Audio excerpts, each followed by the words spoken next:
I don't hear anything. The Tronnes house.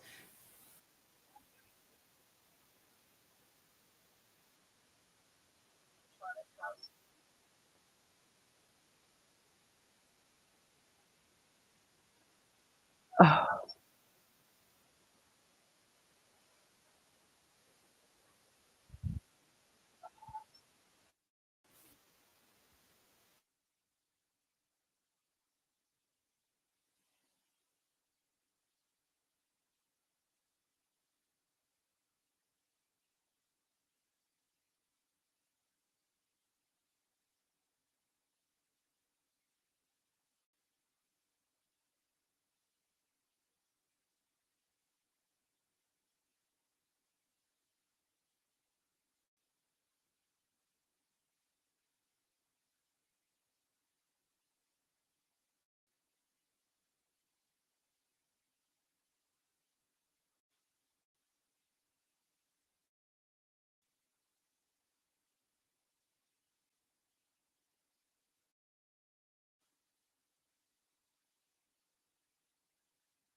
crime scene lab. All right. Did you take any swabs from the wood frame? Yes, I did. Did you take any swabs from the metal part of the frame of the bed? Yes, I did. I believe you described it as the north side. On May 24th, is this the side of the bed I guess they forgot to turn audio on because it just came on. closest to where the carpet and the carpet padding had been taken up? Yes, it was. And did you swab the wood slats that were taken? Yes, I did.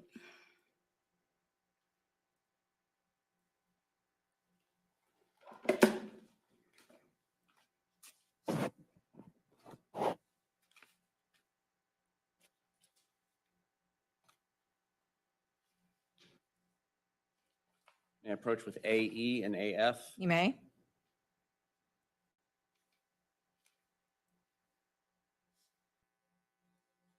First, AE for identification. Do you recognize that item? Yes, I do. And was it something that you collected? Yes, it is. And then when you collected it, did you package it, label it, and seal it in a similar fashion that we previously discussed with the other exhibits? Yes.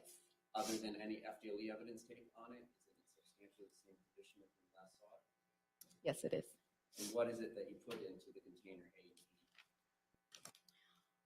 I had a blood swab from the interior side of the north side rail. And AF for identification, do you recognize that item? Yes, I do. And after collecting that item and placing it in that envelope, did you label it and seal it in a similar fashion as we previously discussed with the other exhibits? Yes. Other than any FDLE evidence tape, is it in substantially the same condition as we last saw it? Yes. What is it that you put into that envelope AF? A blood swab from the metal frame on the interior of the north side rail. Now, when you take these swabs, do you just take one area of suspected blood or do you swab all the suspected areas of blood? I swab all areas. Any particular reason for doing it that way? That way I can have like more suspected blood on the swab. And is that important for the quantification and amplification process, if you know the answer to that question? Yes, it is. At this time, the state would move AE and AF for identification. Any objection? No objection. 5556.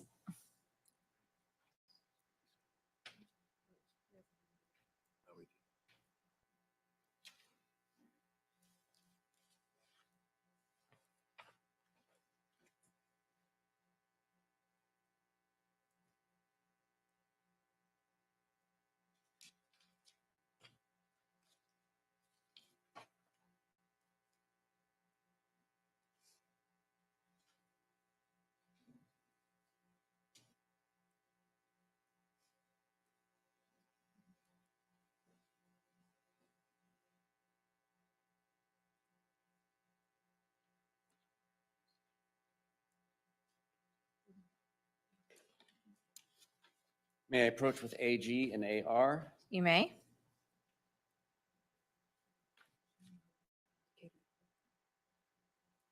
21st AG for identification. Recognize that.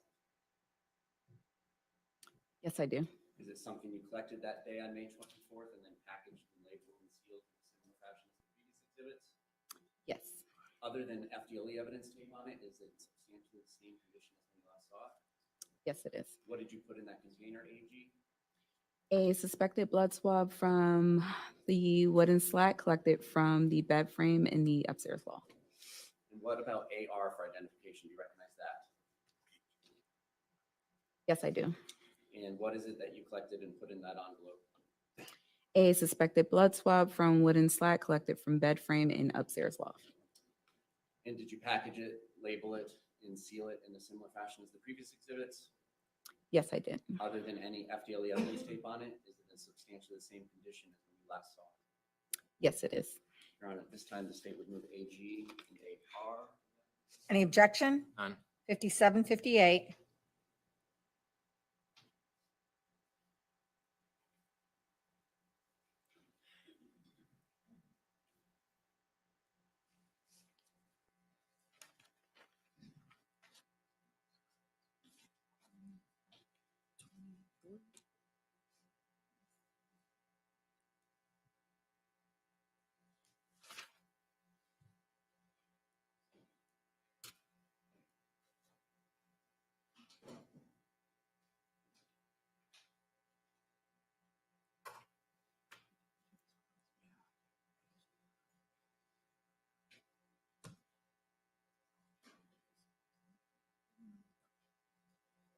Medium your size for gloves.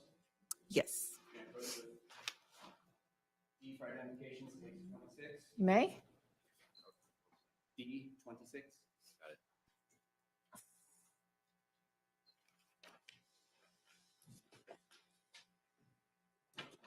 Open, we picked the right end.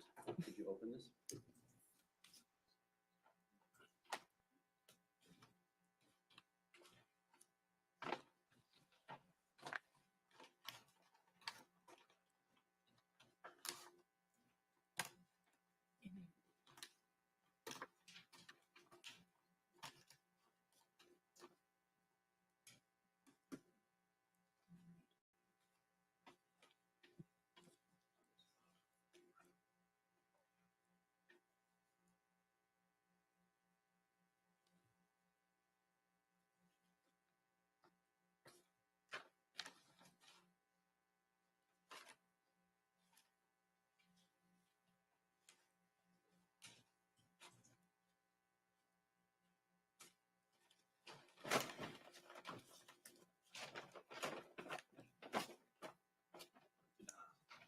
Could you take these items out, please? Yes. Could you stand on it? Judge? Of course.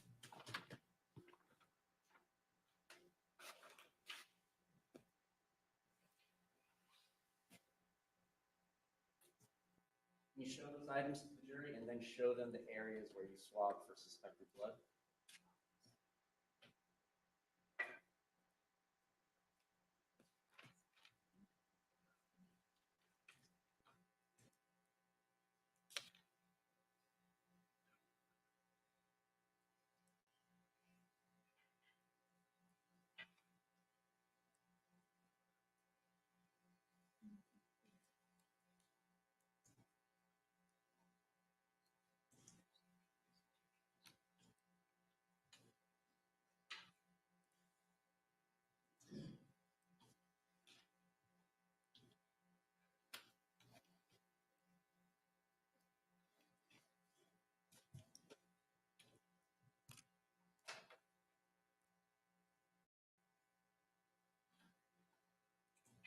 Right.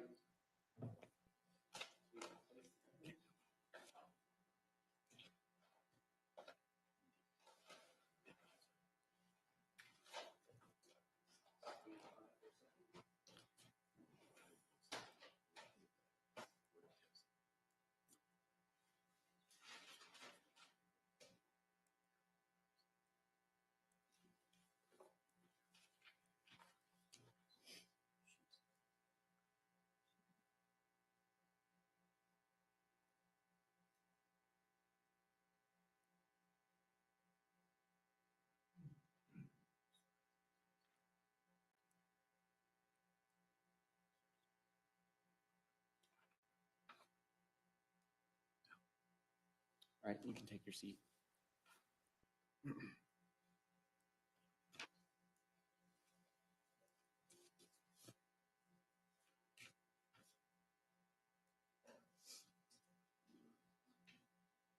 Turning back to BO for identification, the photographs that we were discussing, state would move BO for identification and evidence. Any objection? No. Number 59.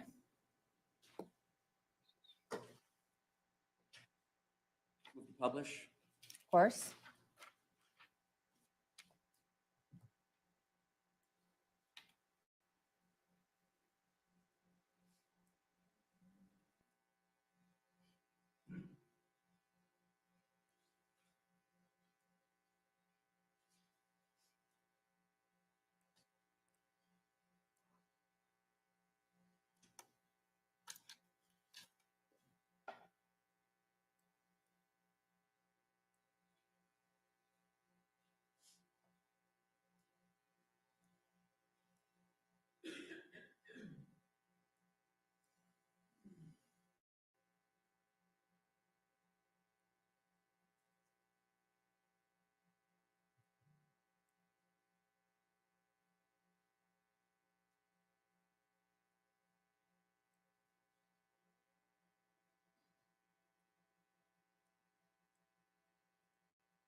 Showing you image 11 on this exhibit. Can we have the lights?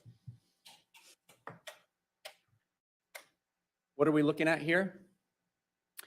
We're looking at the north outer wood rail. And did you use any sort of substance or substances to enhance this photograph? Yes, I did. What did you use?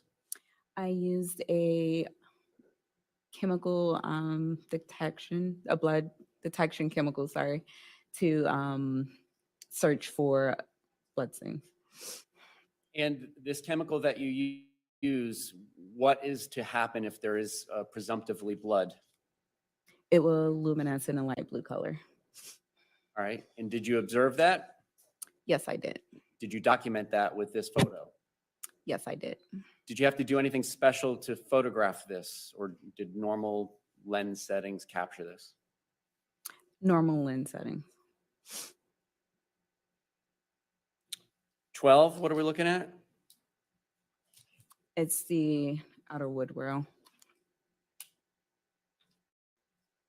13, The same item. 14, Same item. 15, This would be the metal frame.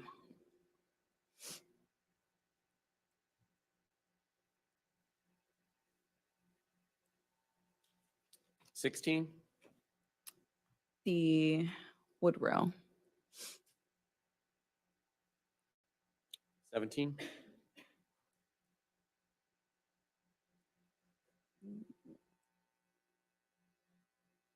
That would be the metal frame.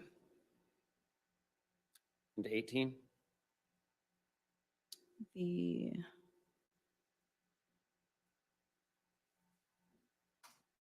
wood rail. and final, back to 11. All right. We can have the lights back, Mr. Clark, please.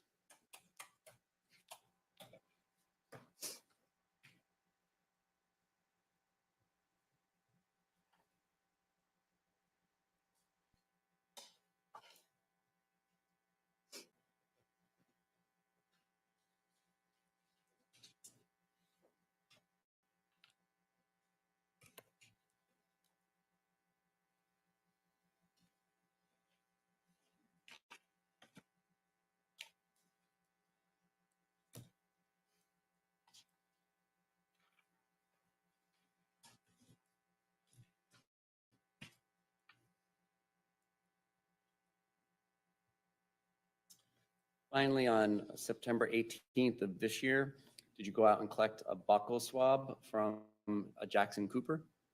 Yes, I did. What's a buccal swab? It's a DNA standard where we typically take a cotton tip swab and swab it inside of the cheek of the subject. Same sterile cotton swab you described and used for the other exhibits, That's correct. and then packaged in a similar fashion That's correct. into a cardboard box that kind of suspends it from touching the edges? That's correct. May I approach with CI for identification? You may. Recognize CI for identification? Yes, I do. What do you recognize it as? A buccal swab collected from Jackson Cooper. Aside from any FDLE evidence tape on it, is this package in substantially the same condition as you left it when you packaged it, labeled it, and sealed it? Yes, it is. Time to state we move CI for identification into evidence. Any objection? No. Number 60.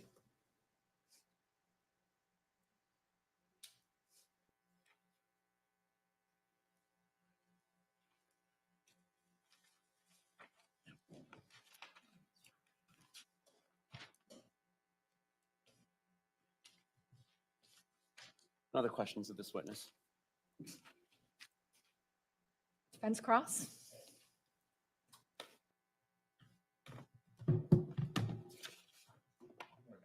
Good morning. So back in April of 2018, it's fair to say you were fairly new to the squad, That's correct. still in training under the supervisor, Investigator Crosby.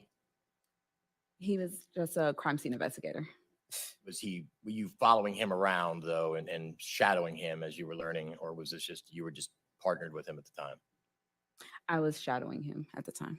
Okay. So when you got to the scene, how many people were on scene? There were several officers, myself, CSI Crosby, and two detectives, Detective Sprade and Detective Sharp. Paramedics? No, they weren't on scene when They had already come and gone. Yes, that's correct. Fair to say that there were others that might have come and gone before you got there? That's possible. In the course of your duties, how were you dressed that day? I was dressed in the similar attire I'm wearing now. What about your hands and feet when you were on the crime scene?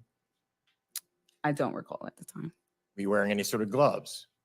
Yes, I was. What about booties on your shoes? I don't recall. Do you normally wear booties when you go onto crime scenes? Yes. And what kind of booties? We have like blue medical booties that we will wear. A cloth type material? Yes. Was everybody dressed in such on their feet, if you can recall? I don't recall.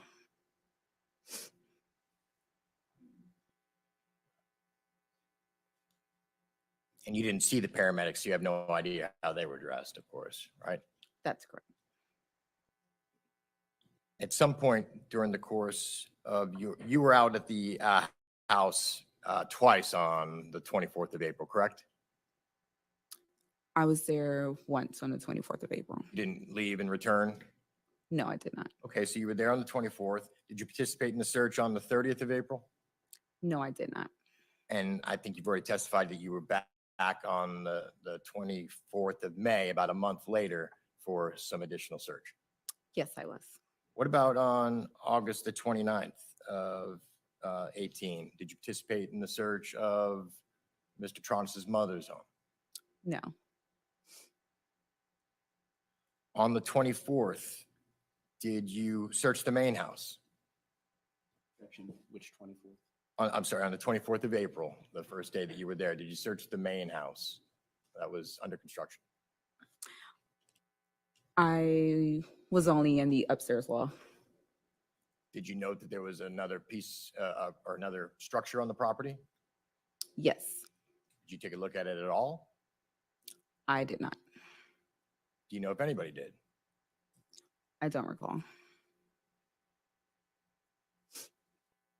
In the course of your duties, were you looking for weapons? Yes. Did you locate any weapons? No, he did not. Did you find any bloody clothing? Other than the clothing worn by the deceased? No, he did not. Did you collect any male clothing at all No, I did not. on the 24th of April, No, I did not. 24th of May?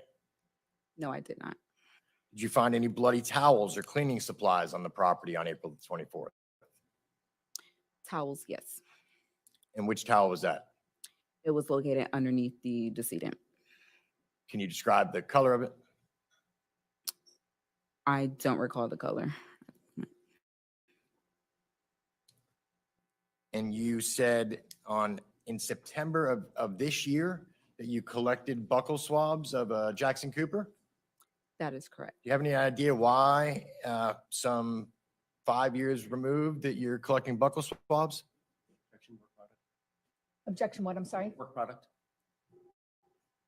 Attorney's approach.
Thank No you. redirect, she may be released.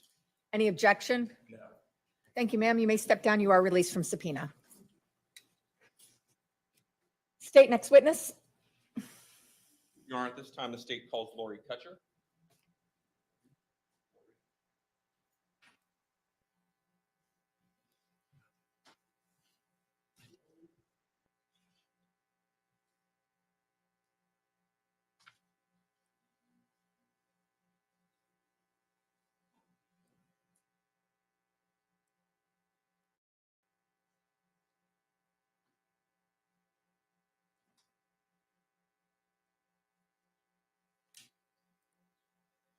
You solemnly swear or affirm the testimony you shall give will be the truth, the whole truth, and nothing but the truth. So help you God.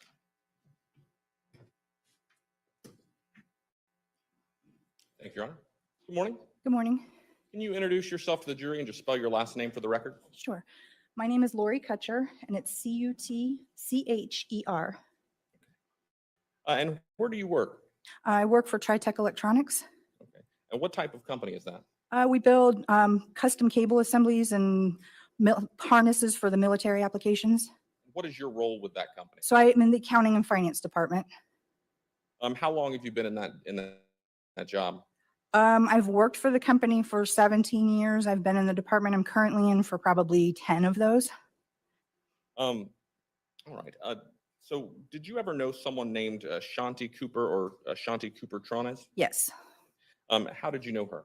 So when I was working at, Shanti used to come in as our consultant. The computer system that we use is called Made to Manage, and Shanti was a Made to Manage guru, basically. And so she would come in and help and do our finances and our books and our month-end closings and that kind of thing. And so I met her that way through Tritech. Can you tell me just a little bit more about this Made to Manage program, what it was specifically used for? So it's used in manufacturing settings, and basically it keeps track of everything, like all of the parts, the bill of material, as the product that you're building travels through the different processes that it has to go through. And on the backside of that, which is important to the accountants and the financials, is the time that labor's charged, the cost of the materials. So at the end of the day, it's kind of like a giant job costing thing. And would you say Shanti was a subject matter expert on that program? 100%. Do you recall how, when it was that you first met Shanti? I don't remember the exact day that I met her. I know it was at Tritech. She had come in to do some stuff for us then, and it was before I was actually working in our accounting and finance department. So I didn't have a lot of interface with her, but we would speak and be friendly. And then after I moved into the accounting finance department, I worked very closely with her. Would you say your relationship with Shanti was business, personal, or both? It was both. So first I want to talk to you about the business relationship you had Sure. with Shanti. Did you have an ongoing business relationship with her back in April of 2018? I did, because Shanti used to come do stuff for us at TriTech very often. And she used to tell me all the time what a great job I was doing and how busy she was, and she could use some extra help. So then I approached her and said, I would like some supplemental income. Would this be a thing? And she said, of course, I would be definitely interested in that, but I want you to go to the management at TriTech first and approach them and tell them that you need supplemental income, or you're going to do some outside work, and just make sure, see how that goes. So I did. And they said, yeah, that's fine. We have no problem with that. So then I ended up working as a consultant directly for Shanti for process improvements. And so about how often or how many hours a week, roughly, would you work with Shanti? So mostly what I did for Shanti was month end related. So we were very, very busy from the last probably 2 days at the end of the month through the first week of the new month. And then it was just sporadic little, if somebody had a problem, if somebody had a question, if somebody needed something unrelated to month end. So it was like dribs and drabs, I guess I'm trying to say. We had busy times where we talked daily, and then we would go a week or a week and a half with very minimal. So you would be more likely to work with her towards the end of a month? Correct. Fair to say? Okay. Correct. When you would communicate for work, how is it that you would communicate it? Would it be by phone call, by text, by video conference, in person? All of the above. Phone call, text. We used GoToMeeting for our video kind of things. And sometimes, we would hop on a GoToMeeting, and she would literally take me through the screens on hers and show me things she wanted to see. Other times she would take control of Other times she would take control of my screen and show me things. And so, but lots and lots of texts, phone calls. Was she, would you say, a bit of a mentor or trainer to you in some ways? 100%. If you were to call her or text her related to a business matter, how long did it typically take her to respond? Instantaneously, if at all possible. If she couldn't get to you right away, she at least would respond with, I'm out, I'll get right back to you, or I don't know, I'm going to find out and get right back to you. She never, ever, ever and she was big with me when I started having face-to-face, well, not face-to-face, but person-to-person contact with the process improvement clients. You answer, you don't let things go. That's something that she actually sort of mentored or trained you on. 100%. Being responsive to clients. Is that fair to say? Yep. Would it be unusual for her? And obviously, I think based on what you just said, I know the answer to this, but would it be unusual for her to not respond within a couple of hours of you texting her about something work related? Super unusual. As far as the personal relationship with Shanti, what sorts of things would the two of you do socially? So we went shopping. We went to lunch a couple of times. We went to a concert together. We went to dinner. About how often would you see her in person, either for business or personal matters? So towards the end, Shanti, because she was training me and I was getting better at what I was doing, she was only having to come on site to TriTech once every quarter. So I at least saw her once a quarter in person. Go to meetings, I saw her probably at least once a month. And the personal in face-to-face were just kind of scattered. It wasn't, I can't give a real. Did you ever, in your in-person interactions with her, have occasion to see her engagement or wedding ring? I did. Do you remember what it looked like? I do. Were you friends with Shanti on Facebook? Have you had a chance to see her Facebook? I was. Did she ever post about that engagement? She did. And have you looked at that post? I saw it when she made it. And the first time that I saw her after she had gotten it, when she came to TriTech for something, of course, we oohed and awed over it. And, And after she was engaged and you first saw it, was there ever a time that you remember seeing her after that she wasn't wearing her engagement ring?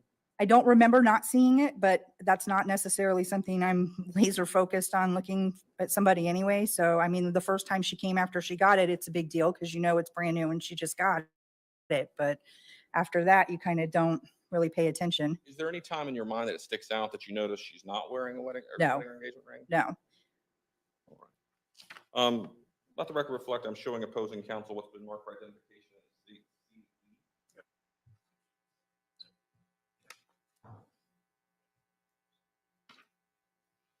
Wish to approach the witness? May? Let the record reflect, I'm showing the witness what's been marked for identification as state CE. Have you take a look at this and let me know if you recognize it. Yes, that's the ring. Is And that's the that- Facebook post. Is that a fair and accurate depiction of Shanti's engagement ring and the Facebook post she made regarding it? Yes. At this time, the state offers into evidence what's previously marked for identification as states CE. Any objection? Number 61.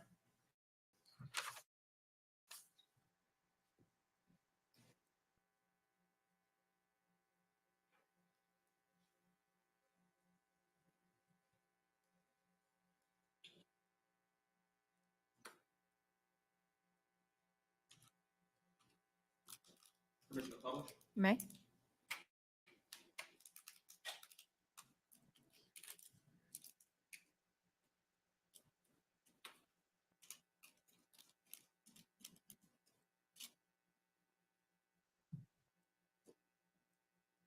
Can you see that on your screen? I can.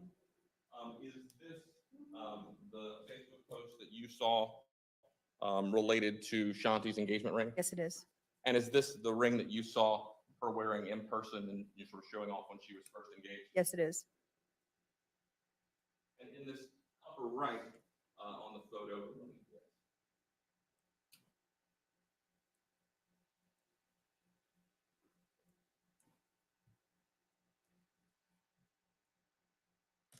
in this upper right, you can just sort of look over your shoulder.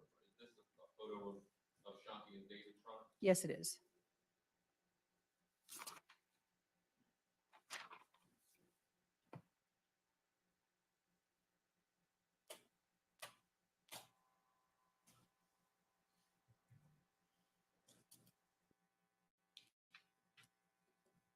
So speaking of David Tronnes, that we just saw in that photograph, had you ever met him? I had. Do you recall how many times or under what circumstances? I know that he came to TriTech on at least one occasion that I met him. I met him at their house a couple of times. I met him at World of Beer when we were out having dinner, and we went to the concert together. So I want to talk a little bit about the house. Did you ever have an occasion to go to Shanti's house? I did. And were you aware of the construction or I was. renovation issues? Yes. What do you recall about that? I remember that it was just an ongoing process. She would say, oh, well, they made progress on this, but we found this and this is a delay. And, oh, we had to change this plans for this. And, they put some kind of special air conditioning unit in that then they had to change a bunch of stuff. And so I know it was just an ongoing, continuous kind of a thing. At what point was it that you found out that Shanti was murdered? So Shanti Or was, that Shanti had died. so Shanti was supposed to come to TriTech on Thursday. I guess it would be the 26th for our quarter end review. And And sorry, let me stop you there. You said the 26th. Do you mean April 26th of 2018? I believe so, yes, yes. And so she was supposed to come for our quarter end review and our computer systems went down. So my supervisor said, go ahead and call Shanti and tell her don't bother to head this way because without the computers, we have nothing to look at. And I called the process improvement phone line and Dave answered and told me that Shanti had passed. When you were told that, do you recall any specifics of what he said about that she had passed? He said he came home and he found her and he couldn't resuscitate her and that he called 911 and there was nothing they could do. What did you do after? And this is a phone conversation? Yes. What did you do after that phone conversation?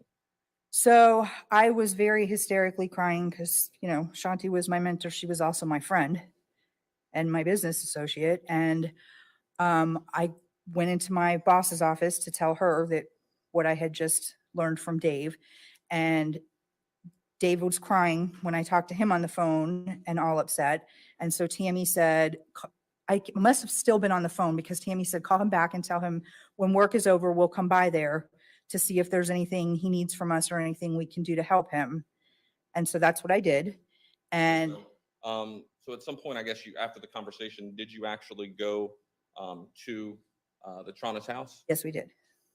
And is this still on April 26th? of Yes, it is. 2018? Okay. And so you get to the house. Do you make contact with David Tronnes? Yes.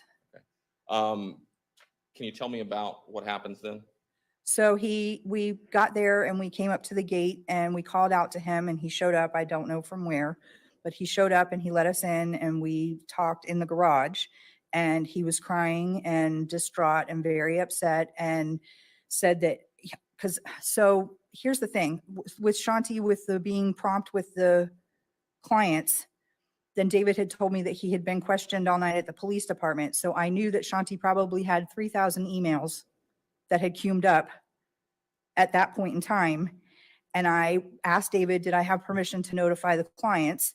And he said, yes, but I felt it was disrespectful to notify the clients before notifying Shanti's family. So then I said, have you notified Shanti's family and friends? And he said, no. So Tammy and I offered to help him do that. And did you ultimately assist in notifying some individuals about? I personally did not. Tammy made some phone calls because I was pretty distraught myself. So And when you went to the house and you talked to Dave, did you have any further discussion about how Shanti died? he told us that she had head trauma and facial bruising. Did he tell you that the police had told him that she had been murdered? He did not ever say murdered. No, Did he tell you that she had been strangled? never. Would you recognize David Tronnes if you were to see him? Yes, Is he in the courtroom? he is. If you could just point him out and He's over here. describe something he's wearing for the record. He's wearing a striped tie and glasses. Let the record reflect the witnesses identified the defendant. Thank you.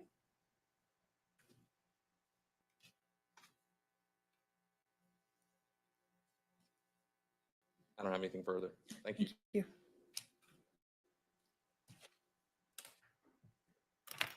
Defense, cross whenever you're ready. Good morning, Mrs. Cochard. Good morning. So you had an opportunity to meet and socialize with David Tronnes, correct? Correct. How would you describe him?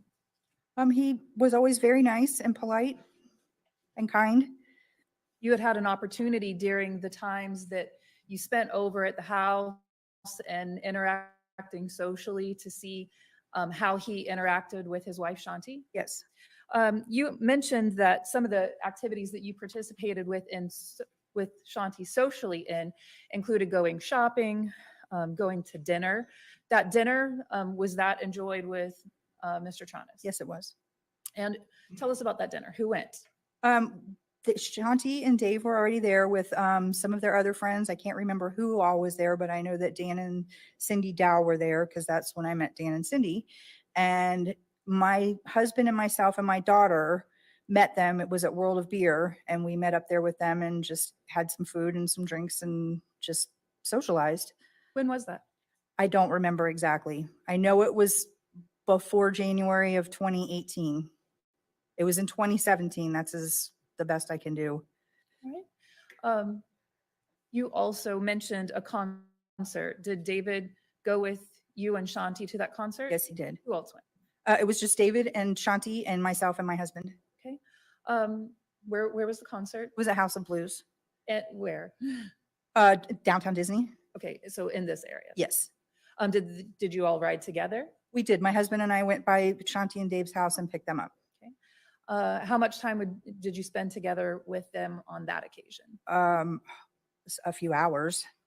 Had you also socialized at their house? My husband and I never socialized at their house together. I had been to David and Shanti's house, not really on social occasions, but more business. But my husband, that's the first time he'd ever been there. During those business interactions at the Tronnes house, did you have an opportunity to observe Shanti and her husband David together? Yes. How would you describe what you observed of their relationship? A normal relationship. Okay. Did David seem that he was loving to Shanti? Yes. Vice versa, she was loving to him? Yes.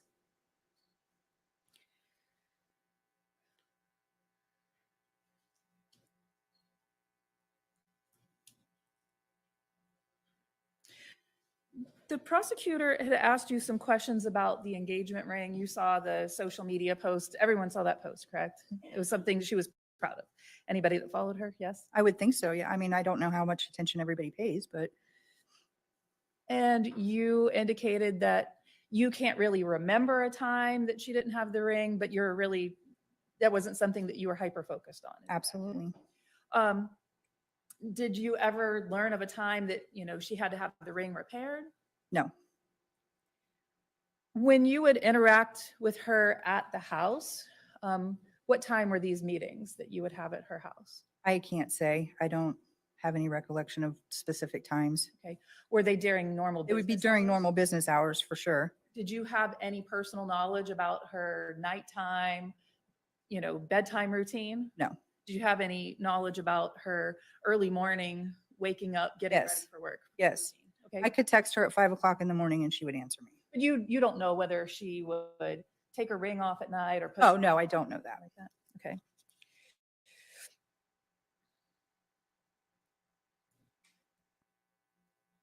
During the time that you knew Shanti and David, did you ever become aware of any trouble that they were having? No.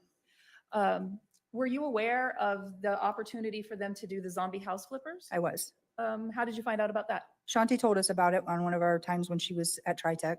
And how did she seem when she told you about it? She seemed excited about it. And we, of course, said, the typical, oh, that's so cool. Let me know when and if it happens because we want to make sure we don't miss it.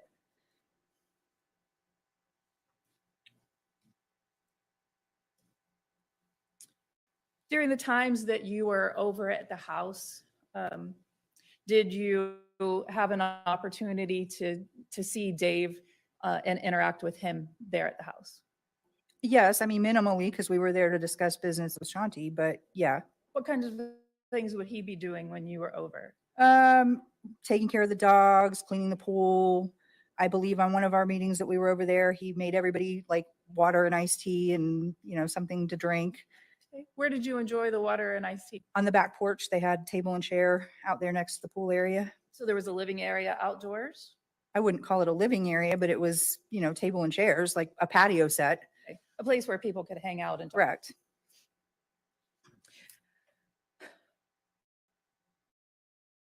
You indicated on your direct examination with Mr. Smith that it would be super, I think these were your words, super unusual for Shanti not to respond to a text message or a phone call or an email. Yes.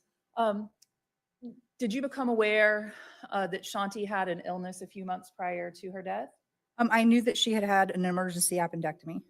After she had the emergency appendectomy, did you notice any difference in her responsiveness? No.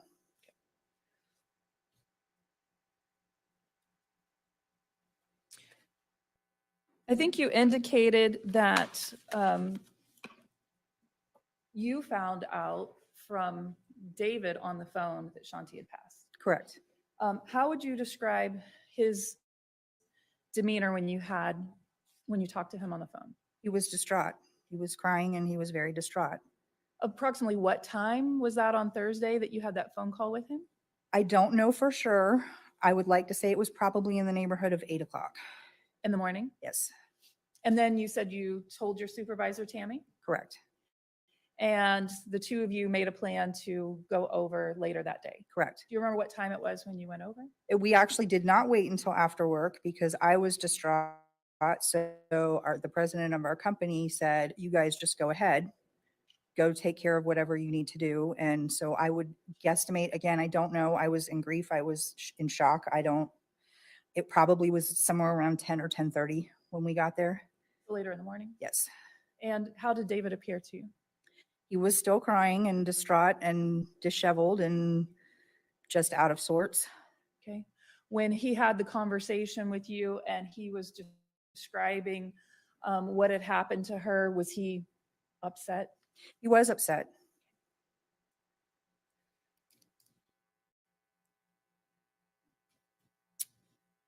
One moment, please.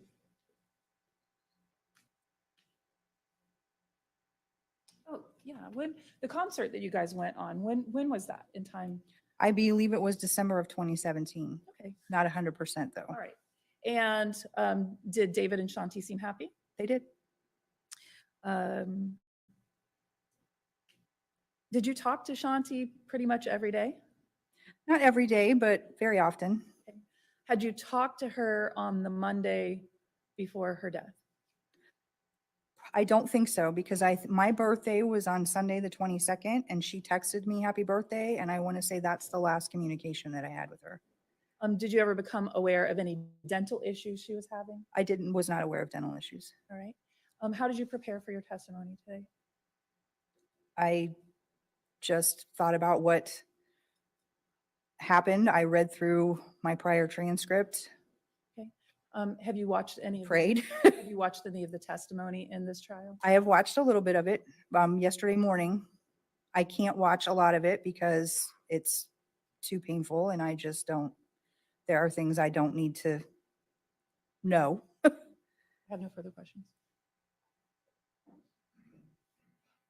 Any redirect? Briefly, Your Honor. So you went to a concert with Dave and Shanti, and you think around December 2017. Seems like you also might have gone to dinner or World of Beer with them somewhere around then. Did you ever have any interactions with the two of them together since December of 2017? I don't think so, but I can't be 100% certain that there wasn't some kind of a brief business meeting. But I don't, there's none that I recall. Thank you. May this witness be excused from subpoena? Yes, Your Honor. Any objection, defense? Thank you. You may step down. You are excused. Thank you. Attorneys, will you approach?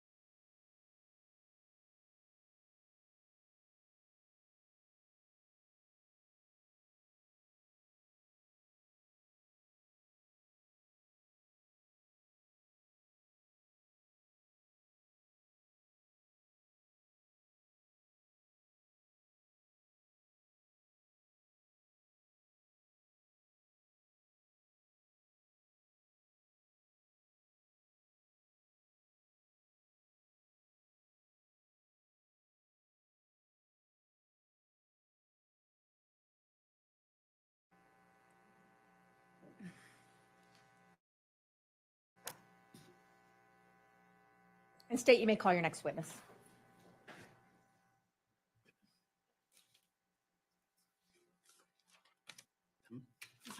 Jacqueline Spence?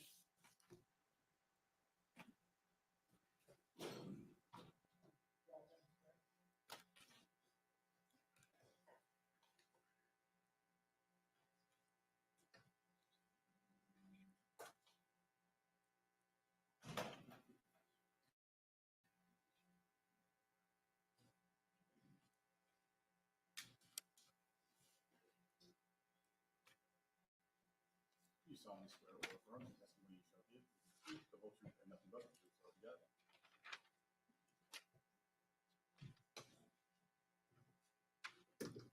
May it please the court? You may proceed. All right, you were very soft-spoken when you answered Mr. Clerk.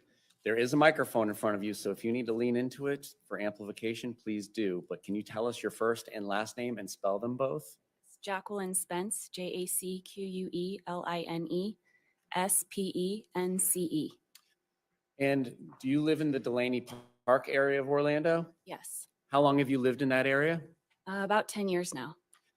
And in living in this area of town, did you get to know Ashante Cooper or Ashante Cooper Tronnes or David Tronnes or both? Yes, And during the course of knowing them, did you ever see either of them or both of them separately or together walking in the neighborhood? yes, All right, so let's break that down since it was a big compound question. Did you ever see Shanti Cooper Tronnes walking around in the neighborhood alone?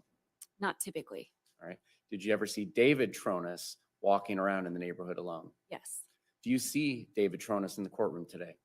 Yes. Could you point out where he is and what he's wearing? Over there, glasses, black jacket, striped tie, blue shirt. At the end of a table? Yes. Let the record reflect she's identified the defendant. And when you saw the defendant walking alone, approximately what time of day or what times of day, plural, would it be? Variable. Sometimes in the morning, sometimes in the afternoon. It was just varied. And when he walked alone, did he have any canine companions? Typically, yes. All right. And when you say typically, can you assign a percentage? Was it 100% or something less than that? Almost always. All right.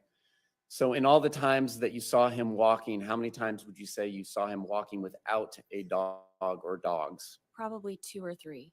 All right. And do you have any idea what times of day those times might have been? Always daytime hours, so daylight. Did you ever see the two of them walking together? Not usually. I don't And- believe ever. Without going into your specific address, how far away, either in terms of distance or house plots, did you live from them when they lived at 218 East Copeland?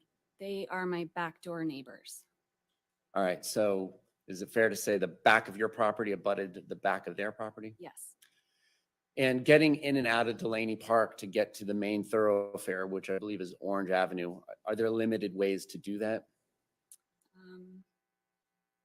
Yes. Yes. So I'm just saying it wouldn't be unusual if you were in your car to see people walking because there's only so many ways to get to Orange Avenue from where you live. Correct. All right. Now on April 24th of 2018, do you recall that day? Yes. And did you make a trip to go anywhere in the morning, almost up into the noon hour? Yes. Where did you go? Took my kids to school. I went to the gym. I went to Publix, and then I came home. Approximately what time did you get home? It was around 11:50. And what was your path of travel once you were getting into the neighborhood area of Delaney Park? I came from Publix on Delaney. I took a left onto Miller, and then turned a right onto my street or onto Lerna. All right. And so for those of us that aren't super familiar, Delaney, does that run north and south? Yes. And Miller, how does that run? East and west. All right. And so now with that context, run us through your path of travel again. I was headed north on Delaney, and I went west onto Miller, headed towards Orange Avenue. Did your travels bring you all the way to Orange Avenue at that point, or did you just go to your home? I went home. While you were traveling, did you see either Shanti Cooper Tronnes or David Tronnes, the defendant, walking? Yes, I saw David. And when he was walking, did he have any canine companion or companions with him? Not on this day. And do you recall anything about what he was wearing? Yes. He was wearing light colored shorts and a light colored t-shirt. And light is a very relative term to all of us. Is it light like a white blouse, or did it have any color to it? I believe the shorts were khaki, and I think the shirt was a white color. All right. And this shirt, sleeves, no sleeves, short sleeves, long sleeves? Short sleeves. Okay. So like a t-shirt? Yes. Any print on it, or was it just a plain shirt? I can't recall. Do you recall which direction he was traveling? He was walking west on Miller. All right. And so west, from this point of view, coming from Delaney, is that taking him towards Orange Avenue? Yes. And is it towards his property and your property? In a roundabout way. Yes, if you were walking around the block. Okay. And Miller, the east-west street, is this north or south of where they lived on Copeland and where you lived on your street? It is south. And then are there side streets that could take one up to Copeland from there? Yes. Did you stop and interact with him on that day? No. Just saw him walking? Correct. All right, no other questions? Ross? Good morning, ma'am. Good morning. Testified you've seen David walking alone previously, Yes. and the times of day that he walked varied. Yes, You've seen him walk morning and evening, yes, as well as afternoon sometimes? yes, usually during daylight hours. And while he normally has dogs, you've seen him without dogs? Yes, on 1 or 2 occasions. Fair to say that you have other things going on in your life than watching the comings and going of David and Shanti Tronnes? Yes, So there may have been times that he went walking that you didn't observe him? I'm sure.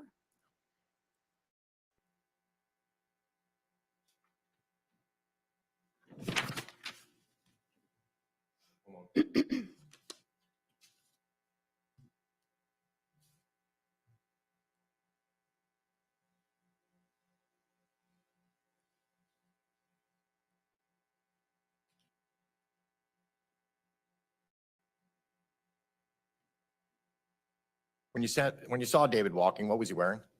Shorts and a t-shirt. All right, thank you. No redirect. This witness may be excused. Any objection, defense? No.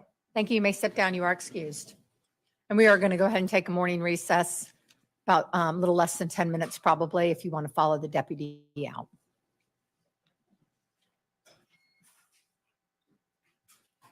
We'll be in recess until 11:05.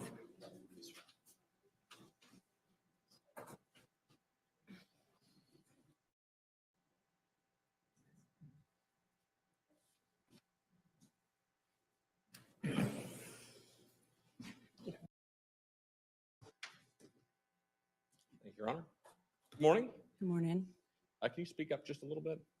Yeah, good morning. And can you just introduce yourself to the jury and spell your last name for the record?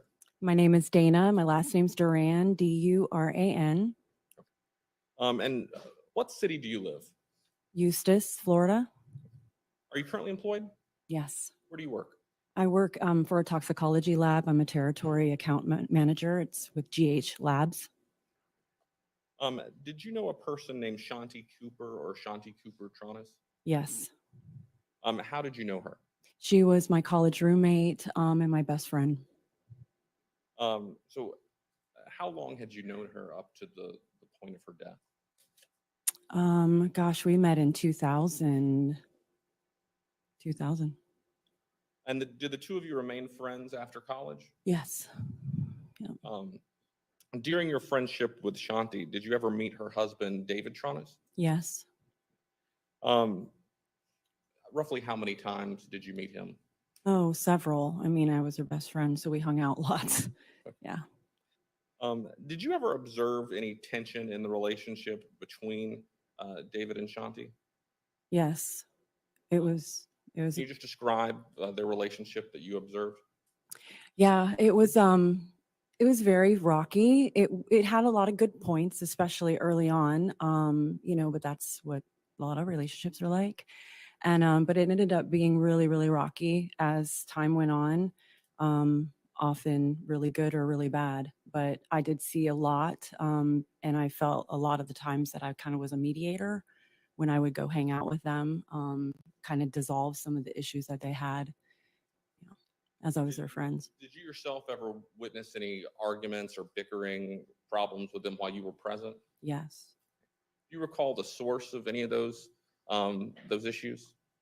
It would just be, little, a quick comments back and forth, just a little snap here and there, kind of comments, but offhand, it could have been on a number of little things. Like, you didn't grab that for me. You didn't get this for me. Little things. And it was both ways. Were you ever made aware of any tensions related to the house that they lived in at 218 East Copeland? Yeah. I mean, it was being that it was under the renovation and going through all that they were going through and trying to decide on several different contractors and how to go about it. There was a lot of tension. That was a lot of fights and, hey, I want my staircase this way. I want this way. But it's Were you ever there personally to witness those fights or arguments? It's funny because a lot of the times if they did, they tried to work with each other too, so if they bickered, they tried to amend things later by, okay, well, we'll talk about that later, Were you ever at their residence while the construction was going on? Yes, in many different ways, because when I was there when they got it and acquired it. So I saw it with the old walls, and then I saw it without the walls, and I saw the blueprints. And yeah, so we went through a lot of that phase. Would you estimate the last time you saw the house? I'd probably say maybe December 2017 ish. Yeah. And what was the state of the house at that time? No walls. And the last time I remember when I had seen it, they were like working out of the makeshift kitchen because it had been pretty much, dismantled. And they were of course, they were living in the mother-in-law in the back. But yeah, that's what I remember is the dismantled kitchen. And then they were working on certain parts that they were going to move. Were you aware of their sleeping situation at the house? Yes. What was that? That was them all living in the mother-in-law suite. Okay. And then utilizing the house as they needed the kitchen. So did you ever have Okay. any knowledge of David living in the garage area? I had heard that a few times. I didn't encounter that when I would visit. But yeah, Did you ever witness Shanti say any cutting or rude comments to Dave in your presence? she could have a lip with her, a mouth on her, she spoke her mind if she felt, something was not right. She was a strong, beautiful woman that stood up for herself too, if she needed to. Yeah. Did you ever notice her engagement ring? Yes. Did you ever notice her not wearing her ring when you were around her? After the engagement, obviously. Yeah, no, she loved that ring. How was it that you found out about Shanti's death? I found out on a Saturday, and I know she was killed on Tuesday. And I found out through my other best friend who called me. Did Dave ever reach out to you and tell you about her death? No, never. And I was her best friend and his friend. And the person we've been talking about is Dave Tronnes. Would you recognize him if you were to see him? Yeah. Is he in the courtroom? Yes, he is. If you could just point him out and describe something he's wearing for the record. He's in that black suit and the tie. Let the record reflect the witness identified the defendant. Thank you. Thank you. No further questions. Ross?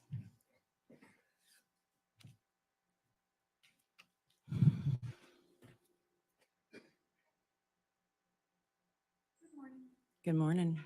Now, I think you described yourself as Shanti's best friend. Mm-hmm. She was married before, right? Mm-hmm. Yes. Yes, I'm sorry. Did you go to her wedding? I wasn't able to attend. I was invited. I wasn't able to attend. I had started a new job. During your relationship, is it fair to say that you and Shanti would have periods where you weren't as close or didn't communicate as much? There were times because she was busy and working. So as a best friend, we were very close, but she was very independent. So she was kind of like, I live my life. I'm going to go hang out with her man. So she did a lot of that, and we would hang out here and there. So yeah, but it also was that she did want to see me a lot. Towards many times in those cases, what happened is that I felt like a mediator. So a lot of the energy was really tough, and it started to get even tougher. So I didn't hang out as much when it was offered. You were spending the most time with Dave and Shanti together earlier in time in their relationship and not as much later on, correct? No, not at all. Like it wasn't as much early on as it was towards the end. Okay. How much time opposite. did you actually spend with Shanti once they moved into the loft? Once they moved into that house or Into the the loft. loft, a lot. We would go hang out on the weekends. We'd go swim in the pool. My kids are her kids' age, so we hung out quite a bit. And when you would hang out with Shanti, would Dave also be there? Yes.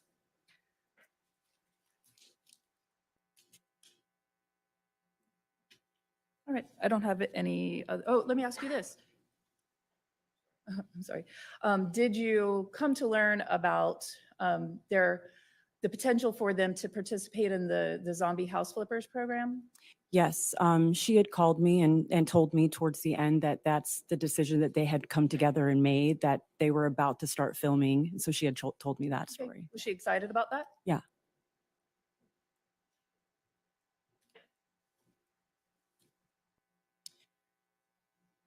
I think you had mentioned that you were Shanti's college roommate, yes? Yes. Did you share the same room together? No, we had a 2-bedroom townhome. All right.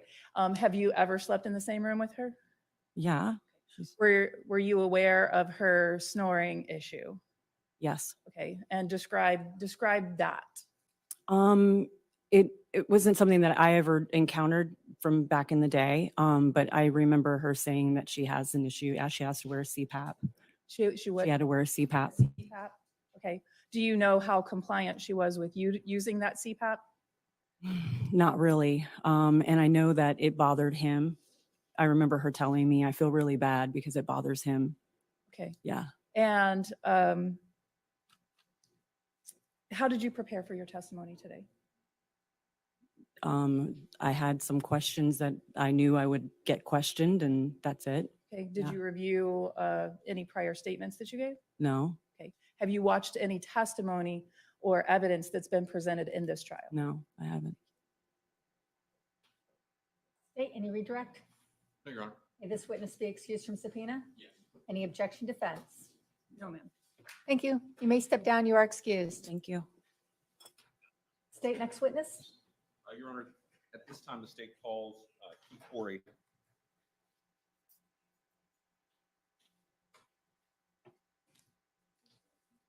Horry.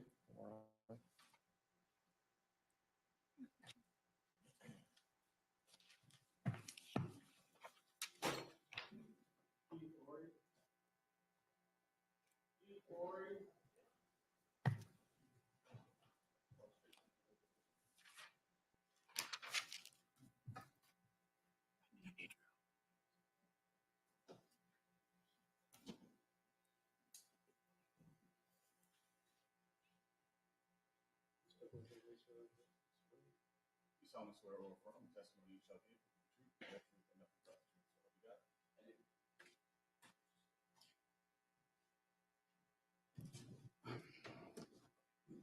Thank you, Your Honor. Good morning. Good morning. Can you introduce yourself to the jury and just spell your last name for the record? My name is Keith Ori. The last name is Ori. And what do you do for work?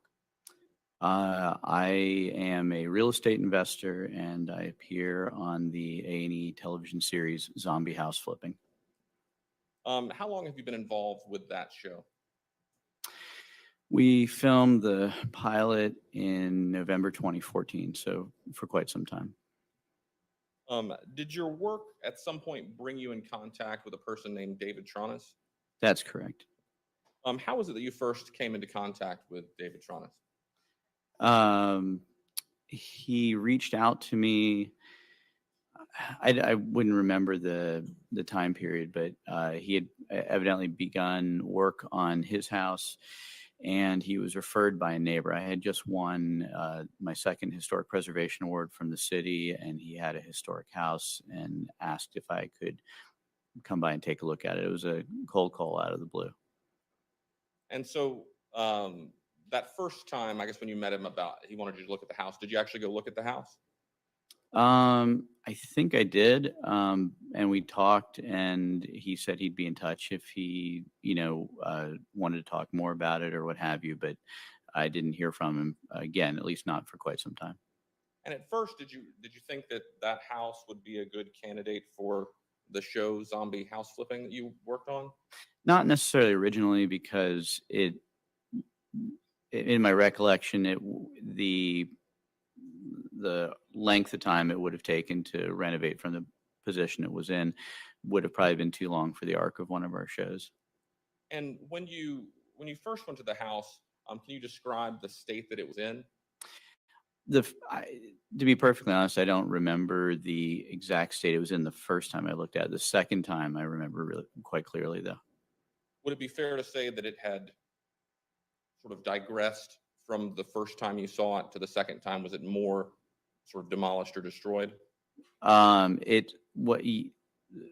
the first time to the second time, yes, considerably. Okay. So if you could just tell the jury about how it is that you ended up taking a look at the house the second time. So I received a call from Mr. Tronnes about 6 months after the first time. And I I went by the house. I wasn't necessarily expecting very much. But when I walked inside, it was something I hadn't seen before. I don't think very many people get to see. We talk in terms with respect to renovations, we talk in terms of taking a house down to studs, meaning removing the drywall or plaster and on the interior dividing walls to gain access and move walls around. In Mr. Tronnes's house, the studs had been removed. There were no interior dividing walls at all. In my recollection, there was a partial floor between the first and second floor. There was a little bit of framing, I think, that you could maybe stand on, but you had to use a ladder to get to it, if I remember correctly. Basically, the house was a large, almost like a shoebox, a 2-story shoebox, and the alarming part was that not just that the interior dividing walls and supports were removed, but the exterior walls, which are framed. It's a 1920 something house, I think. The exterior framing on the house was largely destroyed by wood destroying organisms. So it was basically being held up by 2 layers of plaster that had been at some point subsequently applied to the framing on the outside of the house and had created sort of a concrete shell. And I had brought Let me just stop you there. Sure. When you say wood destroying, do you mean things like termites and things like that? Actually, more in this case, probably water more than termites. The wood that was used back at that point in time was treated with something that the EPA certainly wouldn't allow these days, but it made a lot of the houses from that period largely impervious to termites. The area that I noticed the most destruction in was below the windows. The older type windows with the lead weights on the side that would act as counterbalances, the wooden windows. They weren't perfect at preventing water intrusion in all cases. So below the window openings, and there are many of them, the wood was largely destroyed. The exterior frame was largely destroyed under the window openings. So ultimately, after this second view of the house, were you hired by David Tronnes to help renovate the house? There were some more discussions. I had some structural engineer friends of mine come over. We walked in the house. They looked around and asked if we could talk outside because they didn't feel safe in the house. So is it fair to say there was actually a concern that the house was not even safe enough to do work on initially?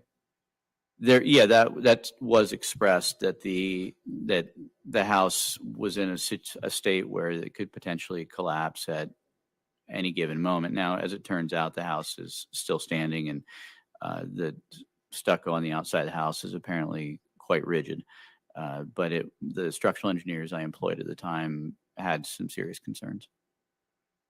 So moving beyond their concern, ultimately, did you decide to go forward with a renovation of the house? Yeah, it was a unique opportunity. Nobody gets to do that kind of work. It's unheard of, where you have a 2-story shell and you rebuild a house structurally from the inside. So it was a fascinating sort of a challenge. And so you were hired, were you paid by David Tronnes to work on the house? I was. And what was the payment agreement that you had? It was monthly. I don't remember the precise amount. It wasn't a great deal of money, and it probably wasn't enough, but it was, it was what it was. And so sort of this is a parallel thing happening. Is it fair to say that you were doing some work on the house in your sort of day job, and then also the house had some interest to you as part of your role with the zombie house flipping show? Well, when I contracted with David, we were between seasons on zombie house flipping, and in that business, you don't necessarily know if you're going to have a subsequent season. You can either have your show renewed during the season or at some point after a prior season ends. And in this case, we had finished. It may have been season 2, I think, and we were may have been season 2, and we were waiting to see if we would get renewed. As it turned out, during the period of time I was working on Mr. Tronnes's house, the show did get renewed. And so the first thought is, we need houses. And so you had the thought that this house would be something that could be featured on the show. Yeah, absolutely. It was, as I said, a unique opportunity to showcase something that nobody ever gets to do or see. And so did you discuss that with Mr. Tronnes, the possibility of being on the show? I did. And was he receptive to that? He and Shanti both were. And when was this first conversation that you sort of talked about that with him?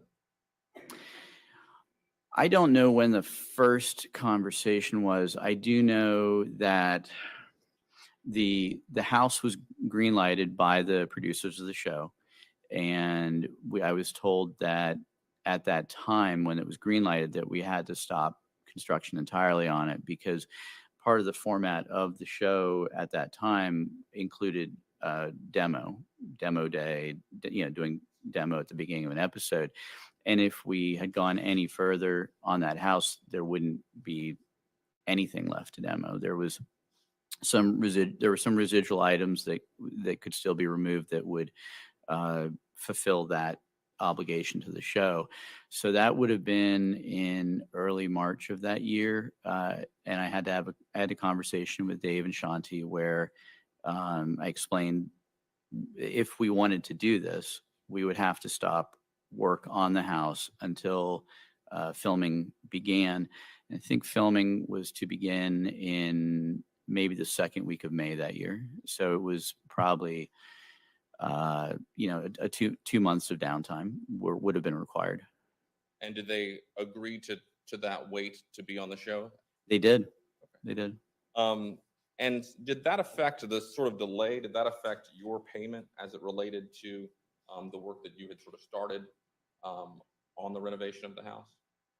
In a small way, I guess. It was I was paid X number per month, and we had I wouldn't even call it a dispute. It was just a question about whether I would be paid my monthly fee for the construction during the wait, and that was.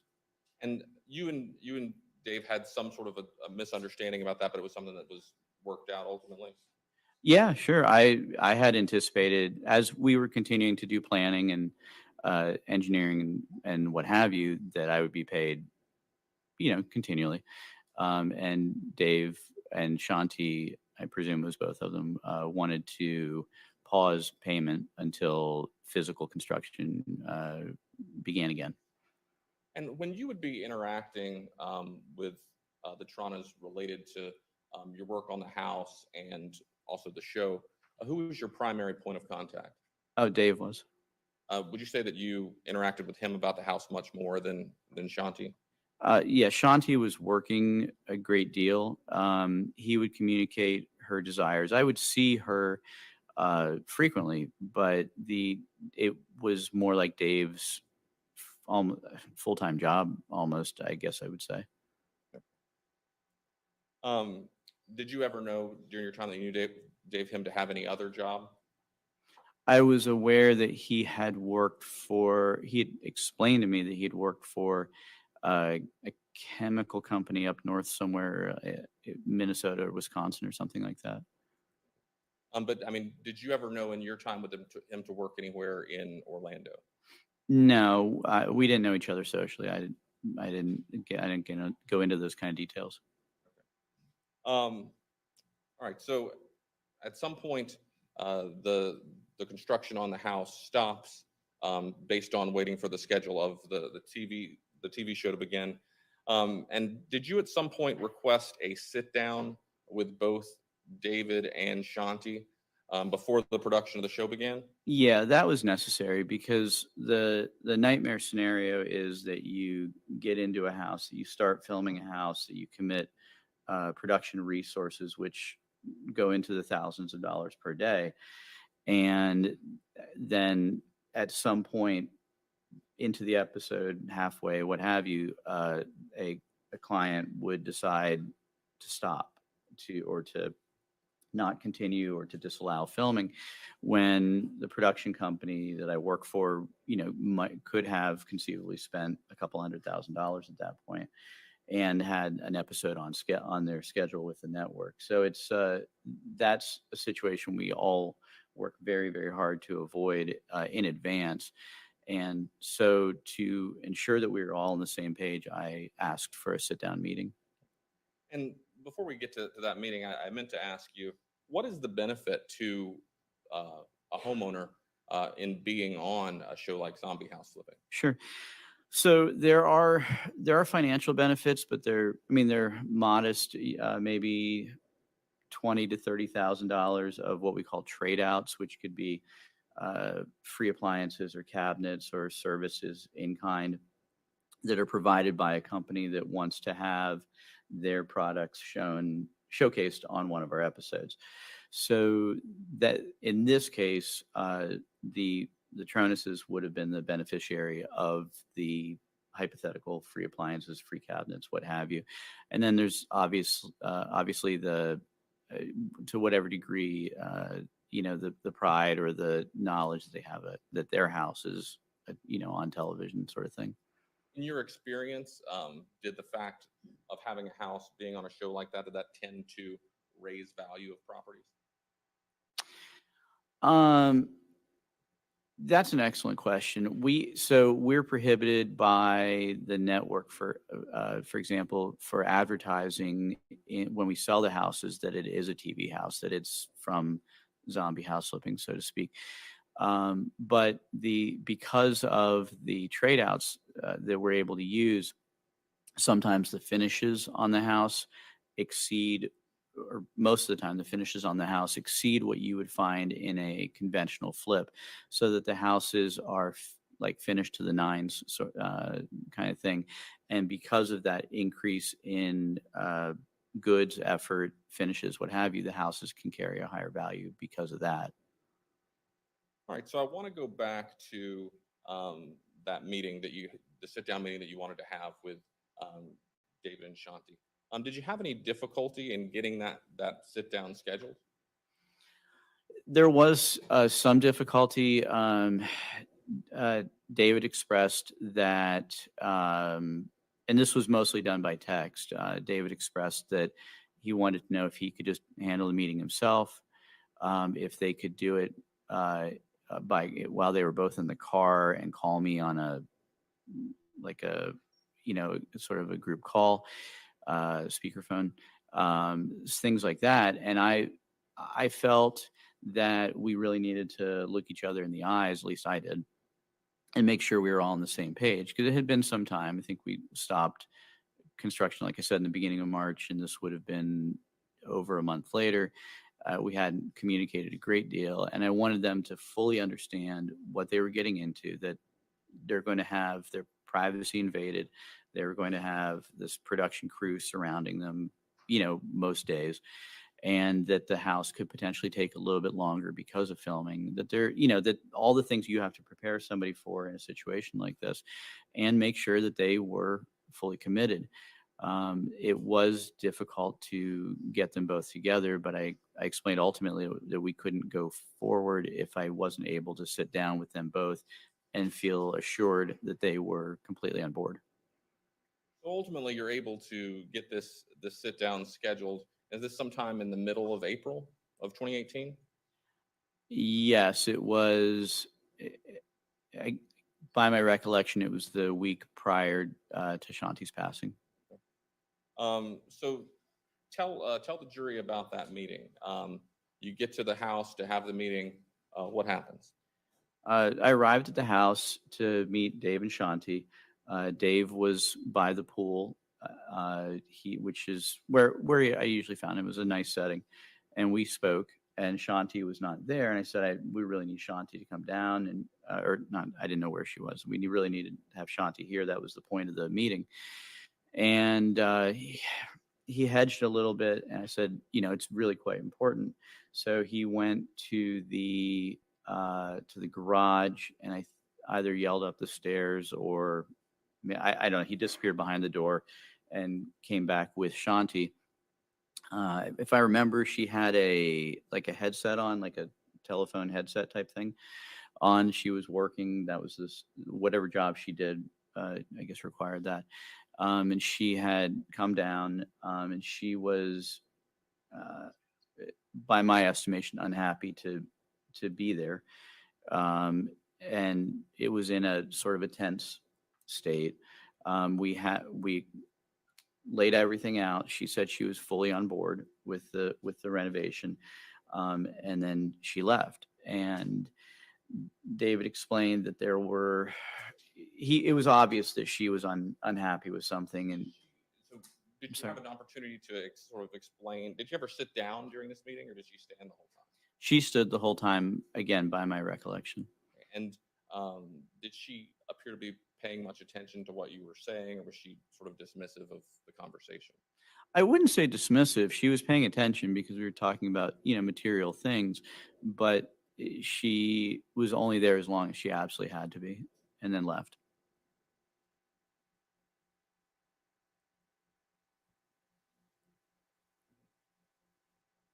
So after that, did you ever have any further interaction with Shanti?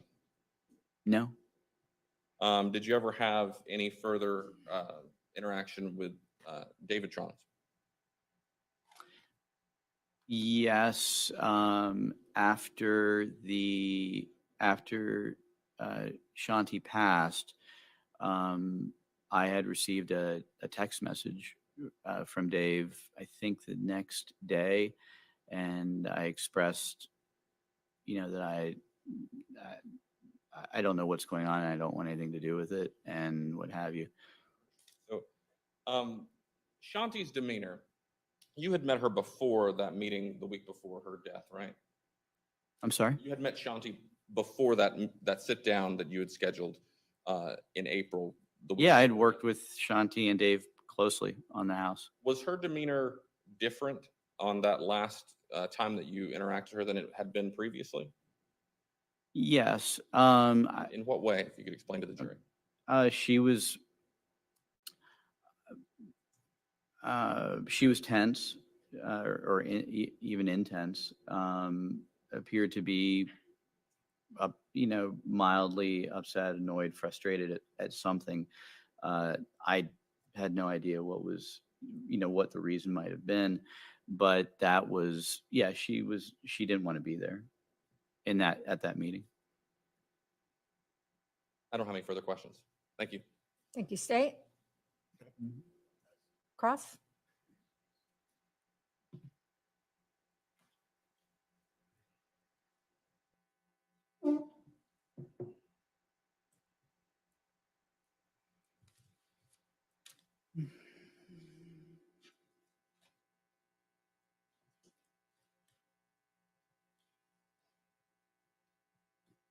Morning, sir.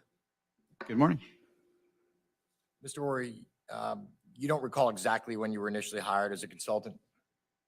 I do not. I could look it up on text messages, I suppose, but Was in the year or so prior to deciding to take the project on for the TV show? yeah, it would have been within that year. So 2017, just ballpark it. Again, it would have been within the calendar year prior to the anticipated start date of the TV show. You testified you were paid monthly, Correct. and initially this relationship was not related to the TV show. Correct. You are a real estate investor? Correct. Are you a general contractor? I am not. I hired a GC. Okay. So each project that you go, you hire an independent general contractor? Yes, we hire contractors, just like we hire engineers or anybody else. You're in the business of buying homes I do. Yes. and renovating them Correct. and reselling them? Correct. And you've developed a model that it's a successful TV show on a cable network from this? I did no developing. Okay. You participate in this though, and you've done it for a number of seasons?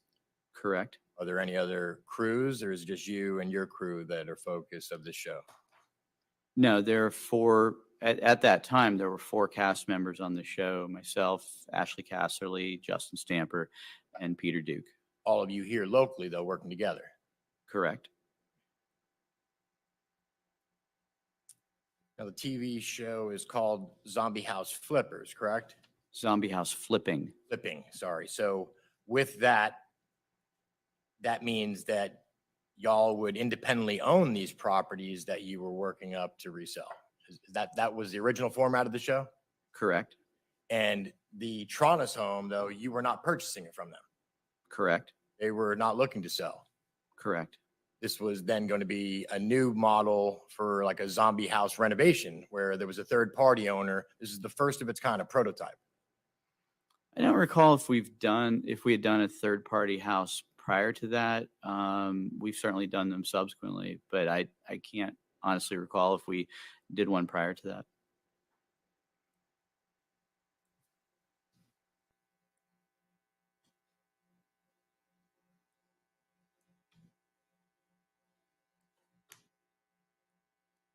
Refresh your recollection.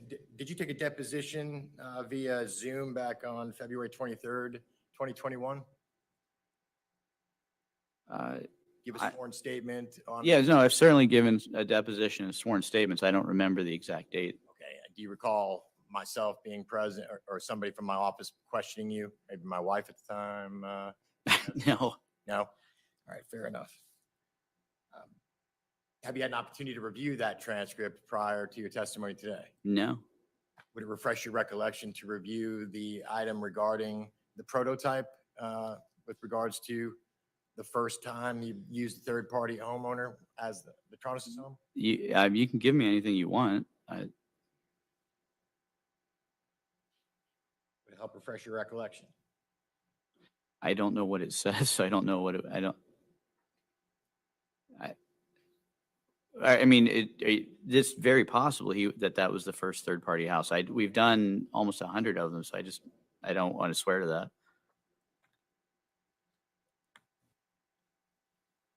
Given the fact that it was a third-party home, though, it gave cause for concern for you because you wanted to do some additional vetting because of the exposure of the network or the production company. Of course, any sensible person would. So that would include making sure that they're on board and getting some form of contract or commitment? Well, there's a verbal commitment, and there is a location release form that is from the production company. What about making sure you're not footing the bill for the renovation, are you? No, this was done on not even cost plus. It was just simply done on a fee basis. So in the fee basis, in the sense of you were getting paid a consultant fee prior to the TV show taking over the project, correct? Well, prior to and subsequently, yeah. So you were getting paid monthly. So just by the Tronnes alone, you were getting paid monthly as a consultant prior to the TV show taking the project on. Yes, that's why I was doing the work. And at some point when you decided to take the project on for the TV show, there had to be a delay of a couple of months for the production value. Sure. Because once you got the cameras in there at the beginning of May, an important part of the show is at least the beginning part showing some form of demolition, right? Correct. And there wasn't much demolition left to be done on this property. Correct. I think I explained that to the prosecutor. All right. So I just want to reiterate. So there was some level of frustration on part of the Tronnes about the delay because they've been through one delay after another. I'm not aware of that. There were no delays on my end. Not on your end. You had been aware that Mr. Tronnes seemed to be in over his head with regards to the renovation, correct?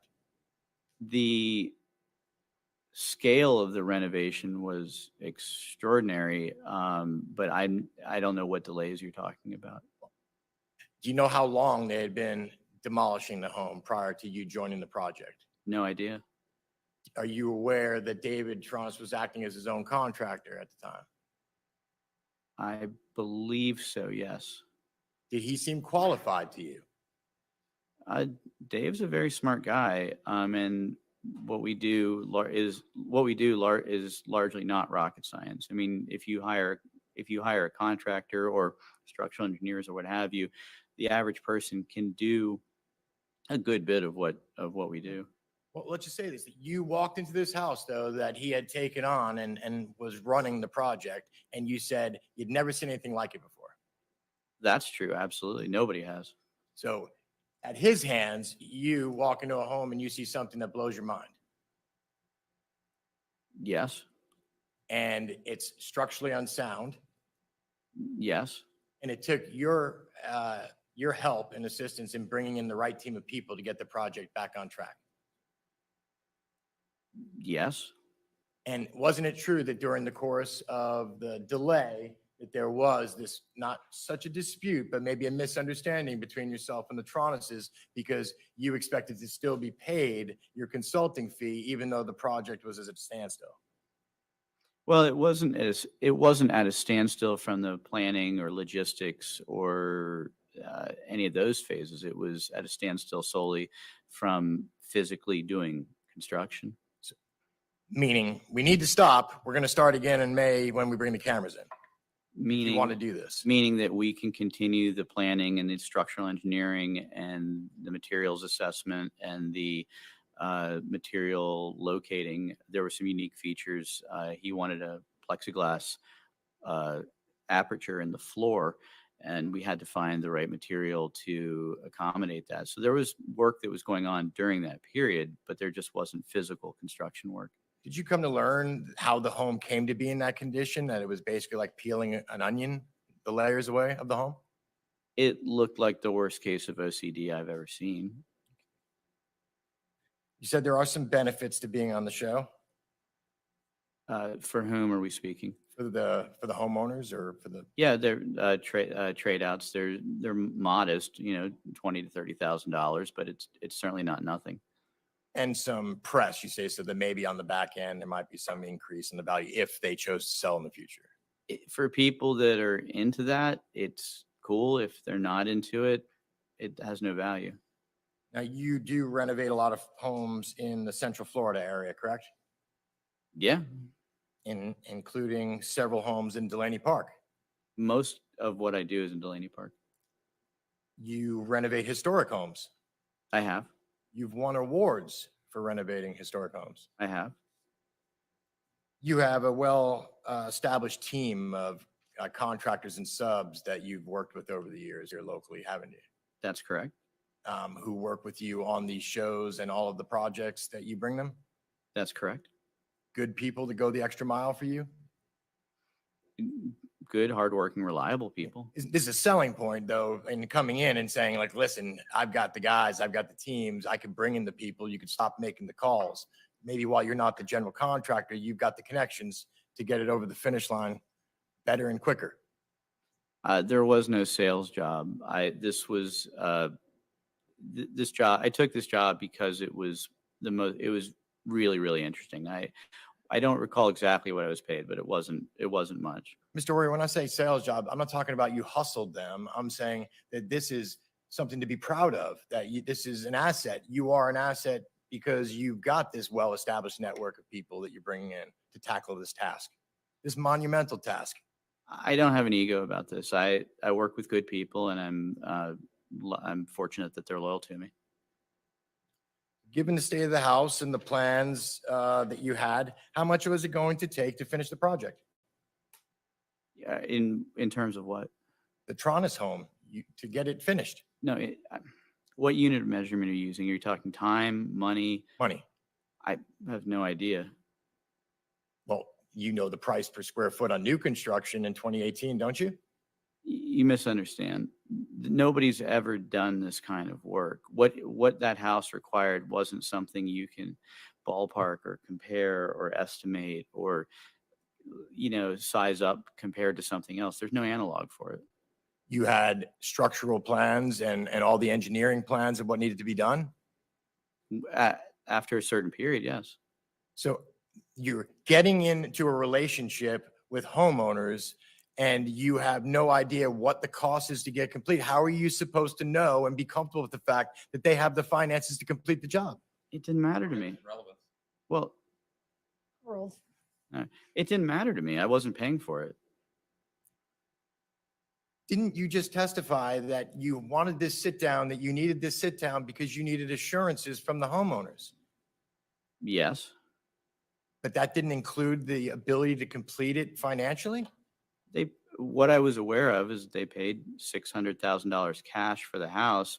So in my mind, that meant that they were financially stable. If you're paying 600,000 cash for a house, it's probably not all your money. And to me, that said that they have enough to do it. I don't know what else would be required. And you've communicated with Shanti before that meeting that you had with them in April, the week prior to her death. I don't recall. So I spoke. I know I spoke to David, and he arranged for Shanti to participate in the meeting. I didn't have very much direct communication with Shanti outside of meeting her at the home. So how many times did you meet her at the home? Could have been a dozen. Okay, so you had met her prior to the meeting. You've interacted with her prior to the meeting in April, was my question. No, I thought you were asking me if I communicated directly with Shanti during the pause. No, from the time that you met Dave and Shanti, how many times did you communicate with Shanti? Perhaps a dozen. And on the day that you met her in the week before her death, you said she seemed annoyed or frustrated with something. During that meeting, she was. Dave explained it away. It was obvious, and it sort of required explanation. It was obvious enough to require explanation, and Dave expressed that she was having trouble with her ex-husband. Okay. Did he mention to you anything about health issues? Now that you mention it, she had lost some amount of weight. I don't know what that was related to, though. Okay. What about frustrated with work? Did he mention that to you? I mean, he could have. And this meeting was around the time, it was during the delay still, where you had this misunderstanding and dispute regarding your fee, correct? That was, well, whatever misunderstanding occurred, it was quite minor, but the meeting was during the downtime, of course, because we had to have the meeting before we started filming. So that would be a yes. It was right around the time that you had this misunderstanding over your fee. Yeah, I testified that it was the week prior to Shanti's passing. That's not unclear. And while you felt that she seemed bothered and short, you have no real idea why. No, I only know what Dave told me. You don't know if she was annoyed at you or frustrated with you? That didn't even occur. I wouldn't know of a reason why she would be. The delays in the fee dispute, the misunderstanding? What delay again? The 2-month delay, so you would restart shooting and pick up the demolition again. That was their choice. That's not it. That wasn't required. That's something that they elected to do.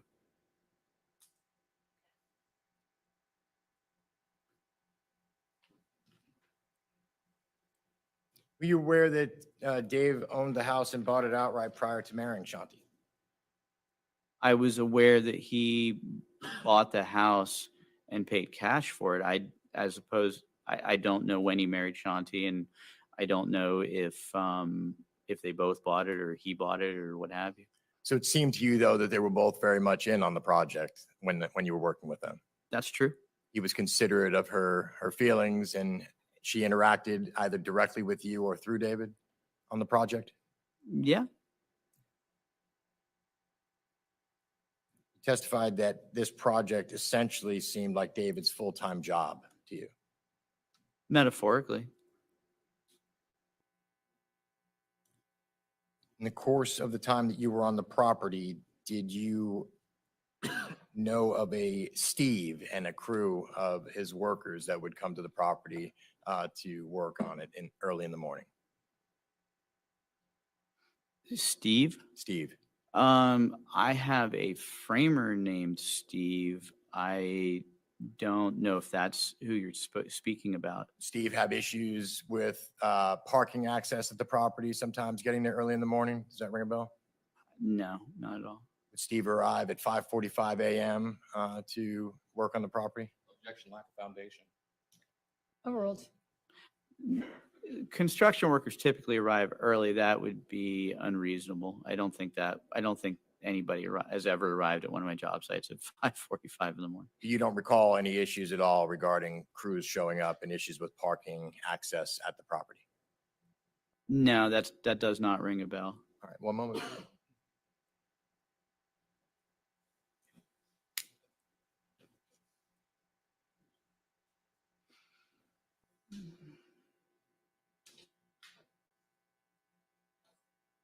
And the meeting that you had with the Tronnes, the April meeting, the week prior to her death, when Shanti came down, was she wearing a headset?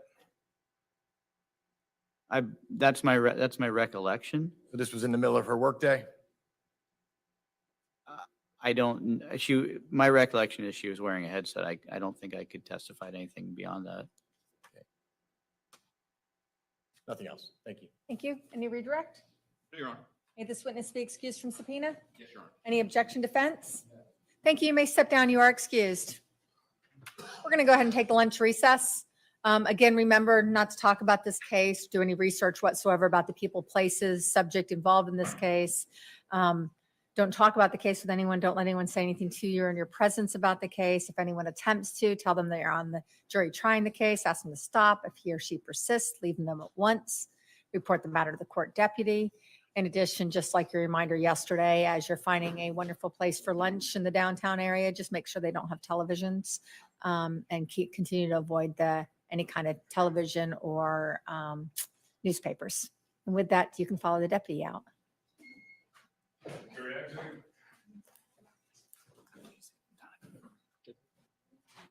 Oh, till 1:30.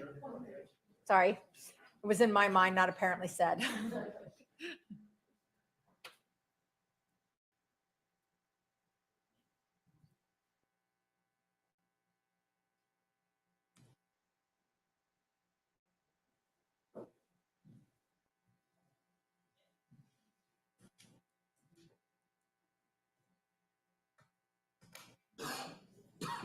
One 1:30.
Yes, that's exactly right. Just turn the camera down where the face isn't shown during the testimony.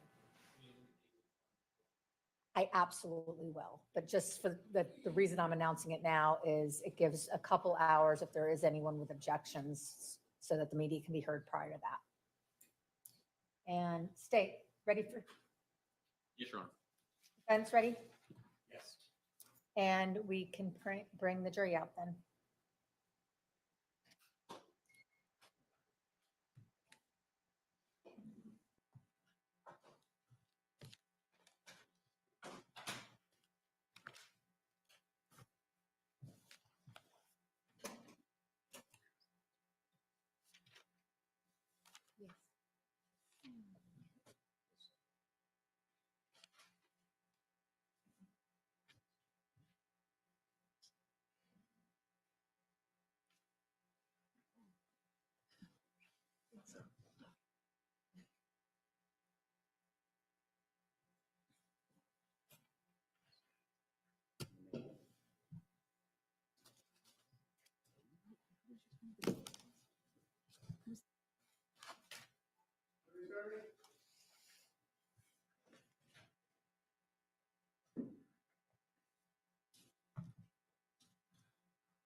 Afternoon.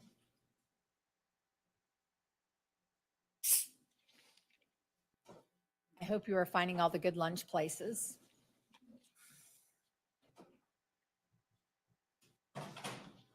And state, you may call your next witness. Timothy Whitehurst.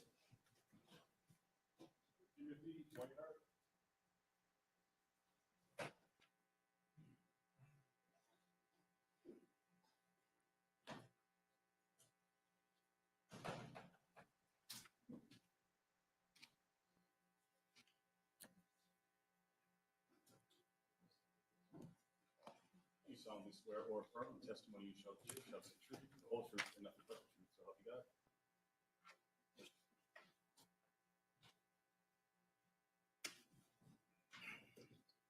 May it please the court. You may proceed. Can you tell us your name, sir, and please spell your first and last names?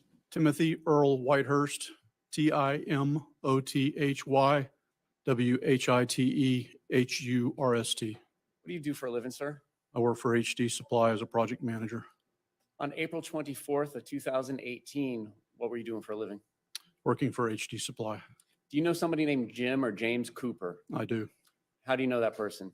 We're co-workers. And were you working with him together on April 24th of 2018? We were Where were you all working? here in Orlando. And where was the site? I don't call the first site. It was over on the south. I'm not familiar with Orlando because I'm from Tampa. South part of Orlando, I believe. It was an apartment complex, one that we were proposing to do some renovations at the time. Jim was in training, so he was tagging along with me to kind of meet customers and get broken in. And then after that, we had lunch with some coworkers. And then in the afternoon, we went to a hospitality property, a hotel, Hampton Inn or something like that, Buena Vista, Lake Buena Vista area. And so what were the work hours approximately that day?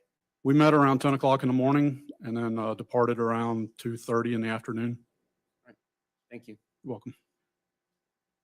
Questions? No questions. May this witness be excused from subpoena?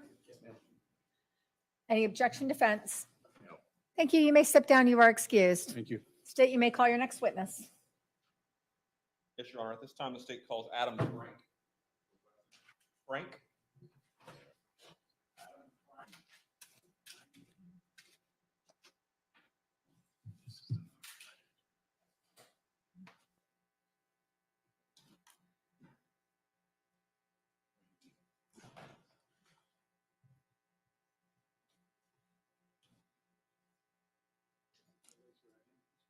You solemnly swear or affirm the testimony you shall give shall be true, the whole truth, and nothing but the truth, so help you God.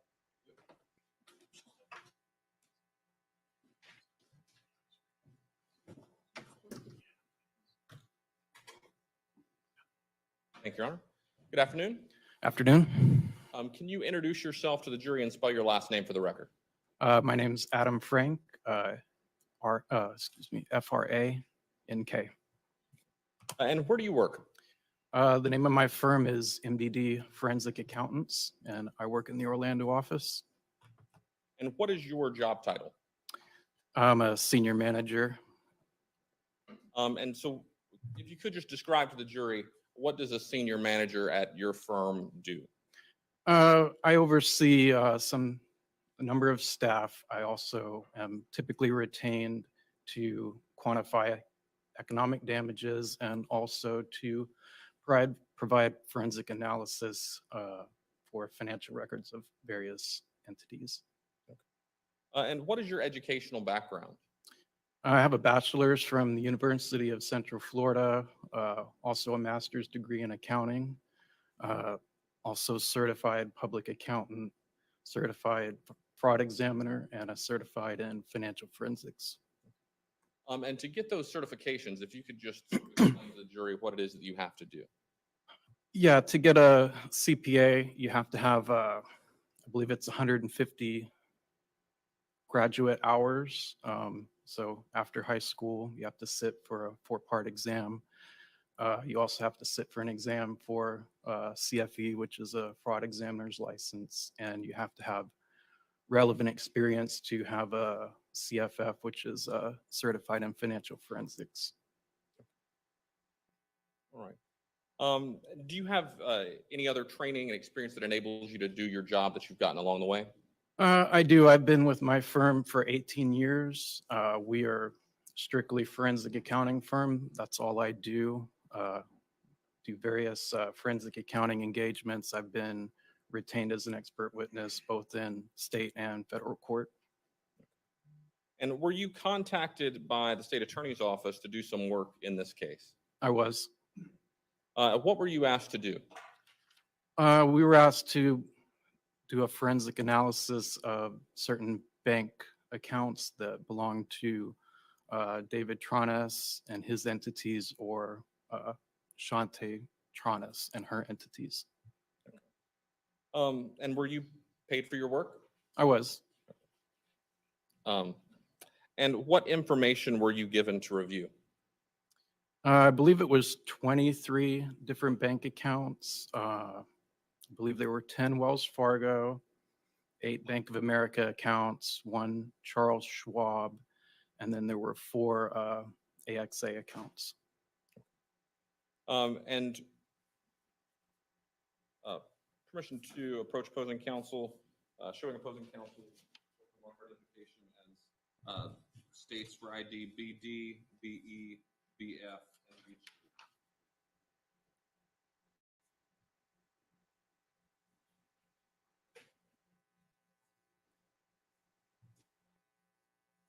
Permission to approach the witness? May? Let the record reflect that I'm showing the witness what's been marked for identification purposes as, oh, they don't have the card. Let me go over and do that first.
Permission to reapproach the witness, Your Honor? May? All right. Let the record reflect that I'm now showing the witness what's been marked for identification as states BD, BE, BF, and BG. If you could just take a look at these, do you recognize them? Yes. Do these CDs contain the records from accounts you reviewed from Wells Fargo, Bank of America, AXA, and Charles Schwab? They do. Are they a fair and accurate representation of the records? Yes. At this time, the state offers what's previously marked for identification as states BD, BE, BF, and BG, and F. Any objection? 62, 63, 64, 65.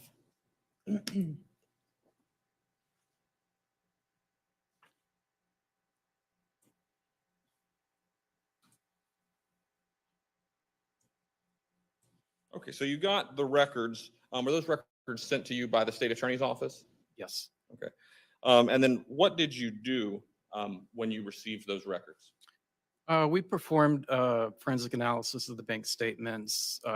Basically, we're analyzing the transactions, taking the approximate month-end balances, and we summarize them into a spreadsheet. And does that spreadsheet begin with account entries going back to January of 2013? Yes, I believe so. And then did you ultimately go through in that analysis January of 2020? We did. At some point, some of the statements we didn't continue to get, but so there may be some gaps, but I believe the last one was through that date. Okay, so you just went through obviously the records that you received. Right. Whatever was provided to us is what we reviewed. And did you prepare a chart of essentially your findings related to account balances during that time period? We did. Let the record reflect, I'm showing the closing counsel with the marked for identification as states CB.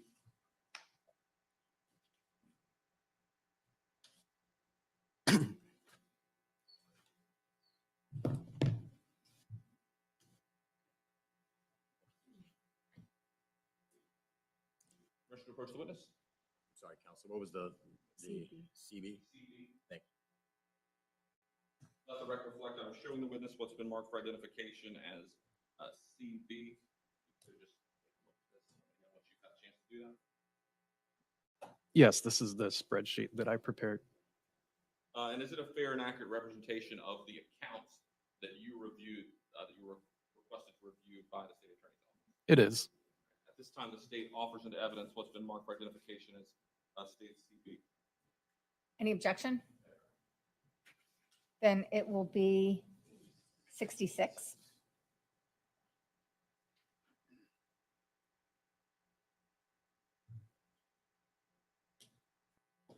Doing that. Is there also a digital, the same chart essentially, but in a digital format that has the columns, I guess, differently that you also prepared and reviewed before today? Yes, the information is all the same. It's just some of the columns may be labeled a little bit different. So in closing counsel, what's been marked for identification as states BC? Approach. May? Let the record reflect that I'm showing the witness what's been marked for identification as states BC. You recognize this? Yes. How do you recognize it? It's should be the CD with the electronic version of my spreadsheet on it. And did you initial that or after having reviewed that? Yes, I did. And is it a fair and accurate depiction of what you did with the account information you received from the state attorney's office? Yes. At this time, the state offers into evidence what's been previously marked for identification as state BC. Without objection from the defense, it will be number 67.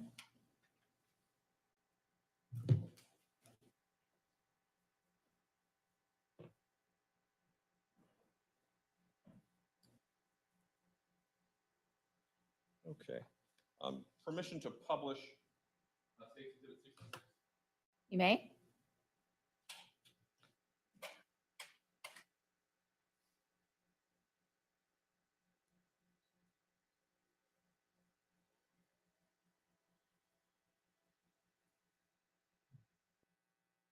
Obviously, that's a lot of small numbers. We'll be able to zoom as we need to. Is it correct from our previous discussions, you would have an easier time discussing with the hard printout? I believe so, yes.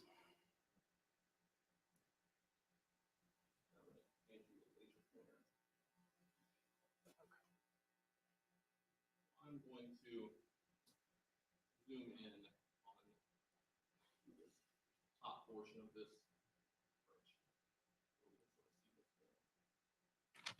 Okay, so let's just start with the columns that we have here. So, what is the first column? If you can explain that to the jury what we're looking at. You mean this one here? Yes.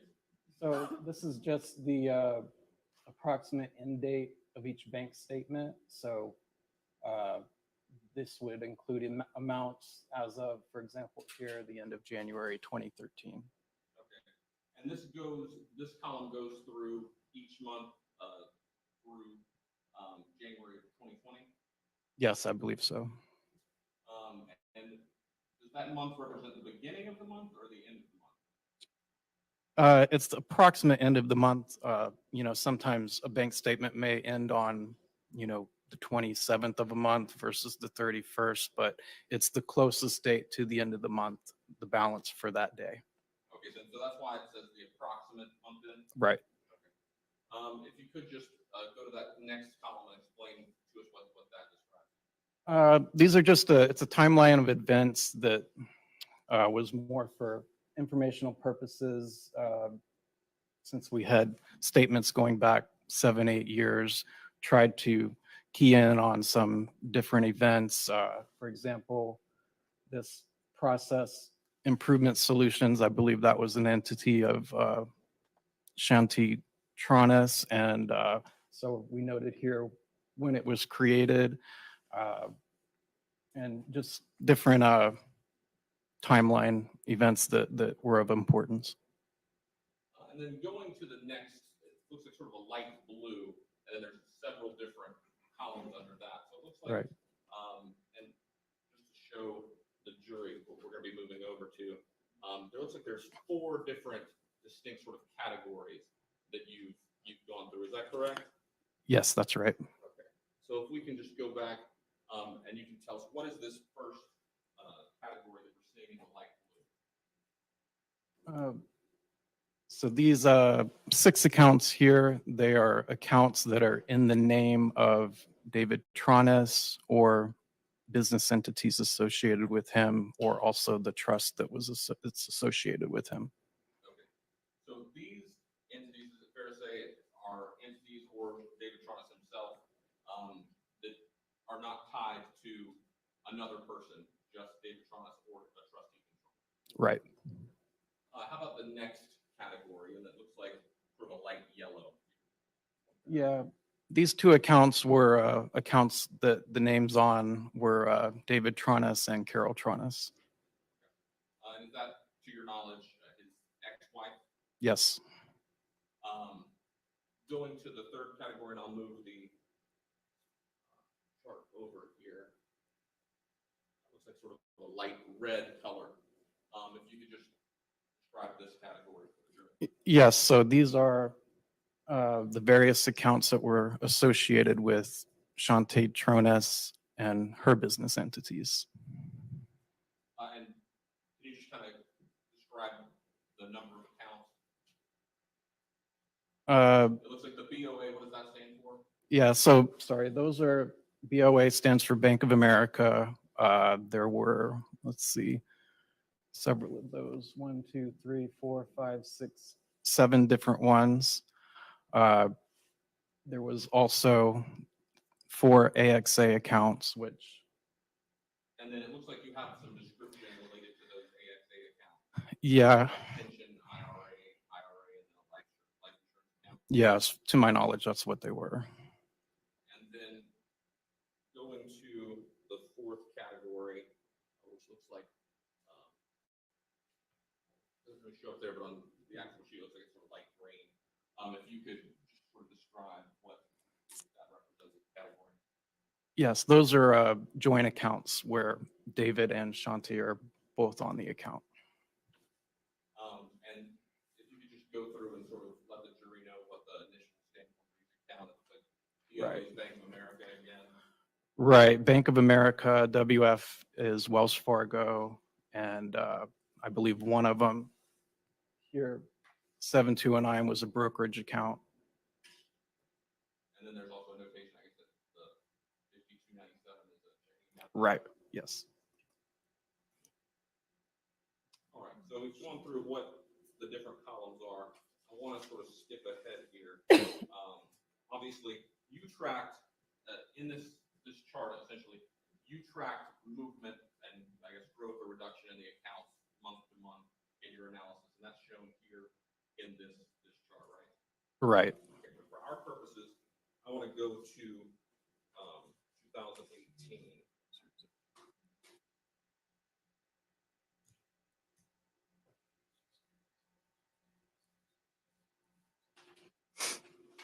Well, then we're going to take a brief recess. We could actually, you can stay where you are if you want to just, yes, you can go get the glasses. You're fine. You're fine. Go get your glasses.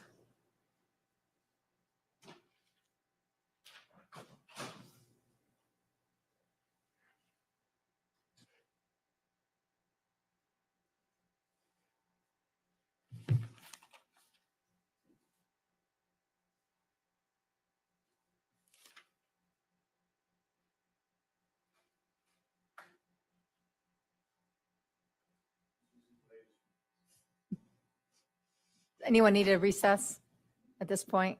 No, okay.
State, you may proceed.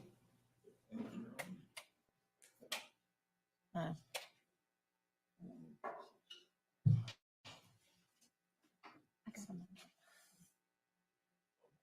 us fast forwarded to March of 2018. And obviously, you can't see the top of the spreadsheet, but if you could just go through and show us, March of 2018 would be approximate end of month.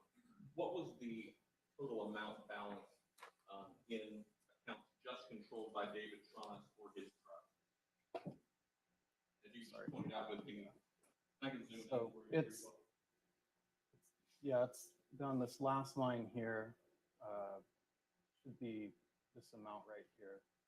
$136,000 and $33. So in accounts just held by David Tronnes at the end of March 2018, there was $136,030. Is that correct? That's right. I want to go to the accounts related to David Tronnes and his ex-wife Carol Tronnes. Point that out. Kind of hard to see without the top, but Yeah. So it looks like I'm going to start you here. Right, We're in this column. Yep. And then go down. Right. So about What amount would that be? $5,569. All right, and then now I want to go to, and I'll start up at the top here, but there's Shanti Cooper Tronnes and her entities, and you did a total amount of what was in all of those accounts at the end of March of 2018. Yeah. We start here, so we're tracking down. And so the total is here. Right. So it's $365,885.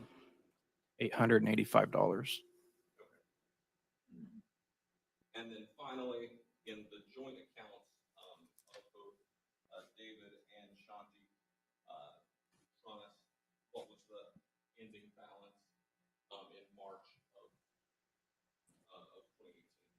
It's $480,700.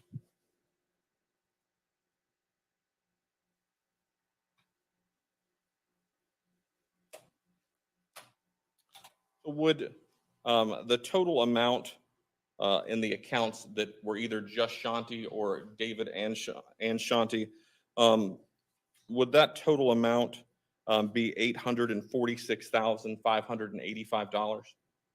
That sounds right. I mean, I don't have it in front of me, but yeah. Okay.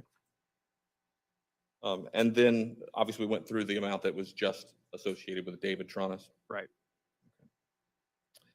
In your spreadsheet, did you also note some events of significance that we talked about in that second column? I did.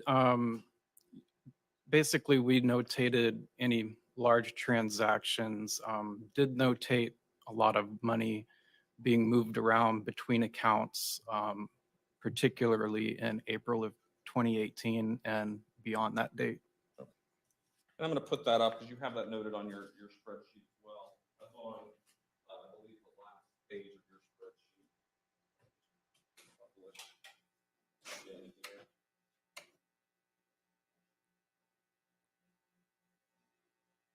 If you could just show us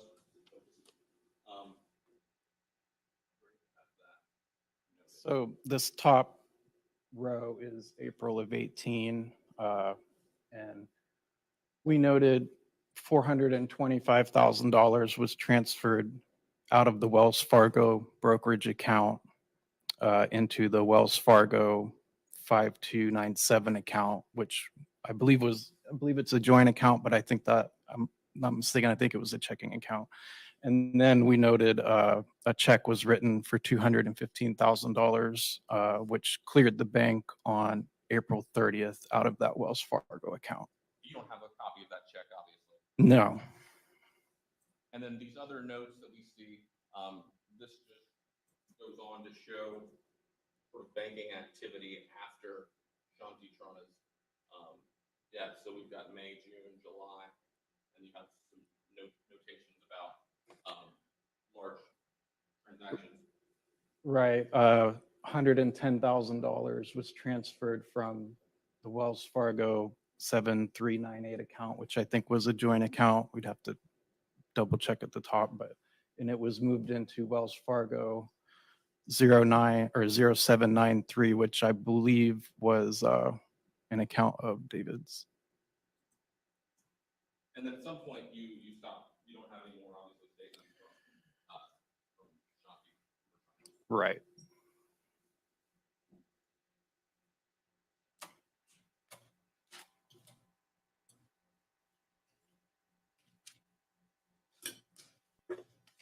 Now, the amount represented on here in the accounts at the end of each month, that just represents what was actually in the accounts. It doesn't represent any like a life insurance death benefit that wouldn't obviously be payable until death. Is that correct?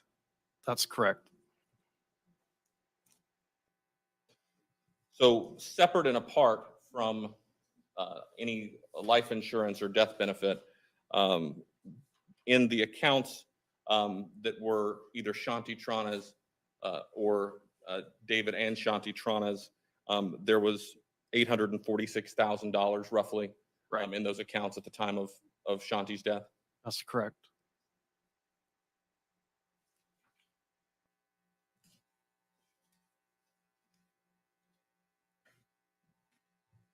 No further questions? State. Cross.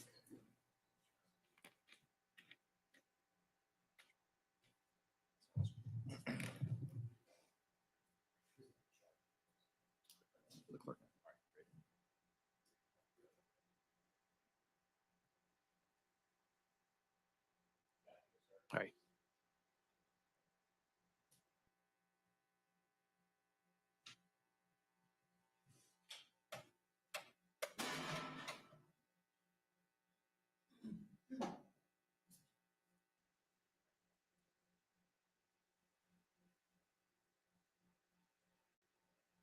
All right, good afternoon, Ms. Frank. Good afternoon. You were given bank records by the state of Florida to analyze. Right. Was that the sole source of your information that you received, or did you do any independent research? We did a little bit of independent research, some stuff on the property appraiser website, sale of the house, Okay. things like that. Let's talk about that. So what did you learn in your research about the home? I think I have it noted. I forget the date of purchase, but it was, as far as I could tell, purchased with cash out of the trust account of David Tronnes. And that was prior to his marriage to Shanti Yes. Cooper, correct? Yes, prior to the marriage. And do you know the date of their marriage versus the date of the home sale? If you slide this over a little bit, it's over here.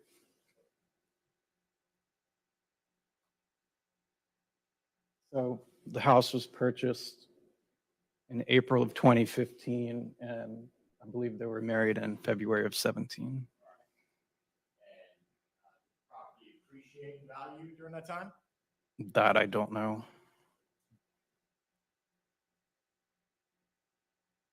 And in review of the accounts, I mean, this is forensic accounting, correct? Right. So you're looking to try to figure out and develop some ideas of malfeasance or patterns of behavior to assist your client? I would say that we are just, in this particular case, looking at what amounts are in what bank accounts on certain dates.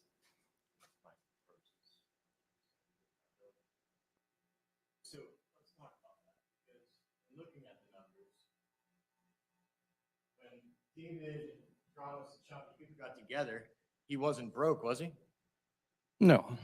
He had an asset that was pretty valuable in the home, correct? Yes, it was in the name of the trust, I believe. Yes. Okay. And who was on the trust? It was, I believe, him and Beverly, which I believe is his mother. All right. And with that, were there any monies of David's transferred into joint accounts by Shanti, held by Shanti and David together?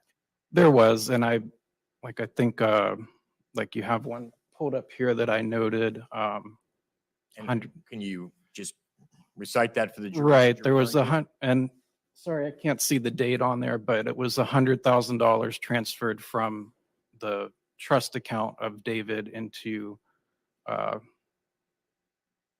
it looked like the Wells Fargo 5279 joint account. And what about the line below? Here? Check the date. August 17th, right? What is that note? $150,000 was transferred from the trust account to a joint account of David and Shanti. So that would be 250,000 at this point. Right. All right. And what is, continue on, because doesn't it have any reference also in a branch deposit? Yes, there was a deposit of $200,000. And then I did see where Shanti had written a check and to herself, like for that amount, which we don't know what it was for. Okay. So money's being moved from his account into joint accounts. And what about to investment accounts? Go to the next line below.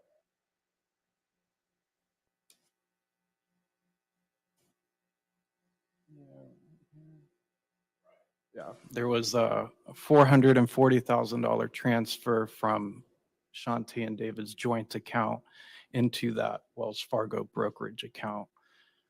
And there was also $120,000 added to the Charles Schwab account.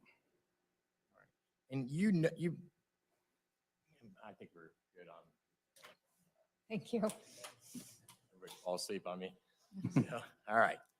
So with that, if you want to go through the totals here, you've got a $100,000 transfer followed by a 150 and a $200,000 transfer. So $450,000 from David going into joint accounts, and then some of that subsequently being moved by Shanti.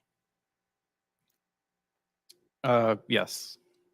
And you note another transfer from the joint account, a large amount, 440,000 transferred from their joint account to a brokerage account, and then an additional 120,000 to a Charles Schwab IRA rollover. And whose name was that in? Sorry, you'll have to go up to the top because I don't recall.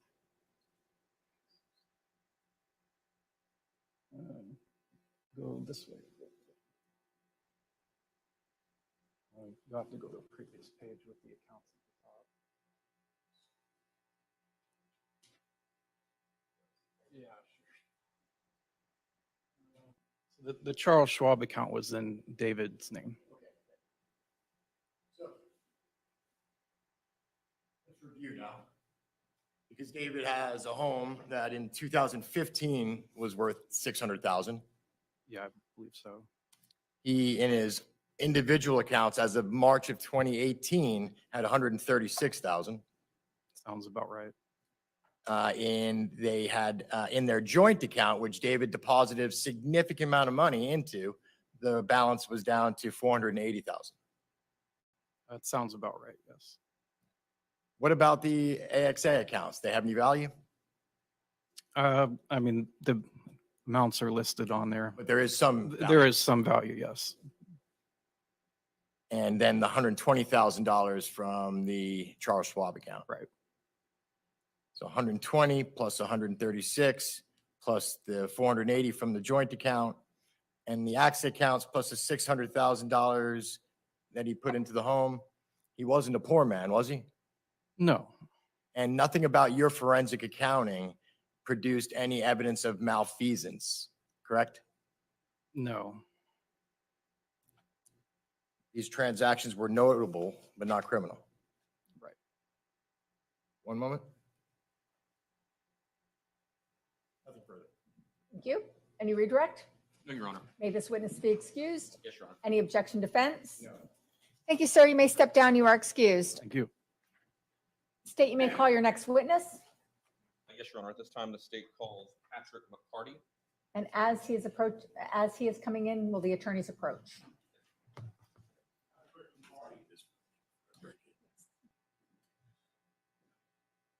This looks like this is your tricky. Okay.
You solemnly swear or affirm the testimony you shall give shall be the truth, the whole truth, and nothing but the truth, so help you God.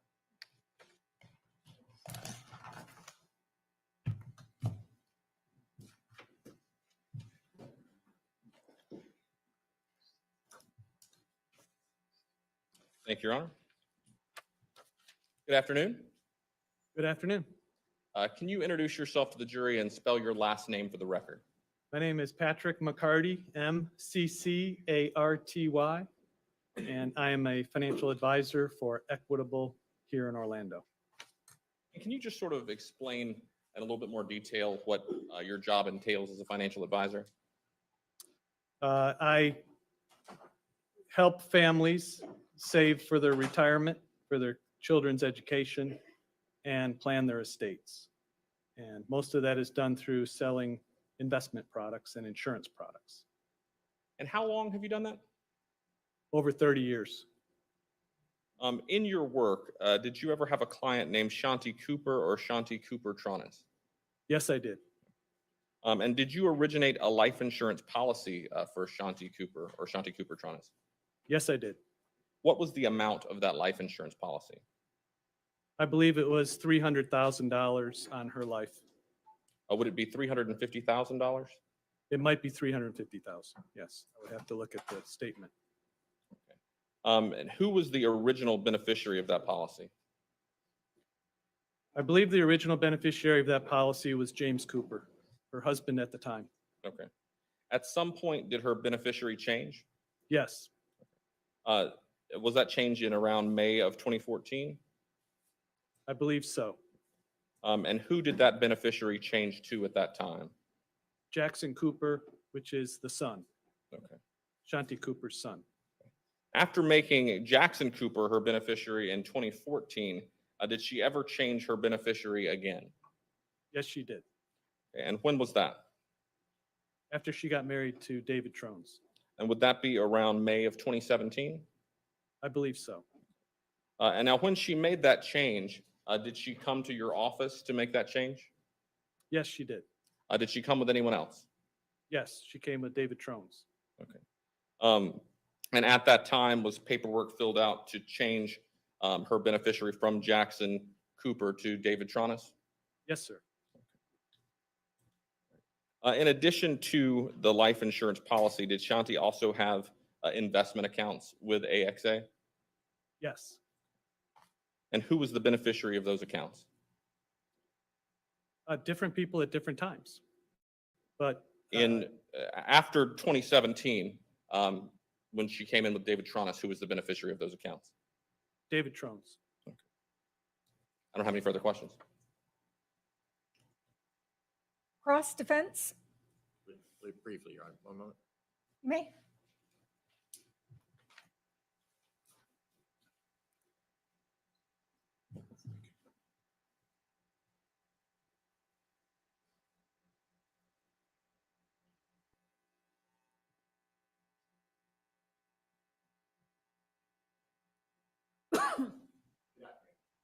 Good afternoon. Sir, as financial advisor to Shanti Cooper, is that the way that you come to meet David Tronnes? Yes, sir. And when they came in to purchase or change the policy, putting David as the beneficiary of Shanti Cooper's policy, did David make a purchase at that time for life insurance Not at that time.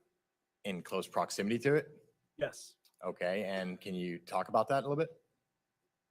David purchased a policy on his own life. It was sometime after that. Was it close in time to their marriage? It was right at, I believe it was after their marriage. Yeah. All right, and who was the beneficiary of the policy? Shanti Cooper Tronnes. And what was the value of the policy? $1.5 million. All right, thank you, sir. No further questions. Any redirect? Your Honor. May this witness be excused? Yes, Your Honor. Any objection? No. I think we're good. No objection. And thank you, sir. You may step down and you are excused from subpoena. Thank you. State? Billy Lane?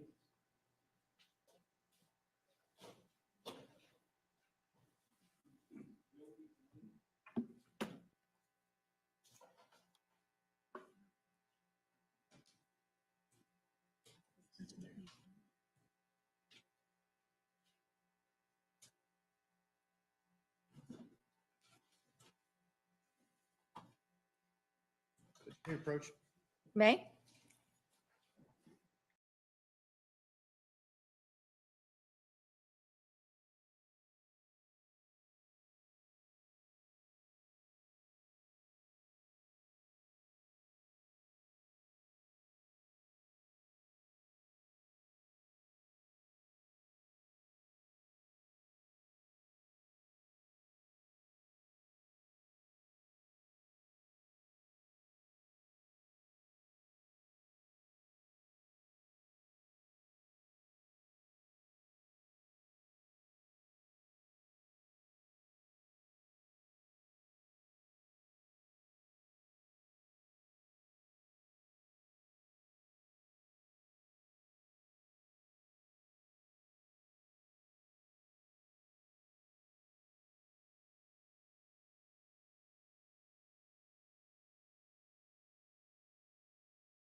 And sir, will you raise your right hand, please? Do you solemnly swear or affirm the testimony you shall give shall be the truth, the whole truth, and nothing but the truth, so help you God? And you can have a seat.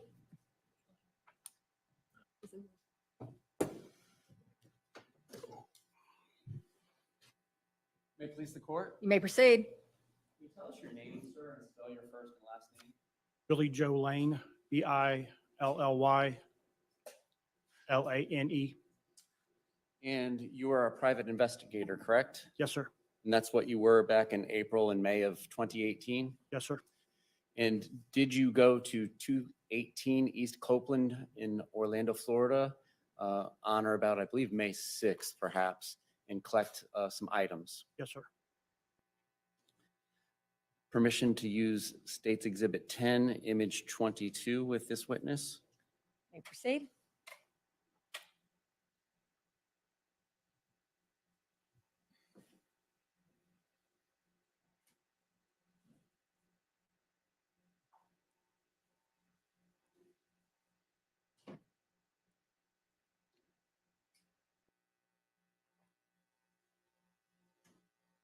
One moment.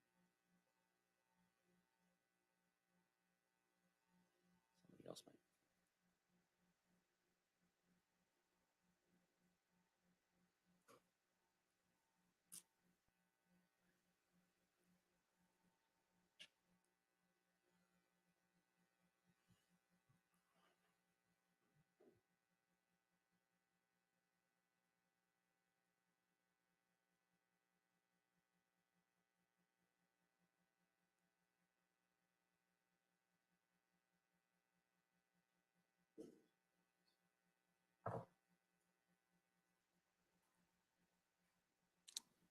In Image 22 on State's 10, where I have the hand here, is that where you collected these items from?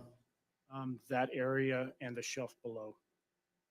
And the shelf below being this shelf here Yes, sir. with the Swiffer Duster green part? To the far left of facing the image where the red portion is. Okay. Once you collected those items, you brought them back and secured them, like brought them back, secured them, labeled and packaged them and stored them in a locked locker? Correct. I actually packaged him on scene. And then you turned them over to Stacy Monroe and Teresa Sprague from the Orlando Police Department on April 19th of 2019? Yes, sir. At the time that you turned those items over to law enforcement, when you looked at the packages, do they appear to be in substantially the same condition as when you had packaged them on scene? Yes, sir. They were locked in a locker for that time. Were you the only one with access to that locker? Yes, sir. No other questions of this witness? Thank you, State. No, no questions, Your Honor. May this witness be excused from subpoena? Yes, yes, ma'am. Any objection, defense? No, Your Honor. Thank you, sir. You may step down. You are excused. Thank you, Your Honor. State next witness.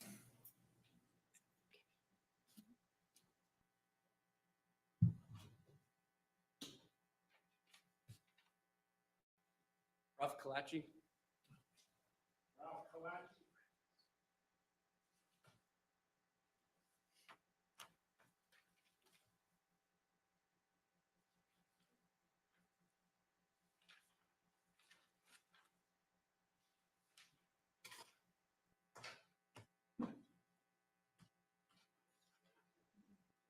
Do you solemnly swear or affirm the testimony you shall give shall be the truth, the whole truth, and nothing but the truth, so help you God?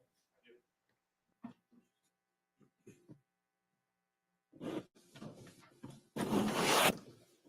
Sir, will you say your name and spell it, please?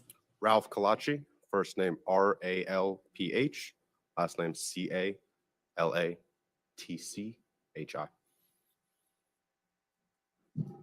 Where do you work, sir? The Orange County Sheriff's Office. Back in 2018, specifically in April, where did you work? The Orange County Medical Examiner's Office.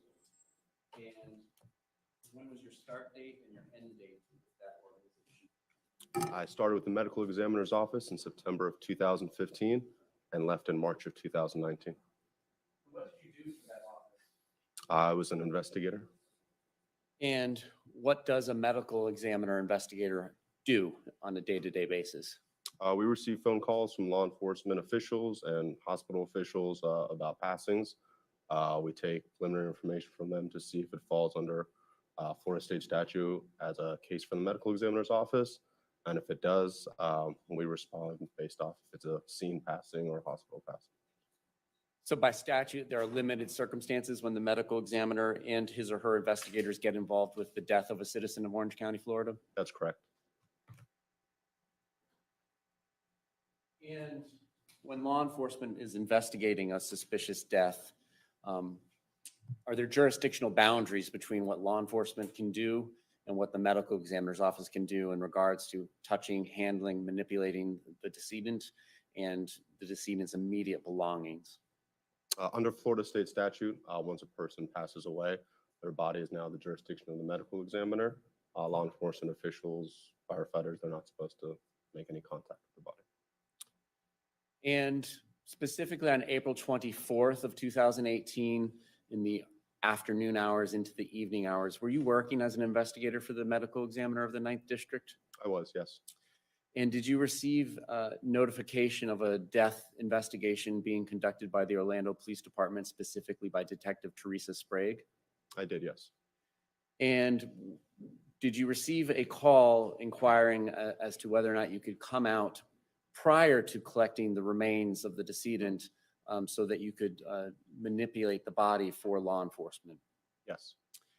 And about what time did you receive that call? I believe it was early in the afternoon. All right. And how quickly were you able to respond from East Michigan Street out to Delaney Park at 218 East Copeland? I should have been about a 10-15 minute drive at most. When you got there, what did you observe? I was led into the residence by officers. I was led upstairs into, I believe it was an in-law suite. I think there was renovations on the main home. I was led up the stairs and the deceased was found in like the main bedroom area. Now, at this point in time, your first of 2 visits to the scene, did you document anything with digital photography or did you do that only on the second visit? I took pictures on both visits. Okay. May I approach the witness with BR for identification? You may.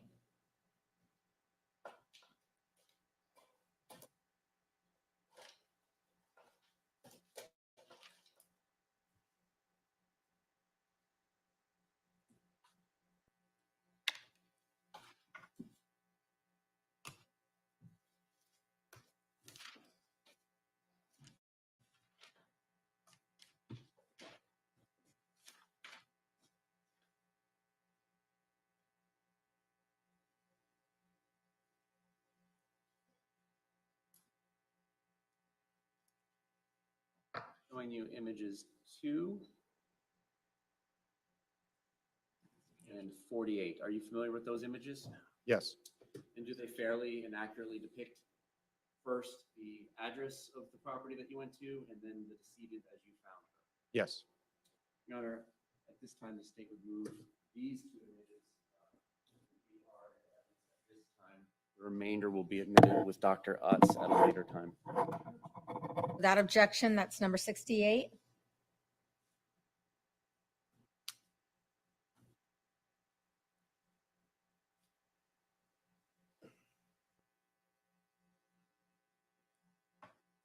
Permission to publish these 2 images with the witness? You may proceed.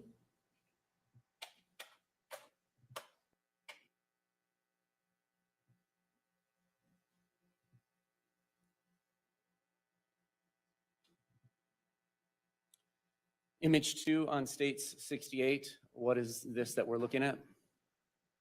This would be in front of the residence, just depicting the address. And then image 48, what are we looking at? The deceased is in the middle of what appears to be a bedroom. Okay. Thank you, Mr. Clark.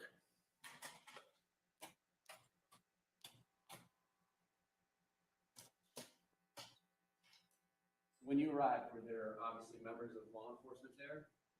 Yes. Detective Sprague? I cannot recall specifically if she was there.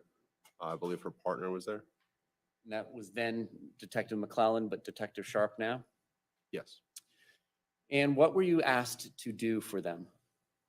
They were interested in the condition of the clothing, specifically if it was wet, as well as certain uh, biological features that happen if someone is asphyxiated or choked or suffocated. Certain things will happen to the eyes that indicate that such an event took place. And what sort of background training, education, and experience did you receive prior to becoming a medical investigator, medical examiner's investigator in these areas of signs of death and so on that you were just describing? I received a Bachelor of Science from the University of Central Florida in Criminal Justice, and then I did a semester-long internship at the medical examiner's office. Following my internship, I was hired by the chief investigator, where I continued with, I think it was about a 4 or 5 months training process before I was able to respond to scenes on my own. All right, and so did you touch the decedent as well as her clothing to check for signs of dampness, wetness, or something in between or beyond that? Yes, And what were your observations? the clothing was wet. And how would you describe it? Absolute soaking wet, like submerged, somewhere in between? To the best of my recollection, it felt wet. I wasn't squeezing out large amounts of water, but it was not in a drying process, you could say. And did you touch her with gloves on? Yes. And then did you make these observations about the water content by looking at your gloves afterwards? Yes. Anywhere else that you manipulated the decedent besides her clothes? Her eyes. And what was the purpose of doing that? To look for those biological indicators, most commonly called petechiae. And could you spell that for Madam Court Reporter? Sorry to put you on the spot, and if you can't, that's fine. I can't spell that. All right. But pronounce it slowly and loudly for everybody. Petechiae. Okay. And what is petechiae? It's blood spots in the eye. When someone, again, is asphyxiated, these spots will come up in the eye. And are you just trained to know that that observation is indicative of strangulation, or do you actually understand the mechanism of how those occur? I was trained on it and it's been explained to me, but I'm not a medical professional. Okay. And how do you go about making these observations to see whether there's petechiae in the eyes or not? They're pretty clear compared to obviously a regular person who would have very clear and white eyes. It's pretty clear if you can see it. All right, so you're looking at the whites of the eyes, I gather, Yes. as opposed to the colored iris parts of our eyes? It's all, you look at it all in together. And then take us, what do you actually physically do to actually make these observations? Do you lay hands on her?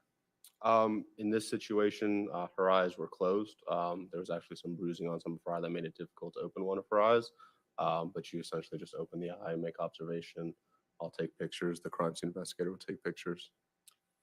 And when you opened her eyes, did you observe any petechiae in either or both of her eyes? To the best of my recollection, I did. And was it either or both to the best of your recollection? I can't recall if it was both. Okay. Did you do anything else on this first visit? Not that I recall. All right. Approximately how much later are you called out for your second visit? I believe it was several hours. All right. Into the darkness at this point? I recall it being later in the evening. Okay. Now, ultimately, is it the medical examiner's responsibility to transport this body back to the medical examiner's office so that an autopsy may be performed? Yes. Is this something you do by yourself, or do you have people that help you transport bodies? The medical examiner's office here contracts personnel to do the physical moving. I maintain eye contact of the person as they're being transported. Once they're placed in a body bag, I seal the body bag myself. It's transported to the medical examiner's office, and then I meet the body there where I would break the seal, continuing the chain of custody. So when you come back later, do you take additional photographs? Yes. And at this point in time, is that when you kind of, what they call, I believe, shroud the body and put it inside of this bag? Yes. And the bag, does it zip tight? Yes. And after you collect the remains, during this process, do you bag the person's hands and feet? Yes. Why do you do that? Preservation of evidence. And did you do that in this instance? Yes. All right. So you add bags to the feet and to the hands and then shrouding. Is there anything else that you do as far as the remains at this point? No. And then you supervise the transportation of the body to the medical examiner's office on East Michigan Street? That's correct. From there, inside the building, what do you do? Like I said, we weigh the body, break the seal, and then it goes into the cooler where they stay for the doctor.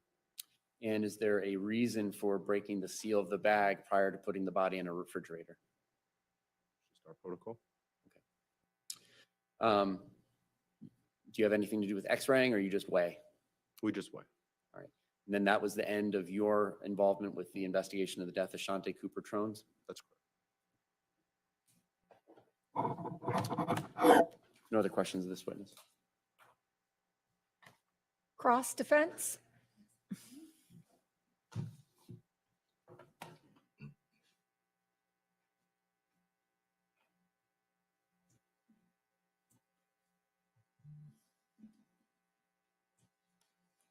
Good afternoon. As part of your job duties, do you report anything to the medical examiner in order for them to be more effective at the work that they do? We write a investigative report. Okay. Was that part of the purpose in you going to the scene that evening? Yeah. So we are essentially the eyes and ears of the doctor before they can see them for autopsy. So we make our initial assessment of the condition of the body. We make notations again on, rigor mortis, lividity, certain things like that, and prepare an investigative report for the doctor. Okay. And did you do that in this case? Yes. What is the timing for you to have that report prepared? By the end of shift. Okay. On April 24th of 2018, do you recall what the end of your shift would have been? I believe at that point in time, I was working the afternoon shift, 2 p.m. to 10:30 or 11. Do you recall when you would have been next on shift? Can't recall that. Most likely the next day. The next day, okay. So any reports that you prepared for the medical examiner, you would have had those done sometime before 10:30 or 11 p.m. that night? I believe so, yeah. You mentioned that you went to the scene twice. Do you recall what time the first time that you arrived was? Not specifically, no. Okay. Do you remember approximately? Should have been in the afternoon, maybe 4 or 5 o'clock. How much time passed before you went back? I believe it was a couple hours.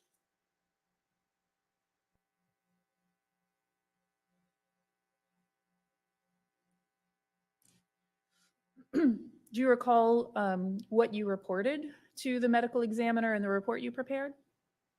I would have to see the report to say specifically. Okay. You prepared a report, correct? Yes. Would reviewing it help to refresh your recollection? May I approach? Refresh on which point? Attorney's approach, please.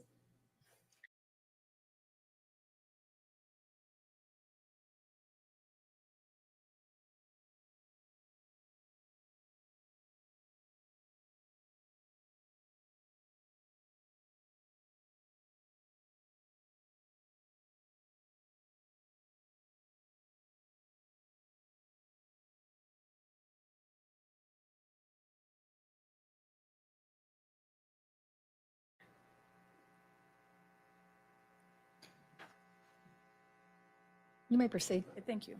May I approach the witness? You may.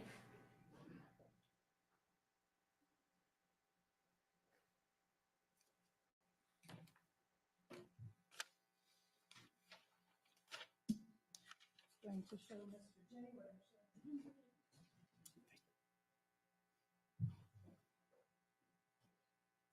Mr. Glass, you take a look at that. Is that a report that you prepared with regards to this specific case? Yes.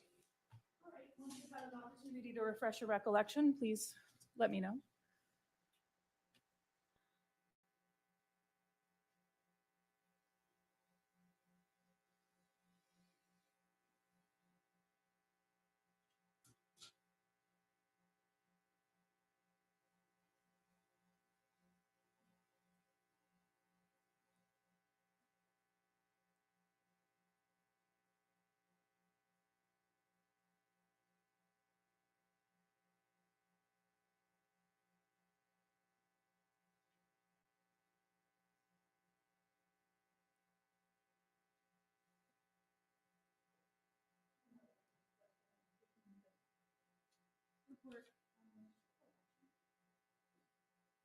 That helped to refresh your recollection?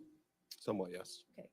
What information was it important for you to report to the medical examiner, and what did you inform him? Just the observations of the body. And what were those? Rigor was minimal, indicating that the passing was within the past 12 hours. Lividity was unfixed. There was bruising on her right eye, I believe. There was no fractures of the head. Abrasions were noted on the neck in a vertical fashion.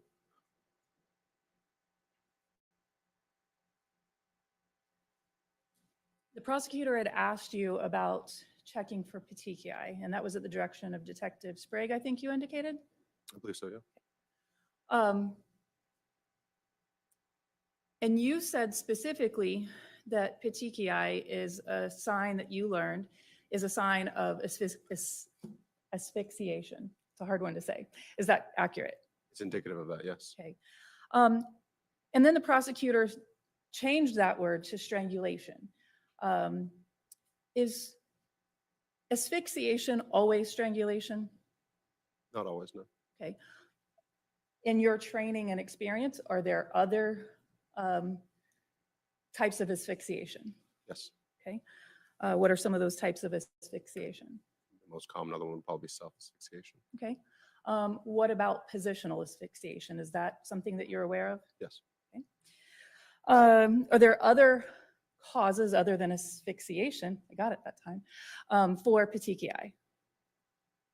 That's the one that we look for primarily. If there are, I'm not well aware. All righty.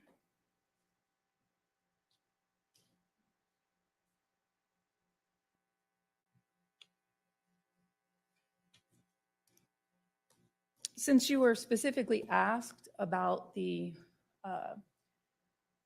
wetness of the clothing, and you were asked specifically to make that evaluation, did you report that finding that you found the clothing to be wet to Detective Sprague?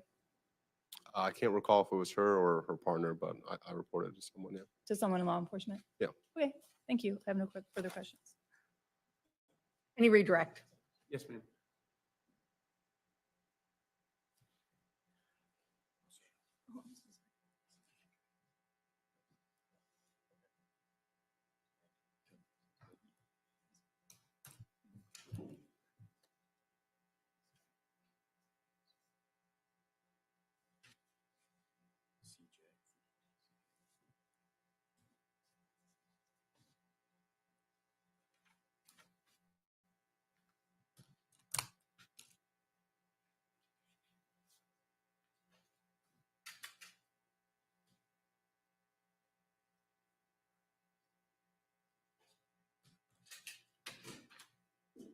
Time to state move CJ for identification and evidence. Any objection? Number 69. No other questions? May this witness be excused from subpoena? Yes, Your Honor. Any objection, defense? Thank you, sir. You may step down. You are excused. State next witness. Yes, Your Honor. At this time, the state calls Barbara Sharp.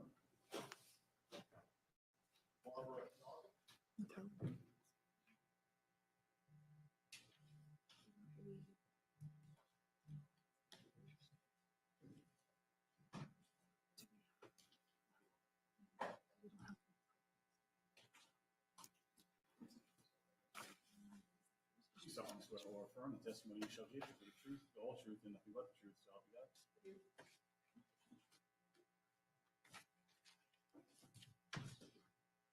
Thank you, Your Honor. Good afternoon. Good afternoon. Can you introduce yourself to the jury and just spell your last name for the record? Yes, my name is Barbara Sharp. Last name is S-H-A-R-P.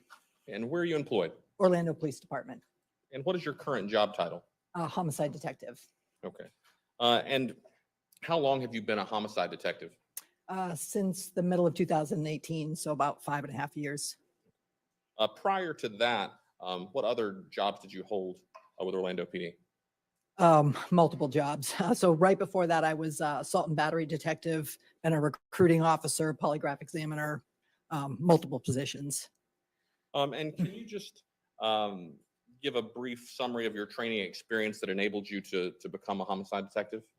Yes, so originally I went to the police academy in 1999, and from there I was employed with the Palm Bay Police Department for several years before coming to Orlando Police Department. And while there, I have taken multiple classes in interview and interrogation, homicide investigations, multiple seminars and classes. So I want to take you back to April of 2018. Were you a homicide detective with OPD at that time? No, it was right before I came to the unit. I was actually in assault and battery at the time. But did you assist in homicide cases at that time? I did. Yes, I was training to go to homicide, so I was doing seconds with them. And did you become involved in that, I guess, training in the investigation of the death of Shanti Cooper Tronnes? Yes, I did. And was that on April 24th of 2018? Yes. How was it that you became involved in that investigation? So that particular afternoon, I was at my desk. I heard the call go out on the radio, and I knew that Detective Sprague was up as lead for the next case. So I wanted to work with her because I knew that she was a phenomenal detective. So I went over there and said, hey, they're calling for homicide. You know, do you need somebody to go with you? And so essentially, you tagged along with Detective Sprague in her investigation? That's correct. Were you involved in the early morning hours, I guess later at night and then early morning hours of April 24th going into April 25th of 2018 of an interview of David Tronnes? That's correct. Would you recognize David Tronnes if you were to see him today? I believe so. Is he in the courtroom? Yes, he is. Can you point him out and describe something he's wearing for the record? Yes, it's the gentleman sitting off to my right with a dark colored jacket and a burgundy striped tie. Now, obviously, we're going to be going into the details of the interview more with Detective Sprague, but I do want to ask you about a portion of the interview. Do you recall at any point in the interview David Tronnes appearing to become emotional? When you say appearing, yes, I would say appearing. Did you actually at any point in that interview observe any tears coming from his eyes? No, never. At some point, did you show the defendant a photo of Shanti Cooper Tronnes? Yes, I did. I placed a picture in front of him. And did you leave that photograph in front of him for a period of time? Yes, for the remainder of the interview, I believe. How long was that? Several hours.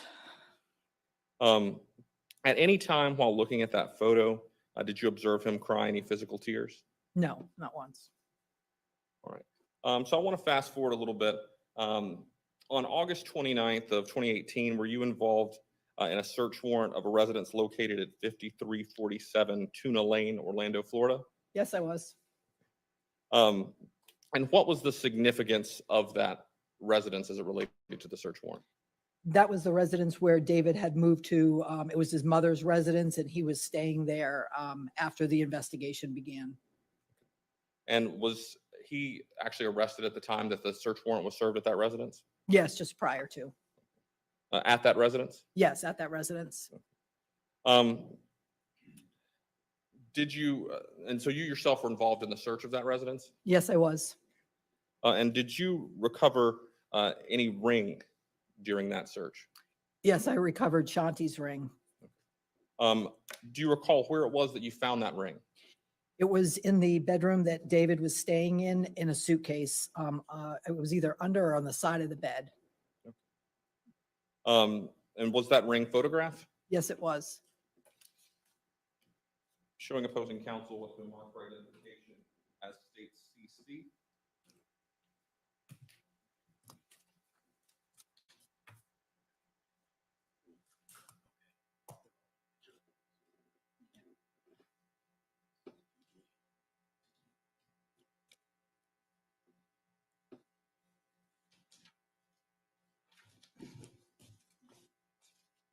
Permission to approach. May?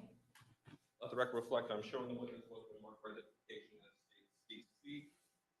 If you could just take a look at these and let me know once you've had a chance to look at all of the.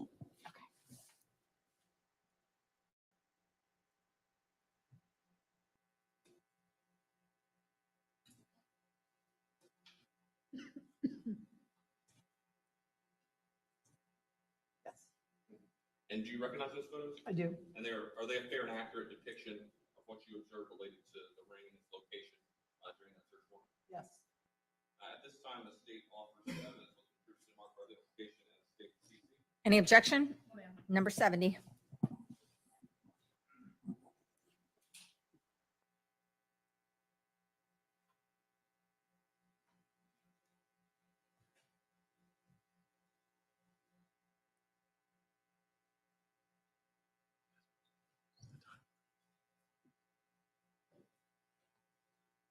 Permission to publish states composite exhibit 70. You may.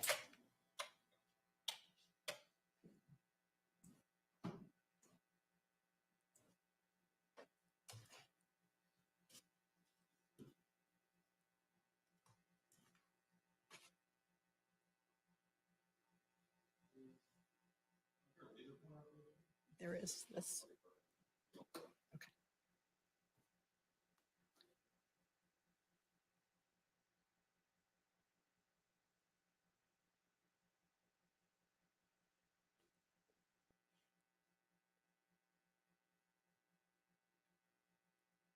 Showing CC1 of state exhibit 70. Can you tell us what we're looking at in this photo? Yes, that's the inside of the suitcase, the contents. Okay, and if you could just use the laser pointer and point out to the jury the box where the ring was found. Oh.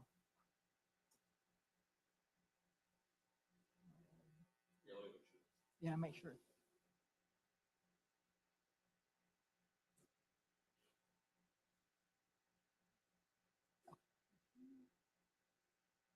This box right here. Are you sure it's the red box and not the black box that's lower in the photo? Hard to see. If I can see the laser pointer, Yeah, I don't see a black. would be this box here. Oh, yes. My apologies.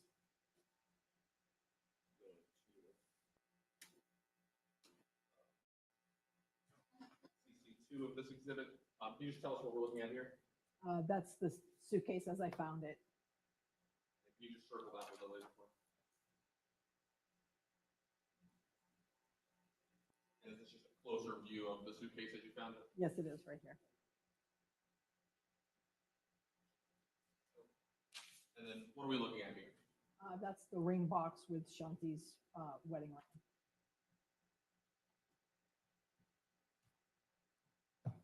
Is this actually your hand in this photo? I believe so, yes.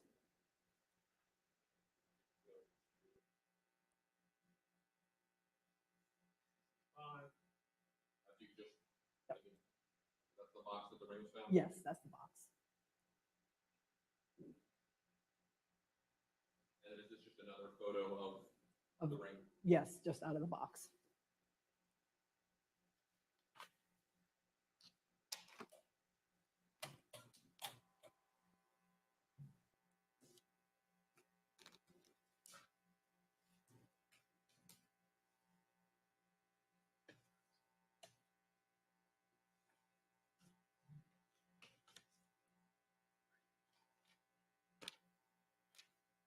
You said you yourself collected that black jewelry box and the ring? Yes, I did. Showing opposing counsel with the mark for identification as states AM.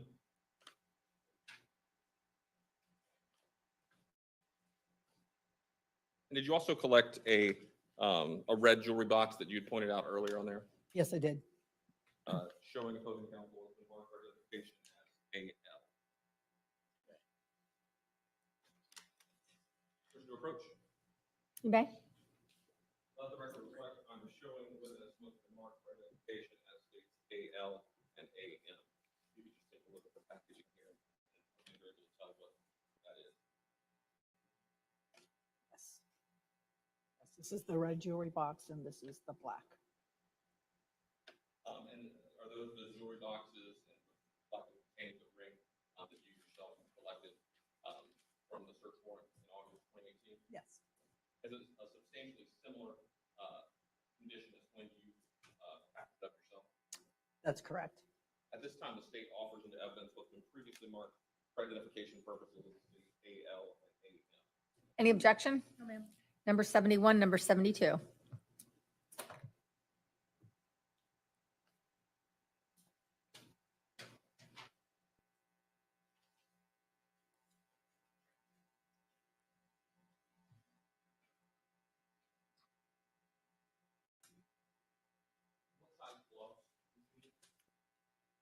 Prefer a large.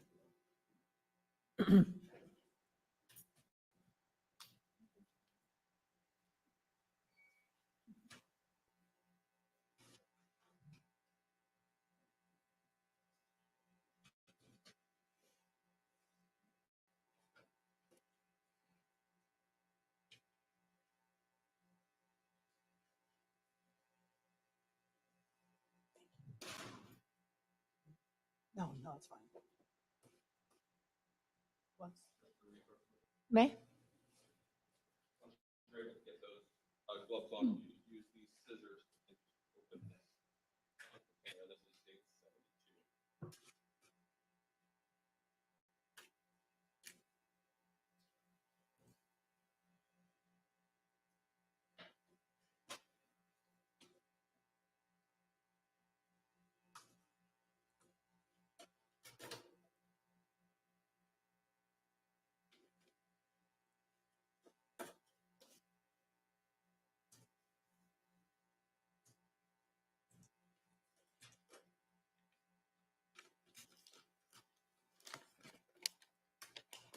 Take it out.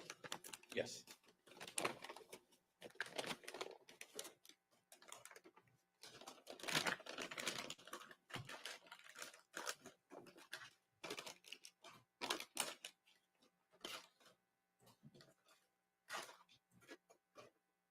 And you go to the box.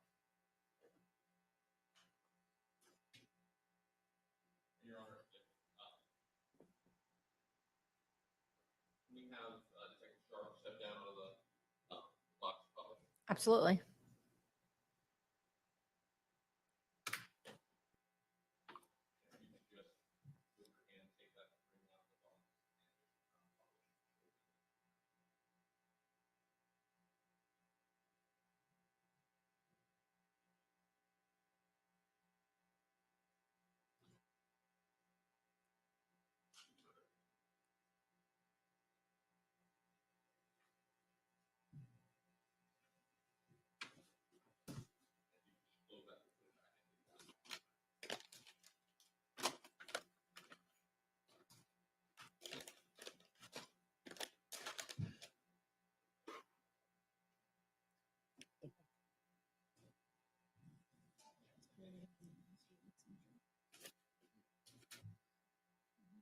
I don't have any further questions. Thank you. Okay, thank you. And defense cross. Yes, ma'am. Good afternoon, Detective Sharp. Good afternoon. I apologize in advance because I may inadvertently call you McClelland because that's how I've learned about you. So I apologize. That's fine. All right, let's start with the rings. You indicated that you were present for a search warrant at, is it Tuna Lane? Right. Okay. And that was whose residence? That was the residence of David Tronnes' mother, Beverly. Okay. And I believe that you indicated that you had knowledge that Mr. Tronnes had only recently moved there, correct? No, I don't believe so. From my understanding, he had lived there from the time he left the residence on Copeland. The rings that are, the ring boxes that are in evidence, those were located in a suitcase with other personal belongings of his? That's correct. Okay.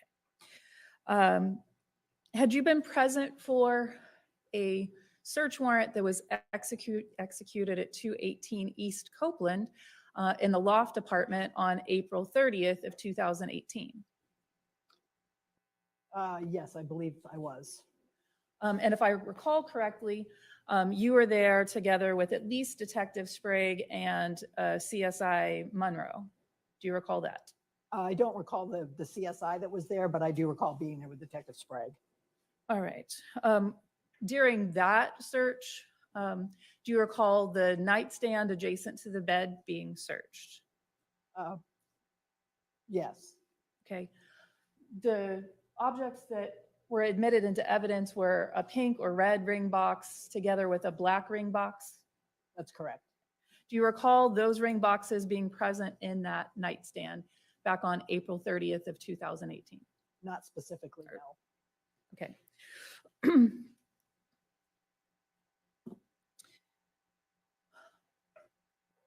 Have you ever, would you agree with me that wedding rings, engagement rings, those are things that are very sentimental to people? Most people, yes. Okay. Have you seen people wearing a loved one's wedding band on a chain to commemorate that person's life? Have you ever personally witnessed that yourself? I don't know that to commemorate a life, but yes, I've seen somebody wear a wedding ring on a necklace before, but usually their own. Now, you also indicated that you were, oh, let me ask you this first. Were you also there at the search at the time that when the house was searched and some personal belongings of Mr. Tronnes were also found in that same bag? I believe a passport and some other things? I would have to know the date and who was there with me, but you could be more specific on it. I'll withdraw the question. Let's turn to that interview. You indicated that you did participate in an interview of my client back on April 24th of 2018. Is that correct? Do you recall what time Mr. Tronnes was transported to Orlando Police Department? I'd have to refer to the report for the specific time because it wasn't I that transported him. Okay. Do you recall what time you arrived on scene? It was in the late afternoon time. I believe, somewhere in the neighborhood of 5. So I'd have to look at the report for the exact time. Was Mr. Tronnes there when you first arrived? I believe so. So you don't have a personal recollection about when he was transported to the police department? I do not. That would have been at the direction of Detective Sprague. Do you recall what time you arrived at the police department to participate in the interview? I don't know the specific time, but I know the time around the time that we went in to speak to him. What time was that? It was right around, I think, 10 o'clock, maybe 9:30. And do you recall what time the initial call came out, either the 911 call or how did you, let me ask you, I'll ask it this way, withdraw all of that. How did you come to learn of the incident, the investigation that was taking place at 218 East Copeland? As I stated earlier, I was on duty at the time. I was working in assault and battery, and I heard the radio call go out and heard them calling for homicide. And I walked next door and got Detective Sprague, and I believe it was in the late afternoon. Okay. So, and I think earlier, and I understand that you haven't reviewed your report, but that was sometime around 5 o'clock or earlier? That's correct, yes. And Mr. Tronnes is not interviewed until sometime after 10 p.m.? Yes, I believe so. When you first made contact with him at the police department, do you recall how he was dressed, what he was wearing? He was wearing just regular street clothes, I believe. His clothes hadn't been removed from him and placed in a paper suit? When we interviewed him, yes, but not when he first arrived there. All right, but that's what I'm talking about. When you first started to interview him, how is he dressed? Oh, he was in a what we call a Tyvek suit because we had taken his clothes. And describe the Tyvek suit. It's a white, papery, plastic, one-piece jumpsuit. Do you know how long he had been wearing that before the interview started? I do not. And when you first encountered him, where was he? In interview room number 7, on the recording number 6 on the door. And describe the room and the furniture. It's a basic interview room. Nothing on the walls, a table, and 3 chairs.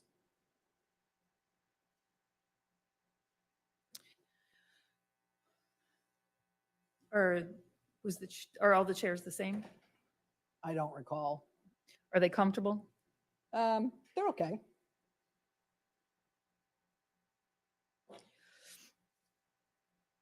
Do you have any idea how long he had been sitting in that room before you arrived?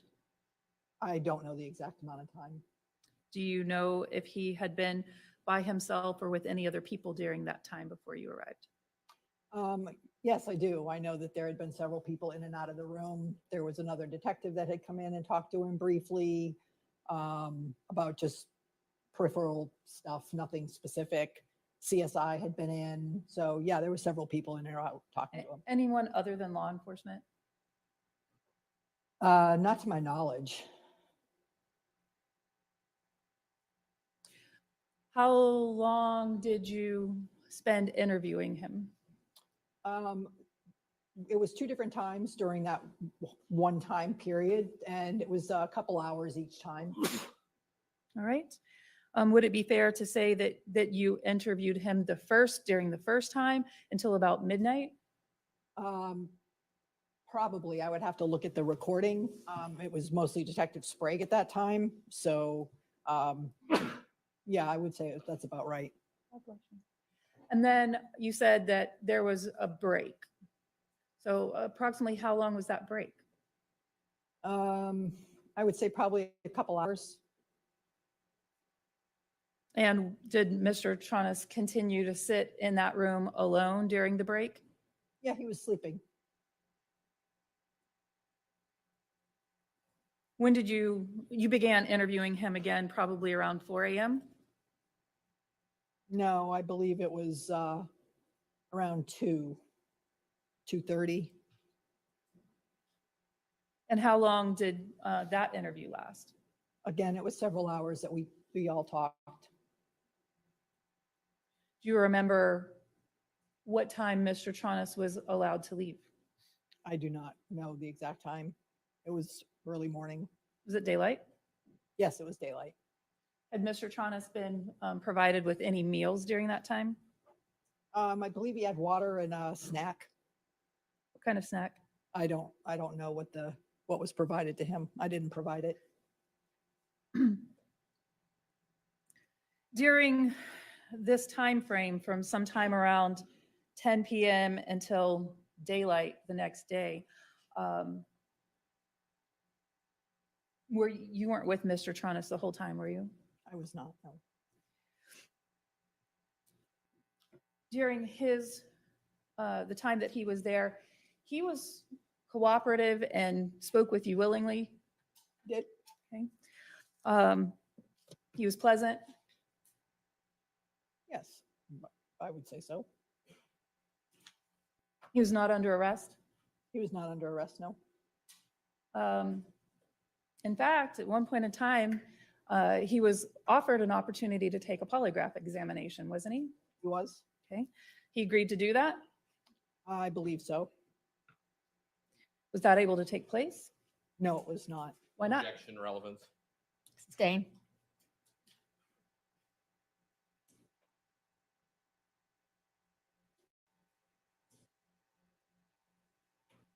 But he did remain cooperative, stayed there voluntarily, correct? He did. All right. He was able to leave of his own accord? You'd have to define that for me. He was free to go at the end of the interview. Yes, he was free to go. He was not under arrest. He was not under arrest. He was permitted to return to the residence. He was. He was permitted to live there, take his personal belongings, all of those things, no restrictions. You would have to refer to Detective Sprague for that. To your knowledge. He was permitted to return to the residence. He was permitted to return to the residence. You have a moment, Your Honor? May?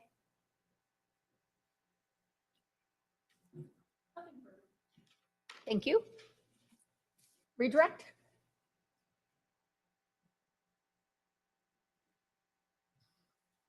No further questions. May this witness be excused from subpoena? Yes, Your Honor. Any objection, defense? No, ma'am. You may step down. You are excused. We are going to go ahead and take a 15-minute recess if you will follow the deputy out. Be in recess until 3:25.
And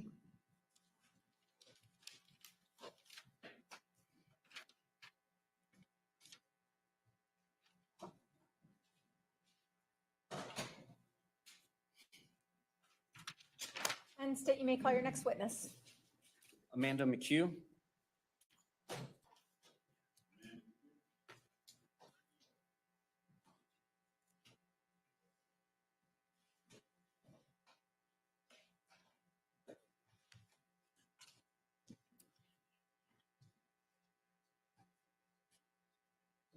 You solemnly swear or affirm the testimony you shall give shall be the truth, the whole truth, and nothing but the truth, so help you God.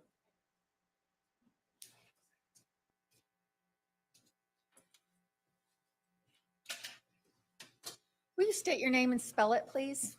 Amanda McHugh, AMANDA MCCUE. Good afternoon, ma'am. Good afternoon. Where do you work? The Orlando Police Department. What do you do for them? I am a latent print examiner. And what do you have to do to become a latent print examiner? I do the analysis and comparison of latent prints that are submitted by our crime scene investigators and our officers. Let me strike that. What did you have to do? The education, experience, and training to I'm become a sorry. latent print examiner. I have a Bachelor of Science degree in psychology from the University of Central Florida. I have over 600 hours of advanced fingerprint training endorsed through the International Association for Identification. And I'm also a member of the Florida division of the International Association for Identification. Have you ever given opinion testimony in a court of law about comparing rolled known prints to latent unknown fingerprints? I have. Approximately how many times? I would say over 65 times now. Have you ever not been allowed to give opinion testimony in this area? No. All right, now on to what you do. Go ahead. Okay, so I do the analysis and comparison of latent prints that are submitted by our crime scene investigators and our officers. I write reports on my findings and I testify to those findings in court. What is a latent fingerprint? A latent fingerprint is an unintentional recording of the friction-ridged skin that is found on your fingers, palms, and feet.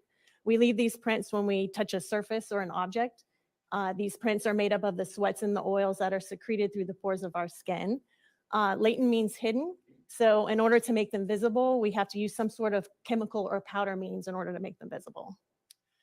And every time a human being touches the surface with any of this ridged skin of ours on our feet and our hands, do we necessarily leave behind a latent fingerprint? Not all the time. And what factors play into this? Your skin condition can play a factor if your hands are too wet or too dry. The surface type also plays a factor. If you have a raised surface or that's lumpy or bumpy, you may not leave a latent print there. And also, if you're simply wearing gloves, you're not going to leave a fingerprint.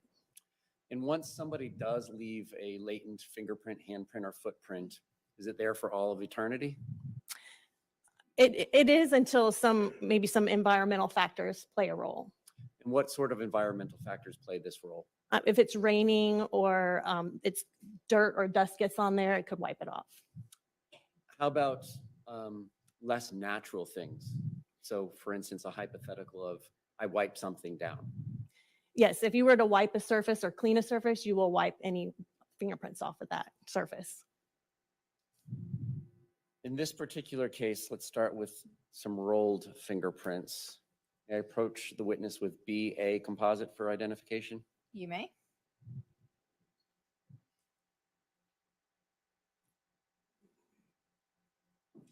Showing you BA for identification. Do you recognize BA for identification? I do. What do you recognize it as? These are the inked rolled fingerprints that I took of Mr. David Tronnes on May 18, 2018. All right, and do you recognize Mr. Tronnes in the courtroom today? I do. Could you point out where he is and what he's wearing? He's sitting directly to, like in front of me right here. He's wearing a black jacket with a striped tie and blue shirt. Let the record reflect she's identified the defendant. So you told the jury a little bit about latent fingerprints. How do you acquire known or rolled fingerprints? This is done by applying a thin layer of black fingerprinter's ink to all 10 fingers. You roll each finger nail to nail on a white piece of paper. You can do the same with palm prints by applying the ink there and then rolling the palm on the print. This can also be done electronically through a live scan system as well. In this particular instance, on May 18th of 2018, it was done with the black ink? Yes. Your Honor, at this time, state BA for identification. in evidence, composite. Any objection? Number 73.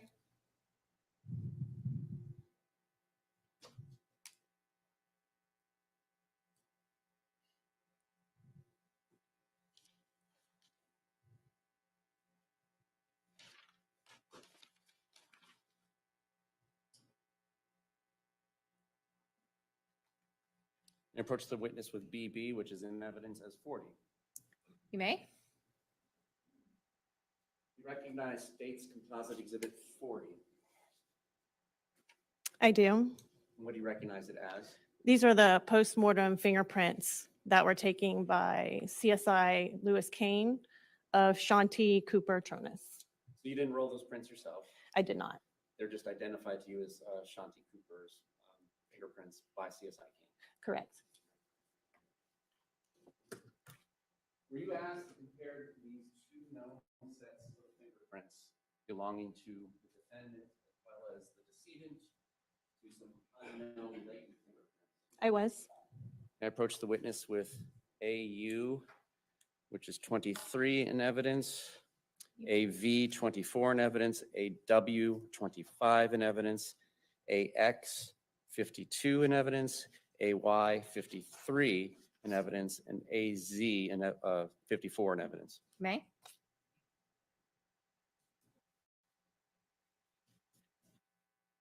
Starting with AU, which is 23 in evidence.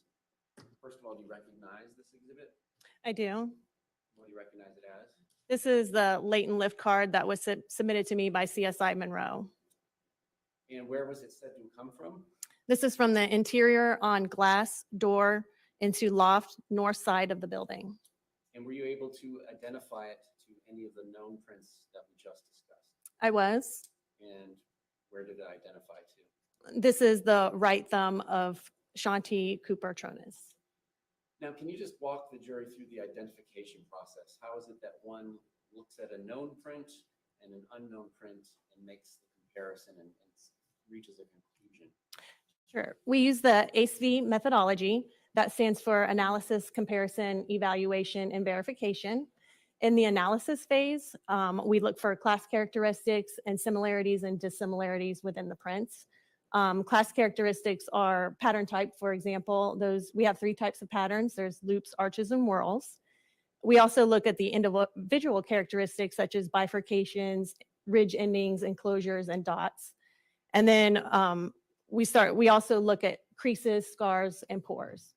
And then in the comparison phase, we do a side-by-side comparison where we're with the latent print and the known print, and we start looking for those individual characteristics and the intervening ridges in between those characteristics.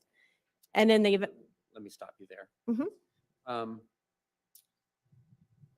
Having done that, is there any quantification or set number of things that must match before one can say a latent print matches a rolled print? What is this industry standard, for lack of a better term? there is no standard number of points in order to do a comparison or even make an identification. We also look at ridge flow and those characteristics and also those creases and scars. Now turning to AV for identification, if you could just read the exhibit number as well. Okay, this one is AV Exhibit 24. All right, and were you able to match that to any part of the known prints from the defendant or the decedent? Yes, this would be the right index finger of Shanti Cooper Tronnes. And where was that said to have been lifted from? This was lifted from the exterior on glass door into loft north side of the building. AW for identification, and if you would start by reading the number. Okay, identification AW Exhibit 25. And were you able to match that to any of the rolled prints? Yes, this was the right middle finger of Shanti Cooper Tronnes. And where was it said to have been lifted from? This is from the exterior on glass door into loft north side of the building. AX for identification, and what exhibit number is that? Identification AX Exhibit 52. Were you able to match that to any of the known rolled prints? Yes, this was the left thumb of David Tronnes. Where was it said to have been lifted from? This one was located on the northwest side of the bathtub ledge. AY for identification? Identification AY, Exhibit 53. And was that able to be matched to any of the rolled prints? Yes, this would be the right palm of David Tronnes. Where is it said to have been lifted from? This is location is center of the bathtub ledge. And AZ for identification, which number was that? Okay, identification AZ, Exhibit 54. Where, and was that able to be matched to any part of the rolled prints? Yes, there were two latent lifts on this particular lift card. The first latent lift was a left palm of David Tronnes, and the second lift was also the left palm of David Tronnes. Where were they said to have been lifted from? These were both located on the northwest side of Bathtub Ledge. Were any of the latent lifts that were suitable for comparison in this case that were submitted to you identified to anybody other than the defendant or the decedent? No, just the defendant and the decedent. I have no other questions.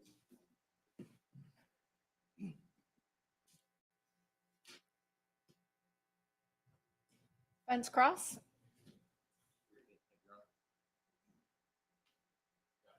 Good afternoon. Not unusual to find prints of individuals who live in the home on doors and knobs and windows and bathtubs, is it? I would expect to find their prints there. And you are able to detect these prints. Are you able to tell what day and time that they were left there? No. And with regards to that, these were the only prints that you discovered. These were the only cards and samples that were submitted or discovered by CSI, correct? Correct. And if someone entered the home wearing gloves, would you expect them to leave prints? I would not expect them to leave prints. All right, thank you. Anything further? Nothing further. Thank you. No raised She may be excused. Thank you. Any objection, defense? Thank you. You may step down. You are excused. Thank you. State next witness. Your Honor, if we could briefly approach. You may.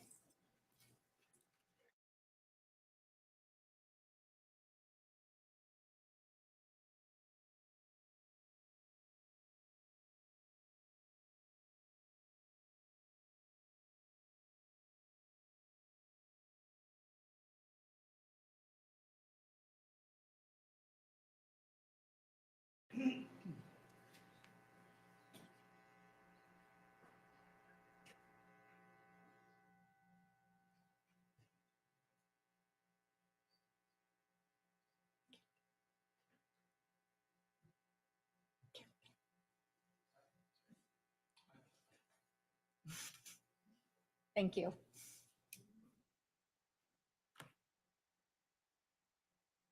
And state, you may call your next witness. Thank you, Your Honor. At this time, the state calls Randall Pennington.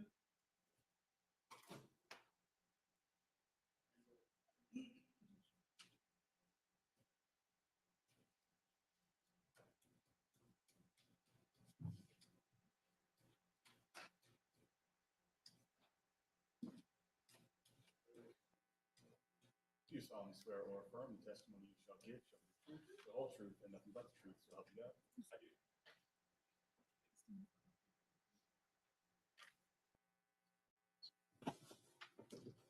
And you may proceed. Thank you, Your Honor. Good afternoon. Good afternoon. If you could just introduce yourself to the jury and spell your last name for the record. My name is Randall Pennington. Spelling is Pennington. And where are you employed? With the Orlando Police Department, and I'm currently assigned to the Metropolitan Bureau of Investigation. How long have you been assigned to that bureau? I've been over there since about 2012. And what are your job duties with them? Electronic surveillance, primarily forensics, digital forensics, dumping phones and computers. And if you could just give the jury a brief summary of your training experience that allows you to do your current job. I would say for computers and forensics in general, I attended IASIS, which is International Association of Computer Investigative Specialists. It's a volunteer organization that's known worldwide. starts with about 2 weeks of training. They actually do the class here in Florida. And then from that, we do about 6 months of peer review on it, where we take tests and kind of prove that we have the knowledge for it. In addition to that, I've taken several classes in various tools that we use in forensics, such as Cellbrite products, which are used to extract data from phones, Axiom, which is primarily used for computers, but can also be used for phones, and just various classes throughout my career. Now I want to take you back to April 24th of 2018. What was your job title then? It was the same. I was still working at MBI, and digital forensics was my primary responsibility. And did you become involved in an investigation related to the death of Ashanti Cooper Tronnes? I did. How did you become involved in that investigation? I was basically covering the lab. There's very few that kind of agents and officers that do what we do. So if they're called away or if they're working on something, which I think they were actually teaching at IASIS that week, I was covering the lab in case any digital forensics cases came in. And did you have occasion to respond related to digital forensics to a residence located at 218 East Copeland Drive in Orlando, Florida? I did. And did you have an occasion to collect some digital items? I did.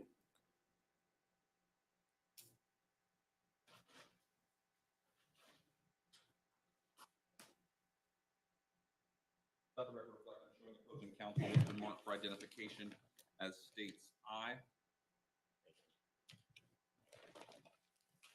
Permission to approach the witness? You may.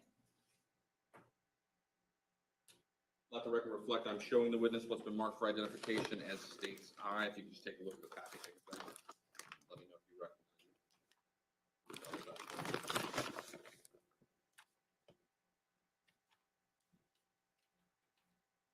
I do. How is it that you recognize it? I could see the handwriting of the officer that kind of collected it, the homicide detective that would have issued it to us. I could see that it's been sealed at the bottom. And are these items that you yourself took possession of on that day? Yes. Sometimes we'll collect stuff in a live state, so it won't be necessarily packaged up like this, but it does look familiar, yes. Is it a substantially similar condition to when you saw it packaged? Yes. At this time, the state offers into evidence what has been previously marked for identification as state's I. Any objection? Number 74.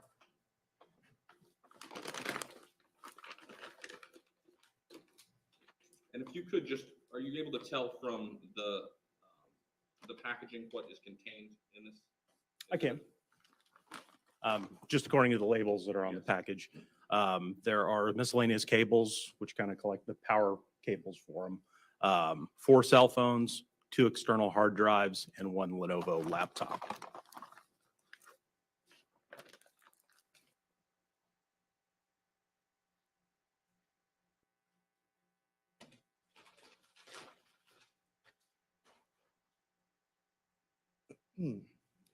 Once you collected those items, what did you do with them? Once I collect the items, depending on what they are, the cell phones, if they're on, we usually like try to keep them on. We'll put them in airplane mode, which protects from a remote wipe and from getting additional, let's say, SMS messages, that kind of thing. So once I collect them, I'll try to put them in an airplane mode to protect the data and the evidence on there, and then I'll transport them back to the OPD lab. The item I want to primarily focus on is an Apple iPhone 8 Plus identified to Ashanti Cooper Tronnes. Is that one of the items that's contained in the package that was just entered? I believe so. It wasn't listed on the outside of it. I'd have to open it to actually see it. Okay. Is that something you need to do? I will. What size gloves do you wear? Extra large. I think you're right in front of him. Oh, I'm sorry. Yeah. If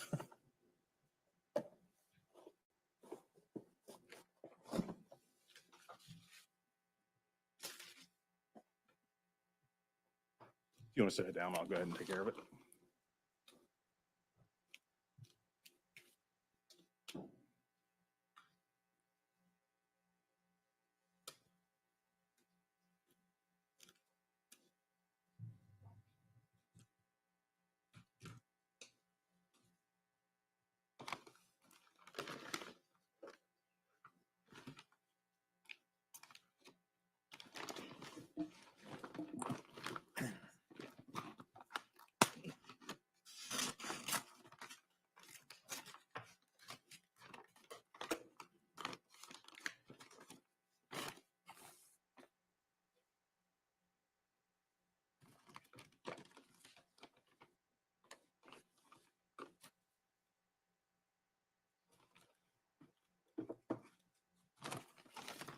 And just let us know when and if you're able to locate the Apple iPhone 8 Plus.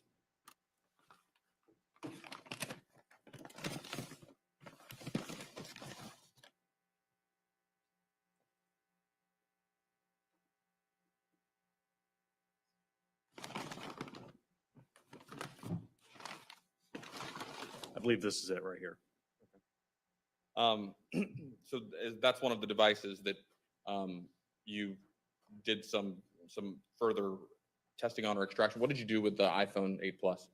On that day, basically, I was a delivery boy. I went and collected the evidence. And the reason I was collecting is we have restricted access back at the digital forensics lab. So if we're going to put it into the Faraday room, there's only certain officers that can get into that. Let me stop you there. If you could just explain to the jury, what is a Faraday room? Sure.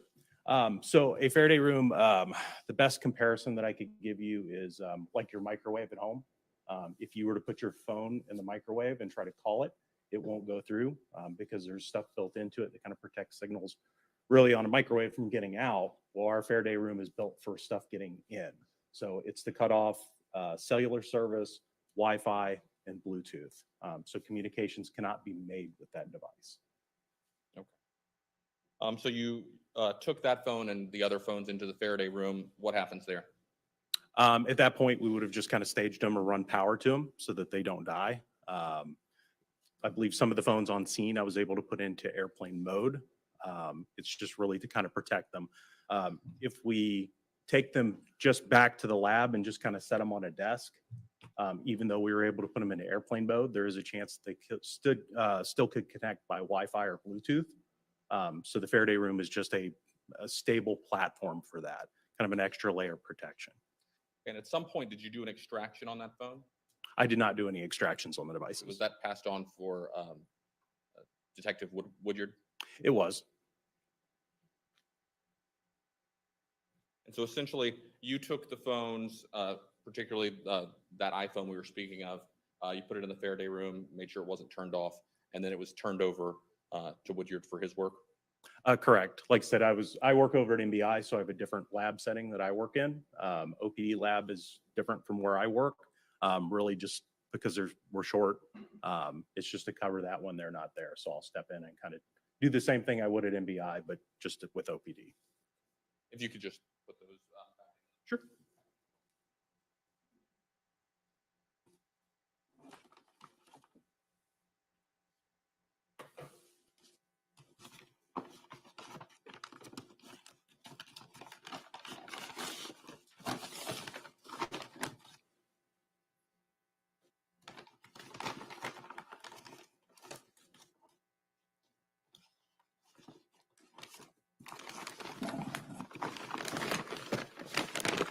There we go.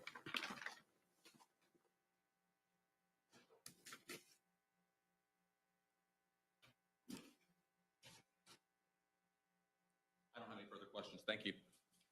Thank you, State. Defense, Cross? No questions. The witness. Then any objection to this witness being excused, State? No, Your Honor. Defense? No. Thank you, sir. You may step down. You are excused.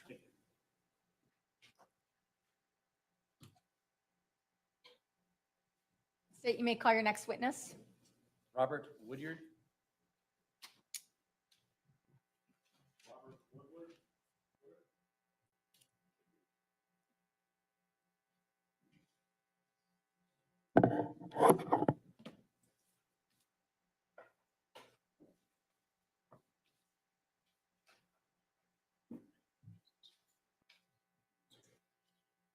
You solemnly swear and affirm the testimony you shall give is the truth, the whole truth, and nothing but the truth. So help you God.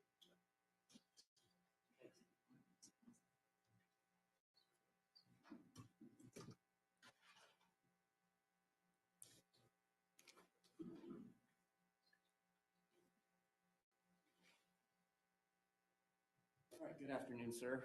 Good afternoon. I was preoccupied. If you haven't spelled your name, would you? And if you did, let me know. Robert Woodyard, Woodyard. Where do you work? The Orlando Police Department. What do you do for them? I'm the supervisor of our digital forensic lab.